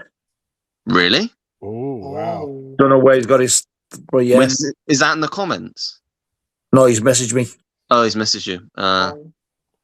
Really? That's crazy, that is. Why would he say... How would you know if he said it on purpose, though? Maybe he's tried to get away with it and he's felt guilty. I don't know. But why would you say that live on television in front of people? Maybe to make people laugh, thinking they were going to think it was the Tourette's. I don't know. Maybe it was the Tourette's. I don't know where he's got it from. He said it's come out on... I don't know. I'll tell you what he said. I won't. Just to let you know, Jamie Foxx said today that the guy with Tourette's said it deliberately. But why? How would Jamie Foxx know he wasn't even there? Don't know. Jamie Foxx wasn't even at the BAFTAs, though. God knows. But I think some people like to make things sound worse than they actually are. And the guy who shouted it, I'm assuming he's white. Yeah, he's white with Tourette's. And that's the problem. That's when they take great offence. But they can call each other it. Yeah. But the thing is, people can call each other, and I personally think it is an offensive word. And if we can't say it, they shouldn't be saying it either because it is offensive. But the thing is, they invited him to the event, to the awards event, knowing it's a live stream and he was television event. I was watching it before, and I thought someone was heckling Alan Cummins, but it turns out it was him. Yeah, just having episodes of the thread. And I thought that's what. Andy, do you think he's had like a real tick? Yes, absolutely. Yeah. Absolutely. He's had it's been a tick. Absolutely. whatever anyone else is saying is bullshit. They're just doing it for the media, for attention, to Yeah, dramatize that it, to would make make a hell of a lot of sound sense to me. Yeah. And he said, Alan Cummins said, we do apologise if anyone's been offended by what's said, but the person who said it has Tourette's. It's an uncontrollable tic. It's been a reaction to the tic, him saying it. He hasn't said it out of malice or hatred or anything like that. Anyone Laura that said says that anything, somebody had commented saying, well, he must use the word for him to come out with it and say it anyway. I was like, well, no. it's Just because you say hearing the it. word doesn't mean you don't. He probably doesn't use it in everyday language. It's like No. everything else. You get Yeah. people who just don't swear can automatically start and shout cunt because they can't control this. Yeah. It's Just because it's you one of say those the word doesn't things. mean you use it. You know the word, but you might not want to say it. I think the people that are coming out saying, "Oh, he said it on purpose," do not know anything about Tourette's. They've not educated themselves Don't. on That's the Tourette's. They point. They just don't. say they just think, "Oh, this guy's being an asshole." But Tourette's is an uncontrollable condition, Yeah. and it's you get stimulated by things that are going on in the environment around you, and that is what causes the tics to come out. So Why that is would why you- he said what he said. Why would you go dress up, go to this big event about this film that's made of your life, go there and purposely say that live on television? You wouldn't. Just Why to would sort you of do it? like be disrespectful. Exactly. Yeah. Anyway, did you hear? I don't care about an R-rated Venom movie. Good. No. Neither do I. More fucking 4K stuff. Does this guy ever like sleep? Now he's talking about Universal Soldier, The Return. The Return, not even the first one. Give somebody else a chance. Please let someone else comment, That- dude. Universal Soldier 2 is not very good. No. Trucks Night was in the Shift. Night Shift. There you go. That was a good book that I read. That was just a load of short stories, which Yeah. one of. I've got quite a few of the short. I got the what's the Apt Pupil one? I've got that one, and I've got the Bachman books. The original. Fucking Skeleton Never Crew. mind. When they had Skeleton Crew. I've got the original one. I've got you know the Bachman books. Jim was really jealous because I have the original copy that got took out of circulation with the original story that's been taken out. I've got that book, the first edition. Don't know, and I got What's it on the for free. front cover? Is it like the Bachman books in big, like yellowy orange letters Yeah. and a black background? Yeah. I had that years ago. Yeah, it's out. You can't get it anymore. I got it for free in a Tesco's. Wow. Wow. Just out on the someone had obviously just put it there, and I just took it. And I didn't know until Jim mentioned that they took it out of circulation because of the one story in there. Because I What's think the it was one of story? hang on, I say right. It was Columbine shootings. Rage. Rage. Yeah, so that's the one. Is that paperback? Yeah. The one I had, it's a black cover with yellow writing. It was a hardback. Because it But says it had all the stories in, though. I think it's 4, isn't there? this one The Running Man, was The Long Walk, Rage. published in 1987. This edition. The one And I it got was was 86. Yeah, that's the first published edition, 86, and then this one, the paperback, was 1987. But you can't get it anymore, apparently, which I didn't know. What's the 4th story? So it's Rage, The Long Walk, The Running Man, and Roadwork. Roadwork. I can't remember how that one goes either. An immovable man refuses to surrender to the irresistible force of progress, it says. Bloody hell. Rage is just about a school shooting, basically. Wow. Don't remember that. About a high school teenager that basically goes on a killing spree at a school.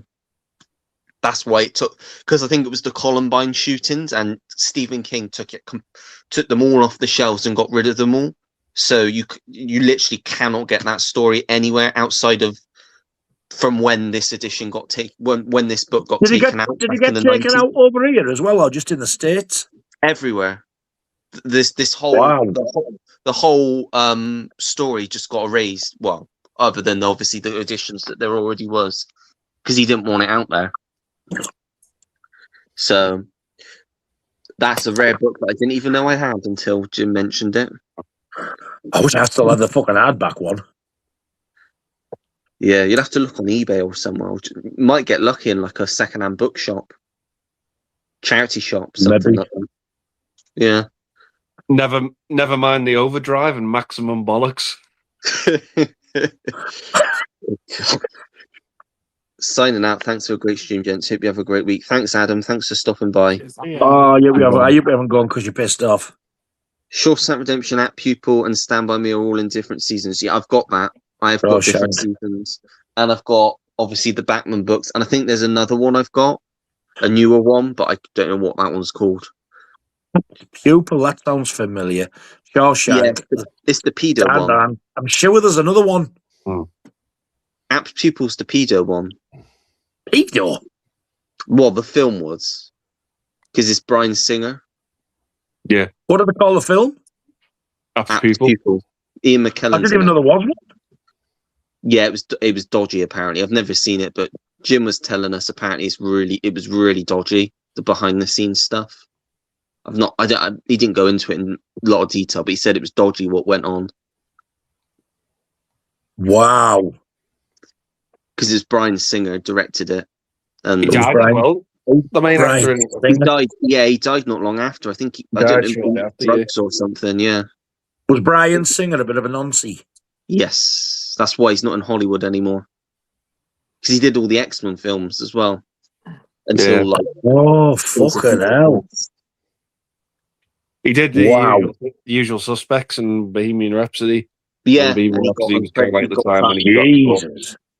he got cut from Bohemian Rhapsody, so I think Dexter Fletcher finished it. Dexter Fletcher took it, yeah, finished it, yeah. Wow. The more you know. Anyone see Henry Cavill as Highlander? No. Yeah, I am actually looking forward to that just because of the creative team behind it. If it was anyone else, I probably wouldn't give a shit because that original film's so good. But the fact that it's Chad Stahelski taking it on and the cast that they've got for the film, I think is pretty good. I think there's a better chance of it being actually pretty decent. I like Cavill.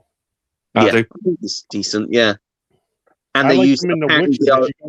Did you guys see the Witcher series? No, I've not seen that. Bits and bobs of it.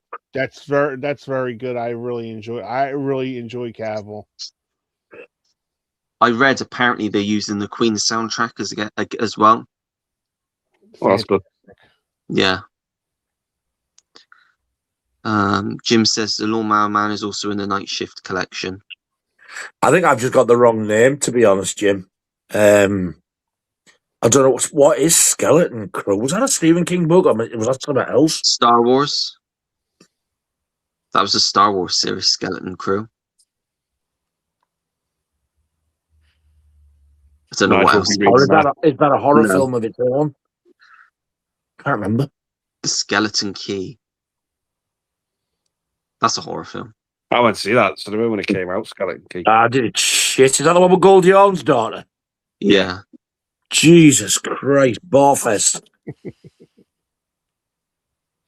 Yeah. Bob Hoskins playing a control and abusive arsehole in that Jet Li film was horrible. Oh, Unleashed. I've never seen that. Unleashed, That's a great film now, but I've only got it on DVD. I've never seen it for donkey's years. I think I have got the DVD, actually. I thought that at the cinema. It was fucking brilliant. Yeah.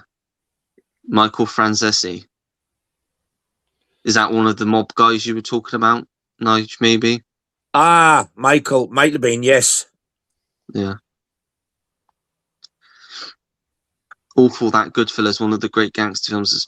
I don't mind the 4K transfer. I watched that and think it's not as bad as what people say it is, man. I must admit. No, I'm with you. I don't think it's that bad. It's okay, I need to watch it on the new telly. I'll watch it and see if it looks any worse. Yeah. Yeah, it's okay, but it could be better. Yeah. Do you guys have any VHS? Because they haven't released it on DVD or Blu, but you love it now. I don't have any VHS, so no. Don't have a VHS player. I've You still don't got have a all video those. recorder, you mean, not a That VHS is what player. I mean. That is what I mean. Yes. Yes, that is the correct word. Yes. And what I don't even know what film he's on about now. Do you any VHS? Any. Because I think he just means if you've got any that haven't got a DVD yeah, or Blu-ray. he said because they haven't released. Oh, I Yeah. see what you mean. Yeah. Have you got any VHS? Because they haven't. Yeah, I've got some, but I can't play the fuckers. Even if you get a V, it wouldn't fit onto modern tellies because the SCART leads and aerial leads, would they? Yeah. Yes, there's So you one probably film. you need an old telly to go with it. There's one film I have on VHS that's never had 4K, never had a Blu-ray, never had a DVD release, and I've still got it on VHS. And it is the third Addams Family movie, Addams Family Reunion, with Tim Wow. Curry as Gomez. That's mental. So, Yeah. do you know what? I tell you what, though, if I ever see going cheaper out the VHS of that film, I keep telling you about Andy Trapped. Yeah. I'd swipe that up. Do you know what shocked me? Since Carlos has left, Sam's not said one word. He's probably talked himself into an extreme case of tiredness. He's just sat there. It looks like he's Yeah. about to. He's fucking knackered. I've got some news. I've got some news for Sam. We didn't win. What's the score, Andy? 1-0. It's not Man bad United. effort, like. Yeah, not What's bad. George? Yeah. Ooh. I thought we were going to get battered, but yeah. It's not as bad as I thought. And by That the way, is what I think now. Nige, I liked what you did there because that's what I was going to say. Matt Lucas's claim to fame Yes. there. Yes. I do want to get back on and watch Shooting Stars. So, did you watch all the seasons, Nige, as of which one was coming out for Shooting Stars? No. I've seen a lot of episodes, but I haven't seen every single one. Yeah, I think. Do you know what? I do want to watch at some point actually, because being based in the Northeast now as well. Probably at some point in Biker Grove. Oh, fucking hell. Fucking hell. That's so random, Sam. I've never watched that. Is Jim still here? Jim, do you want to come and chat to us, Jim? Do you No. want to come and chat to us, make it a bit more normal? I'll send him the link. If he's Never here. mind. Never mind the Grove and Biker Bollocks. Biker bollocks! He's got a bad case of Biker Bollocks. He's Driving sat on Miss that saddle too long.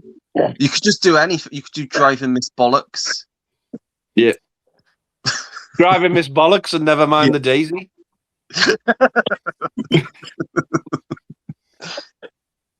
Rides the High Bollocks. Biker Bollocks. Never mind the Grove. No, it's Ride the High Bollocks. Never Thanks, mind the Hector. country. Grove. There was a spell when I watched it. Yeah, it was long after Ant and Dec had left it, but yeah, there was Biker Grove. They're bringing it a back. bit of a spell when I Oh, I watched think it. Ollie. Yeah, I Biker read Grove. that they're bringing it back. Yeah. I've never seen it, to be honest. It's on ITVX now, but yeah, I That's can't why they're comment. bringing it back. Because Yeah, it's yeah.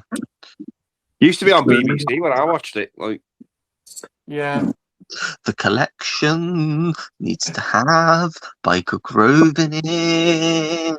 I don't think I've had a DVD release, to be fair. Biker Grove. Network, surely Network Oh, have did released they? that. it was I actually can't very remember good. that getting a DVD release because all the episodes on ITVX now, I think. Stephen did send me some amazing fucking films on VHS, though. He got me two of my grails. He got the original Piranha and Creepshow X-Rental. This is when Creepshow was a double A, not a 15. Yeah. Carrie, before it was on Warner Brothers on Intervision, that's there. He got me the what's known in the States as the Prowler as well. But on the Video Nasty list, it was Rosemary's Baby. He's got me that as well. There was another one, I can't remember what it was, but it fucking blew me away. And they're in amazing condition when you consider they're from the early 80s as well. Ollie, I'm gonna have to Today, I'm gonna Sammy G in the house. I'm gonna have to be over and out soon. Ollie, I'm gonna have to head off soon, buddy. I'm getting, and you are right. I'm getting pretty tired. To be fair, not because of this, just because I've been up since 7 this morning. I Come won't be on. much longer myself. I've got to be up for tomorrow to take the Oh, fucking car to get a tyre on or whatever. Go Yeah. and dance and do the jizz. Kiss my asshole with your face. We've not got too many comments to go anyway. Don't mean to be mean, but I don't see Minhajul's comments. I blocked him a long time ago. A little restraint and cop on is required. Yeah, I mean, with people like that, if they do get to a point, I'll just ignore the comments. That's what I was trying to hint at, but you didn't take the hint. Yeah, I will. Well, I skipped quite a lot of them. There were so many, but It's ridiculous. yeah, I think I agree. I think like Melina, because she seems to put a lot of random comments. I will acknowledge the first comment you put, and if you're going to put stupid comments after that, they will be ignored going forward. I'm never going back, Melina. I don't know that one. Yeah. It's actually a song. It's called Juanita, not Melina, but that's I'm never going back, Juanita. I don't know who played the original. Brian Maiden did a cover of it as a B-side. It's fucking shite, but just when you said Melina, it made me think of it. I'm never going back, Melina. Yeah. Anyways, guys. Wait, Sam. Wait until we get to the end of the comments because we'll end it there. End of the stream soon. Sorry, Ollie. Yeah. Without coming across as rude. Okay, no, right. No, it's fine, Sam. But we can wait. I know you want to go to bed, but you. I didn't want to be rude, Ollie. I just wasn't sure when the stream was ending. Oh no, it'll be finished in a minute. Well, it'll never end if you don't shut the fuck up for 2 minutes. Yeah. Anyways, I'll shut the fuck up and I'll let you crack on with this, Ollie. Okay. Roadwork is boring as shit, apparently, Jim says. Noted. But apparently, you said the Running Man and the Long Walker. What about Rage? Have you read Rage, Jim, or did you never get the original print? Because that's going to be quite a difficult story to read, I would have thought. But yeah, I still need to go back and read the Long Walk and the Running Man because I've heard good things about those two. Yeah, Stand By Me was called The Body originally. Yeah. I said that. That's in different seasons. Yeah. Spectre says, night, guys. Good night, Spectre. Thank you for joining. Great stream, guys. Well, I don't know about the word great in front of that, but thank you nonetheless. It was a stream. We streamed for a while. Talked. Even Minhajul. 99. Let's all get some good night's sleep. Well, yeah. I don't know about that, but we shall see if that happens or not. I had nightmares last week. Wow. Actually, I was up for quite a while last week after the Tom Hanks Meryl Streep conversation. Good job Sam wasn't here, because if you told that to Sam, yeah, Sam would not like that at all. Don't think I fucking would. No, you wouldn't. Not the stuff that I found out. I don't know if it's true, and I don't think we will know if it's true for a while, but goodness gracious. And if not, I just read a lot worse stuff than that. Well, I'm not going to look into it, Ollie, because I want a fucking good night's sleep tonight. Yeah, I don't look into that stuff because I agree. If you don't want to know it, don't look into it. That's the best message. Yeah, definitely not before I go to bed, mate. Definitely not. And I don't really want to look too much into it anyway, to be honest. Nigel probably seen this. That's what they said the basis of Eyes Wide Shut was. Yeah. Kubrick. I've never seen that film either, but now I'm curious to see it. Yeah. Is he on the list? Huh? Bruce, no, he was trying to expose the people because he knew. Oh, was he? He did the Sidney Pollack character was Epstein, right? And he was trying to expose everybody at that time, and that's basically why. Tom Cruise. I don't. He didn't say who Tom.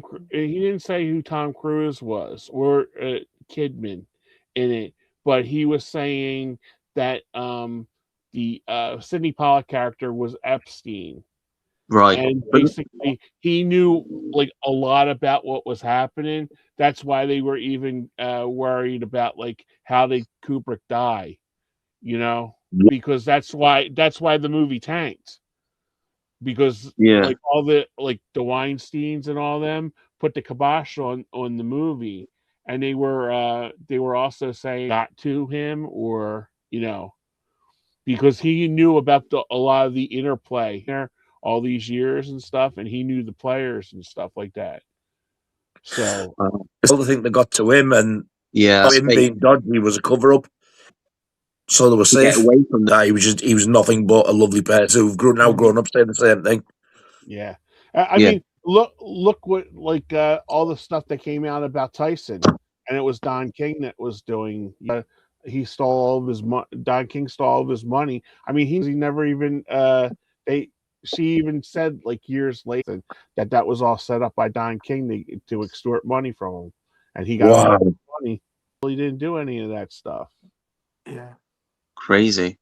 It's crazy that the stuff that goes on that we don't actually know about, really. Yeah.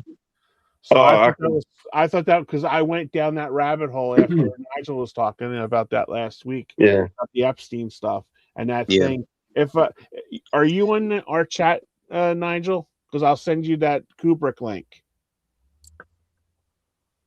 I don't think I am. No. I'll send it to Ollie, and then Ollie can send it to you. Okay, because it was really interesting because they said because they don't even know how he passed away, which was I've never known that before. Wow, it was a heart attack, wasn't it? But you can fake a heart attack. Yeah, but they said they never knew. Like they still think that Epstein's alive in like Israel or something like that. I think he's still alive, Epstein. I think he is. Because they even brought out 3 different people that were talking about this. It was Gervais, Mel Gibson, and Roseanne.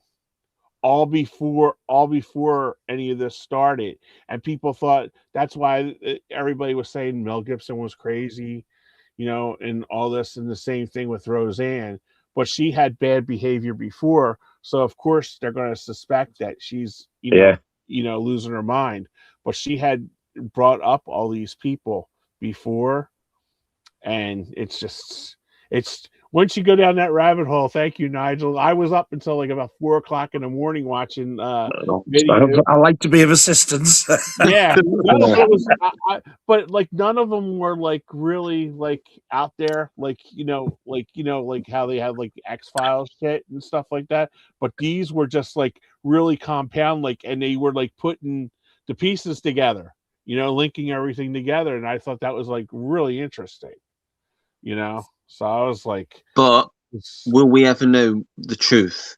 I don't think so. I think it will continue to be covered up. It's going to be like the Kennedy assassination. You're never going to know the real truth. Yeah, there's going to be conspiracy theories, but you're never going to know the real stuff. It's too big. It's too big of a fucking thing. Yeah, you're right, Andy. It's too many people to think that they're going to get away with it, though. There's too many people with too much power high up, and it's just too fucking big. This would upset the status quo far, far too much if this came out and it got bubbled and everything got exposed. It would change fucking everything. It would change the world. It would change the world. But I do strongly believe that these people have been fucking having people fucking bumped off. I especially believe that woman that was accusing Prince Andrew was fucking murdered. Yeah. She is well and truly been bumped off. Yeah, well and truly. Yeah, it's really crazy because there was even a girl that wrote a book that was involved in it, and she mysteriously committed suicide. Yeah. Wow. Well, they reckon the royal family got Princess Diana bumped off. Yeah, they've said that for years, haven't they? Yeah. Apparently she was ready to expose them all. Yeah. Yeah, because and I didn't know Fergie was such a pervert. You No, know, I didn't. I Shocked thought me that.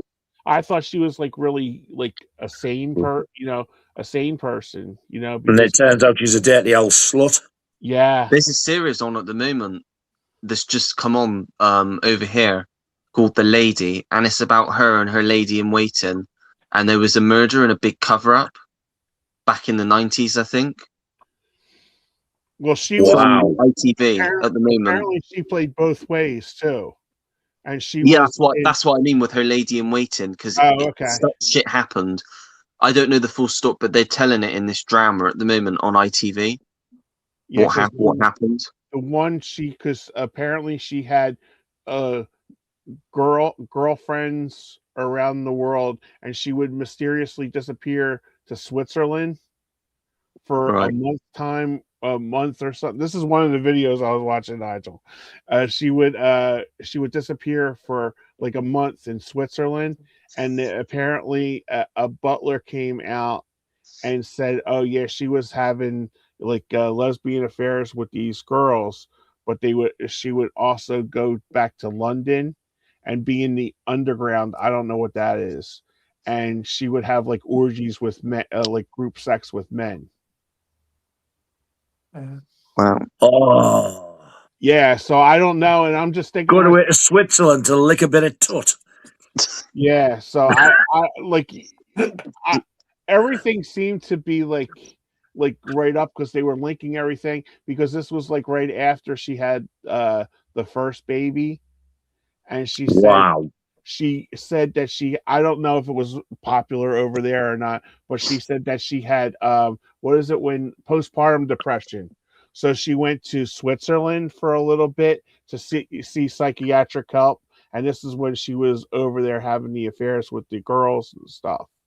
And then she came back, and then she was I think she was Gorging on about 50 cocks by the sounds of it.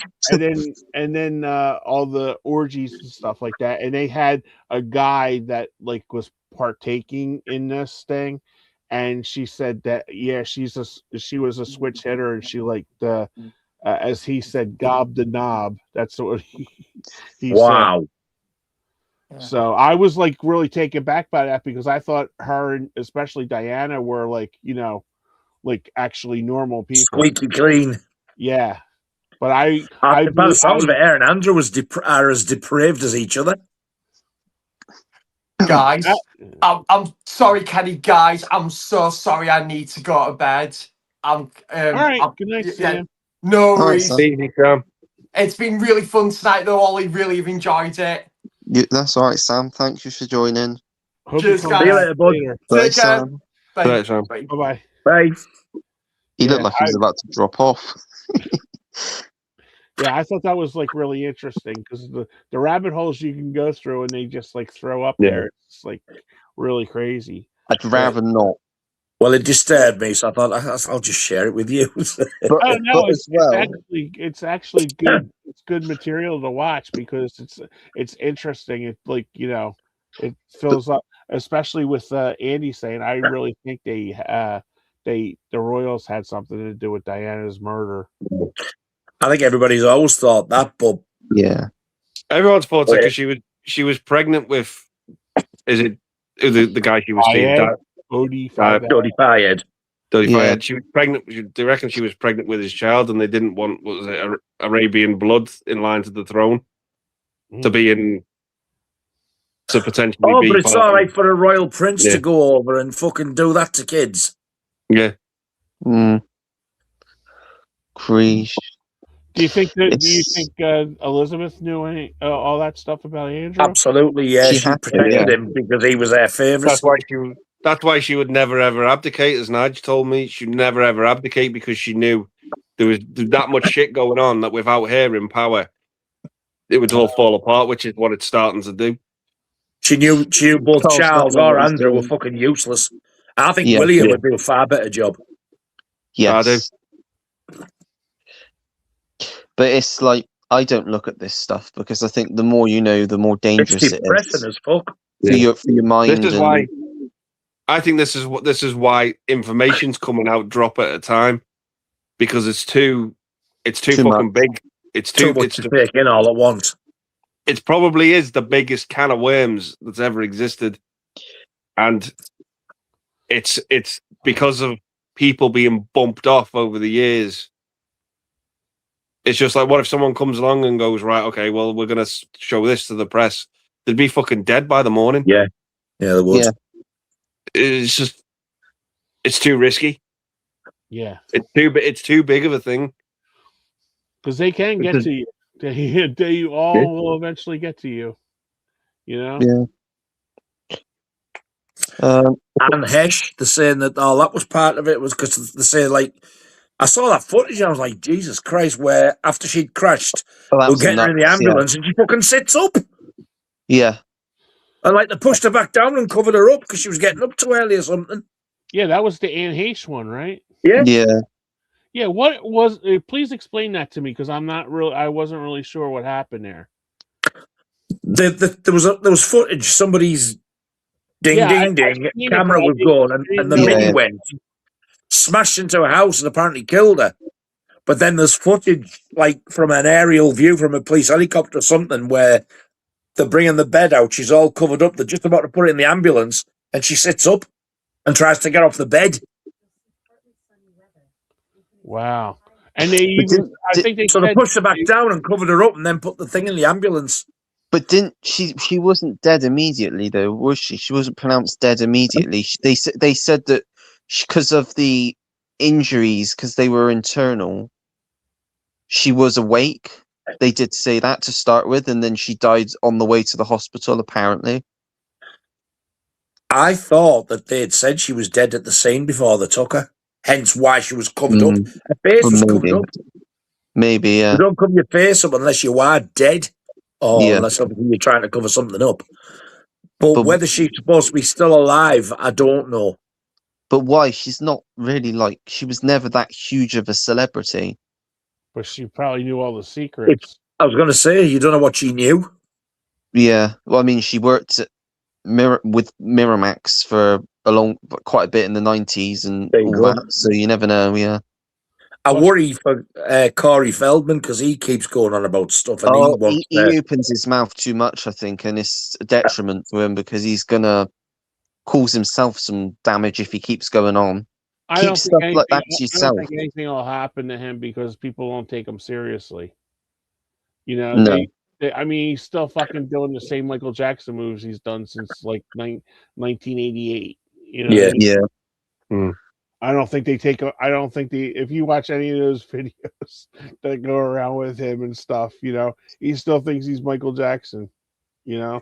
He keeps going on about this one person as well, doesn't he? Saying that, like, somebody like really big and he's still active in Hollywood now. He said, I can't name him, but I want to. And he's gone on and on and on about this person. He just won't name him. What's the point in and even I have mentioning no idea who it is. Well, you wouldn't. Well, yeah, without a name, you wouldn't have a clue, would you? At first I was thinking, is he on about Charlie Sheen again? But I thought, well, no, because he's already mentioned that name. But there is somebody really out there who you just won't mention. Well, that's another thing, like Charlie Sheen. I think he's untouchable because people think he's fucking nuts, you know? So it's like, not going to take him crazy. My mom always felt sorry for him because she said there's something else there, you know, that we're not seeing, you know, about Charlie Sheen. You know what I mean? Because she always felt bad for him. She's like, you know, she goes, that kid needs help. He really needs help. You know, he needs love, you know? And I think he just, he was getting love from a lot of, you know, hookers and stuff like that. But I just don't think, you know, I mean, God, if you watch that documentary, Martin Sheen deserves Father of the fucking like lifetime for dealing with all that stuff. And the mother didn't want to deal with it. You know, is that the one on Netflix? Yes, you got to watch. I've got that in my watch list to watch. Please watch that because it's 2 parts, but it goes like really fast. But the brothers didn't want anything to do with them, and the only person that went and helped them was Martin. Even the mother, like, lost all hope with it. But it's like after watching that, Emilio Estevez doesn't speak to him now. Now he does, and Ramon does. The other brother, Ramon. I've never even heard of that one. Okay. Ramon Estevez. Yeah, he's the oldest. He's the oldest. It was Ramon, Charlie, and Emilio. And it's a really good documentary too, because they have Sean Penn, who is best friends with them. Like, Wow. you know, he has all these like famous people come up and say, "Oh yeah, we would make movies, we would smoke pot, we would drink," you know, because Martin was gone all the time. You know, he was making movies and stuff like that. So it was like they were just off to do anything. They had this big fucking house, you know, in Bel Air. You know, he's because I think they said he started smoking when he was 10. Sean Penn and Charlie, you know. Wow. And yeah, you guys got to watch that documentary. It's really really well done. I didn't know he was he was bisexual either. Like he'd go over to like Thailand and stuff like that. Oh wow. Charlie, he even admits it. He said Yeah. he would just go over there and he goes, "I'm not gay." Whoa. He's on quite good terms with Denise Richards, though, isn't he now? Oh yeah, she's even in it too. Like Yeah. all the exes, you know, that he went around with, like his best friend that like tried to steer him clear away from all these bad people and stuff like that. That he's known since he was like, it's a black guy. Since he's known since he was like 10 years old, and he said, you know, he wouldn't listen to him. He would throw him out of the house and all this stuff, and couldn't get. Does to his him. dad talk in it? No. His dad's Emilio doesn't talk, but when you watch it, man, Charlie was so lucky to have Martin in his corner, But he didn't want to be involved in it. He didn't want to be involved in it. None of the brothers, the oldest brother, Ramon, is in the very beginning of the first one, but they show pictures of like him like getting back with Emilio and Martin after a while. But it's a really well done, you know. I mean, the guy's from a career like up there, and then it just tanked, didn't it? Oh yeah. Well, he said it one time he was like spending like 10 grand a day on like drugs, because like from the time he went to Platoon, he went to Wall Street, and he was just like doing all this stuff, and he said, and people were just feeding him stuff. He was like, you know, what do you want, you know? So is he named in the Epstein shit? See, I don't think so. I don't think so, because he's in the Heidi Fleiss thing with the hookers and stuff like that. So I think he got the hookers from Heidi Fleiss, because she's even on there and she calls him a fucking cunt or something like that, you know, like an asshole or something like that. And he would go and have like orgies with these girls and stuff like that, and then go back in the next day and just like be like fucking like wasted. He said there's a scene in Wall Street that he does when he's getting arrested. He said they had to put so much makeup under his eyes because he hadn't slept for 3 days.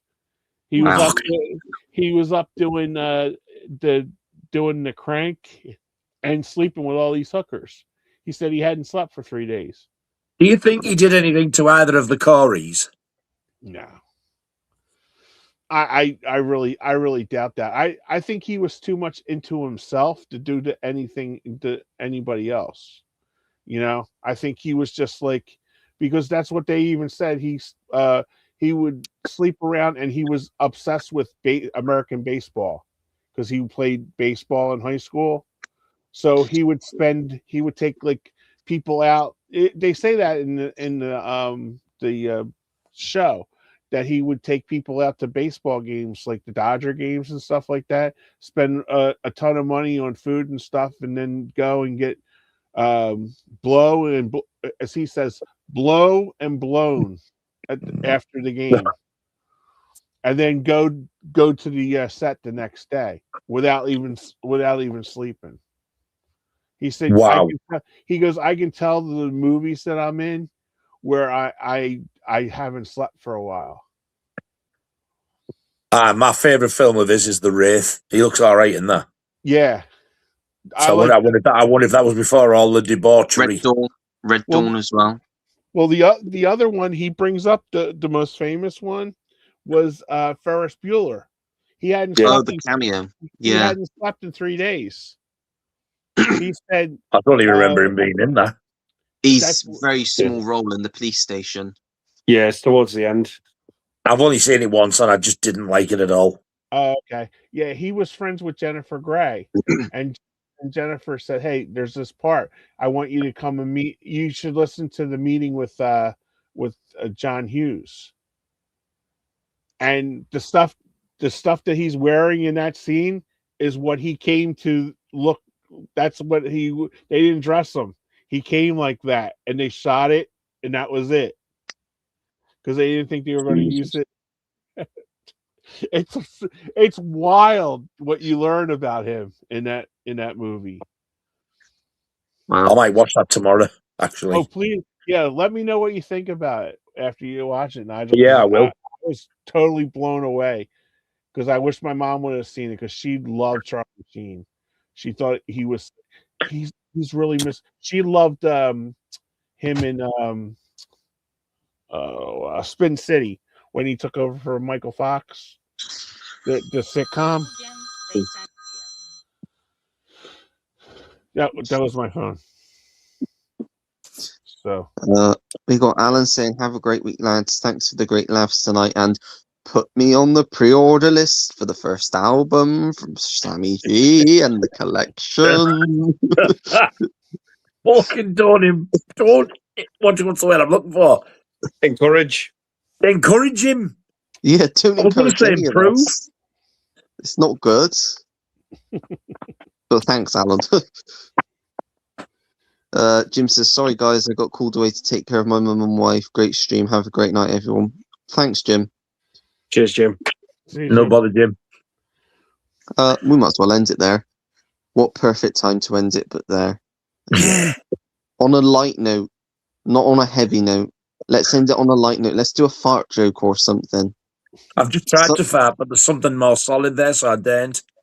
Yeah, I get that sometimes. It's easier just not to try. Yeah, you'll have an accident. I'll be running empty in my arse before I go to bed. Thankfully, I've never had one before, but What a I shit. don't want to. You don't know what you're missing. No, an accident. Oh, wait till you're older, pal. Okay.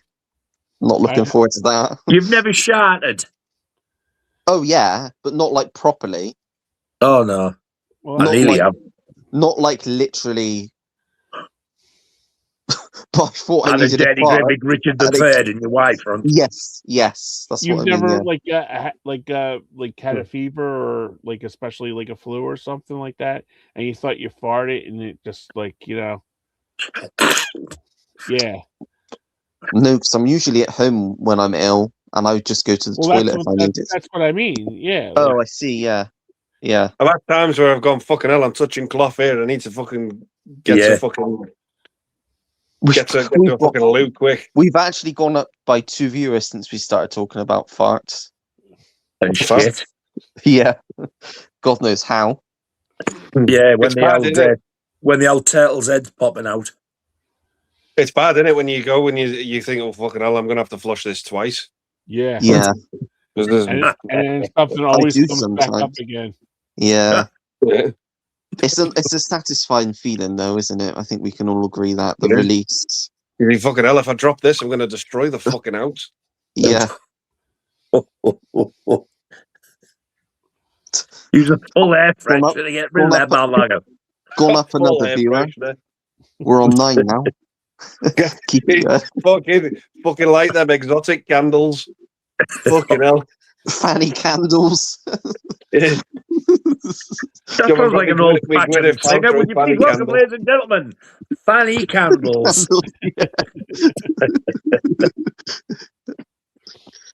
Gwyneth Paltrow and their Klopp merchandise. Yeah. I'll have some of that. This stream is sponsored by Goop. We need to get her on as a guest. She does her we own do. podcast. She does her own Oh, podcast. Gwyneth. Yeah. Wow. Imagine if she came on air. I don't think she'd get on very well. If you come on the stream, Gwyneth, she's we'll all probably on buy the a pussy candle for 50p. Yeah, she'd be flogging her shit. Buy Oh, one, I get don't want one a shit free. candle. I want the fanny one will do. Thanks. Yeah. You should just, we should just have Sam interview her. I've actually wondered. Get these fanny candles into the collection. Do you think fuck you, I'm up. We need to get someone that knows some sort of celebrity to come on to one of these streams? But I don't know anyone that knows of anyone. It would ruin their fucking career. Well, no, but not someone that's probably not that well known now. 'Cause you know, like Gareth does it. Gareth gets classic actors that don't really do much anymore, but were big back in the day, or directors that used to do stuff. But we should get someone like that on. But I don't know anyone, and I wouldn't even know how to start looking there. Who's Gareth? Video Tasties. Oh, sing along at Greece. Because he had he had whatchamacallit on the other day. Bill Duke on the other day. Yeah. That's it, Bill Duke. Yeah. Thought, wow. Who the fuck is Bill Duke? Oh, you've never seen it. He's in Predator. The black dude. He's had Brian. He's had guy. Yeah. He's had Brian Thompson on. Yeah, that was cool. Cynthia Rothrock. Yeah, twice. I forget his name, but the guy who directed Star Trek 2 and 6. He's had him on as well. He had a stunt guy on the other day. Yeah. I think. Why can't we have people like that on our stream? Yeah, I don't know how I don't think they'd last. I don't think they'd last too long, but I knew if anybody watching, oh, you know personally? Yeah, that I used to know like 30 years ago. Do you remember the wrestlers Edge and Christian from WWF? No. I don't know. I used to go to a lot of independent shows, and they were just starting out in the business. So we got to talking because there was nobody there and stuff, and I was like, they're both from Canada, and I brought up Kids in the Hall, and they're like big Kids in the Hall fans too. So we were just talking and stuff, and every time that we would see them, I would come up and say, "Hey, how you doing, guys?" Like that, and just and talk to them. So he goes, "Yeah, this will be my last time here." I said, "Oh, you going back to your normal job?" He goes, "No, I just got signed by WWF at the time." And I was like, "Oh, that's great. I'll watch you. Hey, congratulations," and stuff like that, So that next, I said to my brother, I said, Adam's supposed to be on Monday Night Raw tonight. And then all of a sudden, "You think you know me?" Like that. I'll send you a picture of who they are, Ollie, and you said it's Nigel and Andy. But they got really big, and I'd never seen them again after that. But that's but cool. they were nice guys. We would go back to Hooters. And because we would I'm loving Andy's reaction there. Our softball team would go, and we would just like meet up at a Hooters because that was close to where the show was, because everybody had different cars and stuff like that. So we would meet up. So we said, "Hey, we're going back to Hooters to eat and stuff like that," and they would come back and they would eat with us and have a good time until they had to go to the next show and stuff like that. They were very nice guys. I know what I'd like to eat in Hooters. Oh yes, both of it. And it's not on the fucking menu. No, unfortunately. But not on the menu. Into the collection. If anybody in the comments knows anyone that's an actor or in the entertainment industry, let us know. Try and get them on. Or anybody who's gone in a Hooters and actually banged one of the staff. The fit Yeah, one. we'll have them on, and you can tell us your story.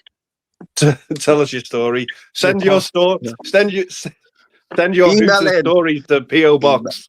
Yeah, What- email in. Fax us your story. I keep on seeing these clips from BBC all the time, and we don't get the show here.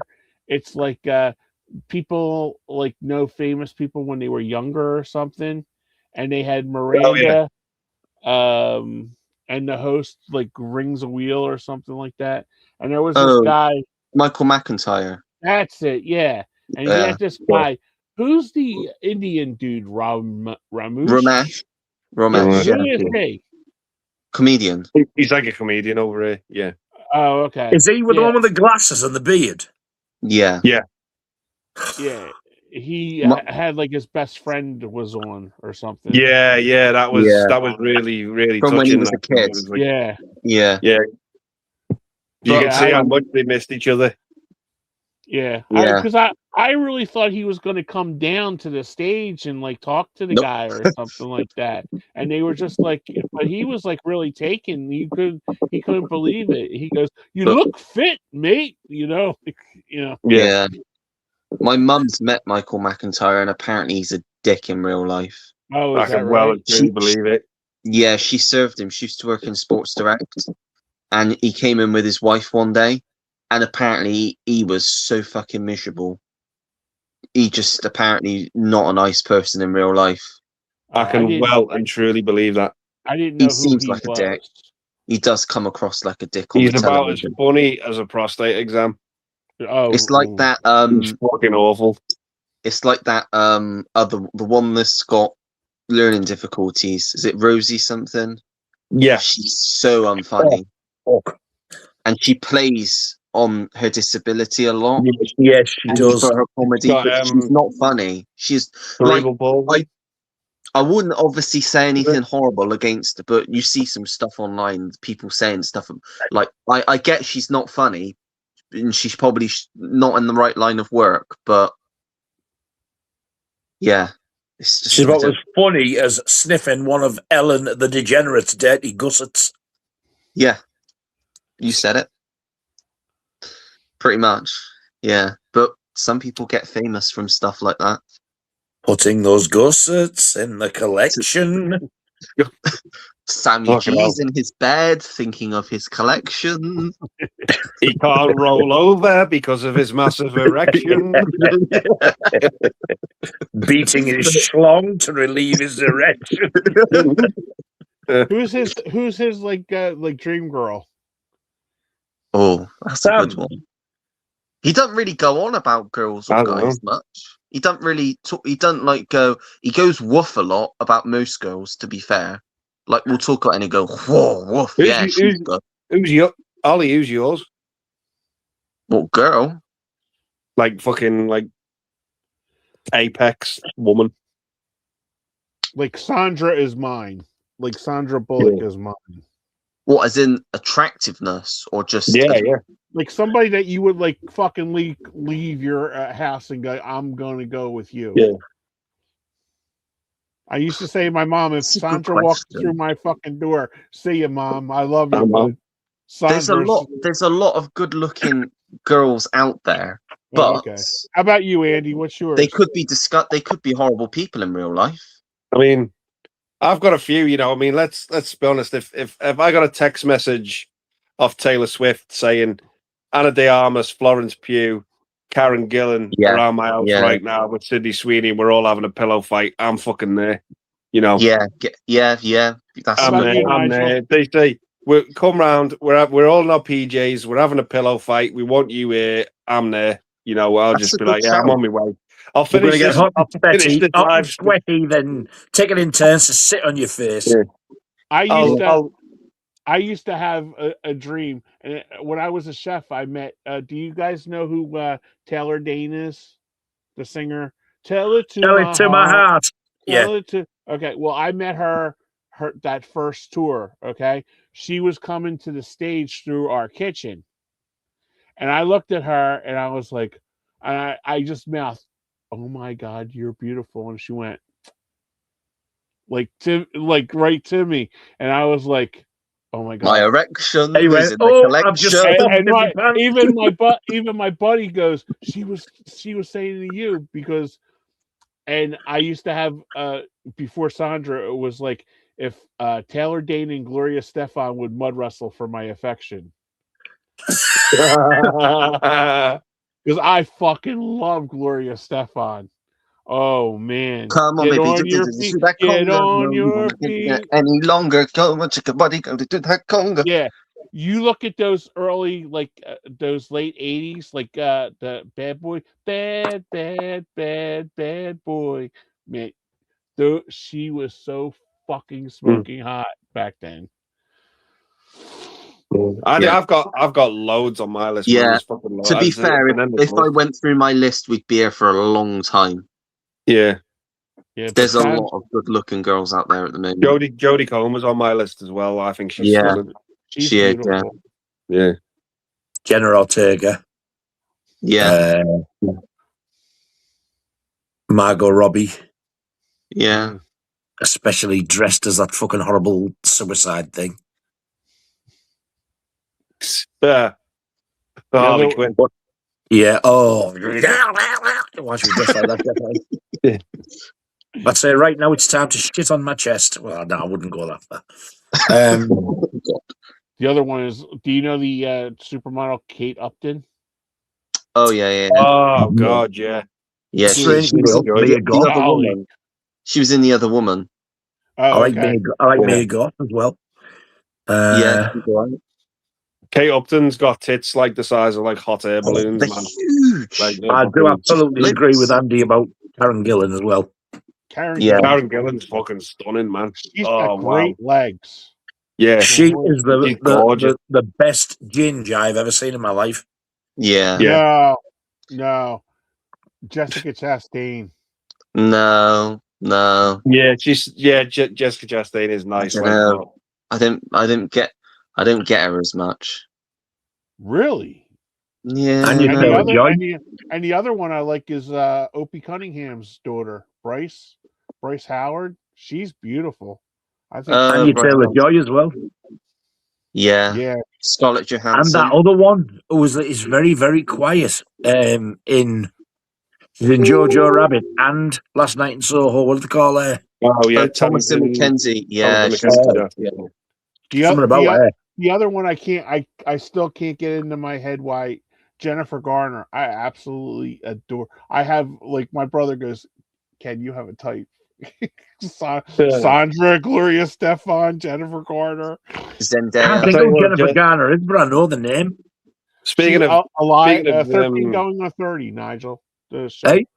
The movie 13 going on 30? No, never seen it. Got that show, Alias, back in the day. Alias TV show. Yeah. But speaking of Jennifer's, I've got to go with Jennifer Love Hewitt. Fucking hell. She gets better with age. Prime Jennifer Love Hewitt. Yeah, I think she was in her prime, and I know what you did last summer. She was gorgeous then. She still looks. People saying, "Oh, she's voluptuous." She's had 3 kids. She's almost mid 40s. Yeah, and a face full of Botox. She's not going to be 19. I used to say Avril Lavigne as well, but their face has got a funny shape. Back in the day, Prime, when I was younger, when I was in my late teens, I had a massive thing for Winona Ryder. Oh yeah, she's so beautiful. I never have with her. I did. I'd say 80s Kim Cattrall. Yeah. When I was a teenager, like 17, 18, I had the biggest crush on her in Mermaids. I thought she was stunning. When Kim Cattrall was in Porky's and Police Academy. Oh, yes. Dear me. Mannequin. I like her in Mannequin. Yeah, that's my film. Because of that song. That is my favourite song of all time. Nothing's gonna stop. Oh my That's my God, favourite song of tits. Well, yeah, because it is played quite a lot, but I don't know. Something about the song I like. I like that film. It's a likable film. It's a cheesy film. Very cheesy. Yeah, like a tramp's cock. Pretty much, yeah. The other Charlie girl, from Fright Night, the lead in the sequel. Oh, Yeah, I've heard the sequel's not as good. I've never watched I it. didn't mind it. I thought it was watchable, but yeah, it's not great. It's not a patch on the first. Ah, I'm glad you said that because I like her who plays the girlfriend, Tracy Lynn, I think they call the actress. In the That's second one. Charlie's girl. She's fucking beautiful there. the other two singers I used to like was the lead singer of Swing Out Sister, the girl from Swing Out Sister. We've got a troll. Yeah. We've got a troll. We've got a Of course troll we in have. the comments. Oh, They're going Let's have a look. They're, Ah, well, let's they're have a look. attacking Nige with his name. Go on then. Well, let's have a look. It's Woke Gods Woke 2004. It took them too long enough. It took them long enough, didn't it? Hello, He's I'm going to saying, fucking bed. You're going to acknowledge me. Fuck off. What the fuck? Hey, you're going to acknowledge me. Why do you want attention? Like, you fucking sad bastard. You've created a YouTube channel. To Do you want me mock- to sign a pair of my dirty underpants? I'll wear them for 6 months and send you them. Would you like that? You can have a good old sniff of a sweaty sack. Oh God. Hey, how many erections do you think he's got in his collection? I think it's none because he can't fucking get one. Yeah. probably got a lot in his collection. Yeah, I've seen. There's a button. If it's who I'm thinking, if it's who I'm thinking it is, I've seen bigger clips. He's gone. He's gone. Yeah, I banned him. Oh. Undeleted What are his you going comment. to acknowledge me? How sad that. Yeah, I know. Yeah. Give me a pension. I've made a channel because I love you. But this is the thing. They come on saying this, and we just fucking laugh at them because that's all they are. It's They fucking ridiculous. laugh. It's sad and That's all they ridiculous. achieve at the end of the day. Yeah. You get Hey, a bit of amusement. That's all I'm you sick. do. I'm sick of all this fucking. Have you heard that daft cunt laughing? I'm sick to death of all this fucking. Oh, you've offended me and all that. But I'm woke God. Oh, we've got another one here as well. That makes me Did you come laugh. back? Probably the There's same another person. one. Jesus, where are they all coming from? At the end of Fruit the pie, I tell you. Hell, rock off. god, how's Delboyd? How the fuck would I know? He's too busy. He's too busy taking advantage of kids on the spectrum, asking them for money. Yes. And asking people if you know what he means. Yeah. I went back. You wanted to add? So there you go. That's what he likes to get up to. I went back and watched Poison one of people and fucking brainwash him. Pete's old streams, and I laughed at how pathetic he seemed. That was Andy's way of saying I'm fucking sick of hearing this shit now. Kenny doesn't know what happened. No, but I don't. Yeah. Don't worry, Nige, Come out then, Neely. I saw it firsthand how fucking he used to speak to you like fucking shit. To me? No, No, me. no, this other fucking wannabe. Oh, okay.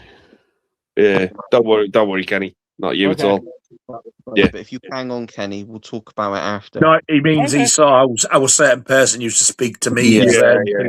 But we can gotcha. we can tell Kenny used more to- about what was going on because we don't He used want to speak to talk about Nige like fucking live. shocking behind the scenes. So Wow. We're going to But he finish did, the stream now. he did it in front of witnesses one night, and I was like, he did it in front of the wrong fucking Like you've people seen to that. do it in front of. Yeah. Christmas Day came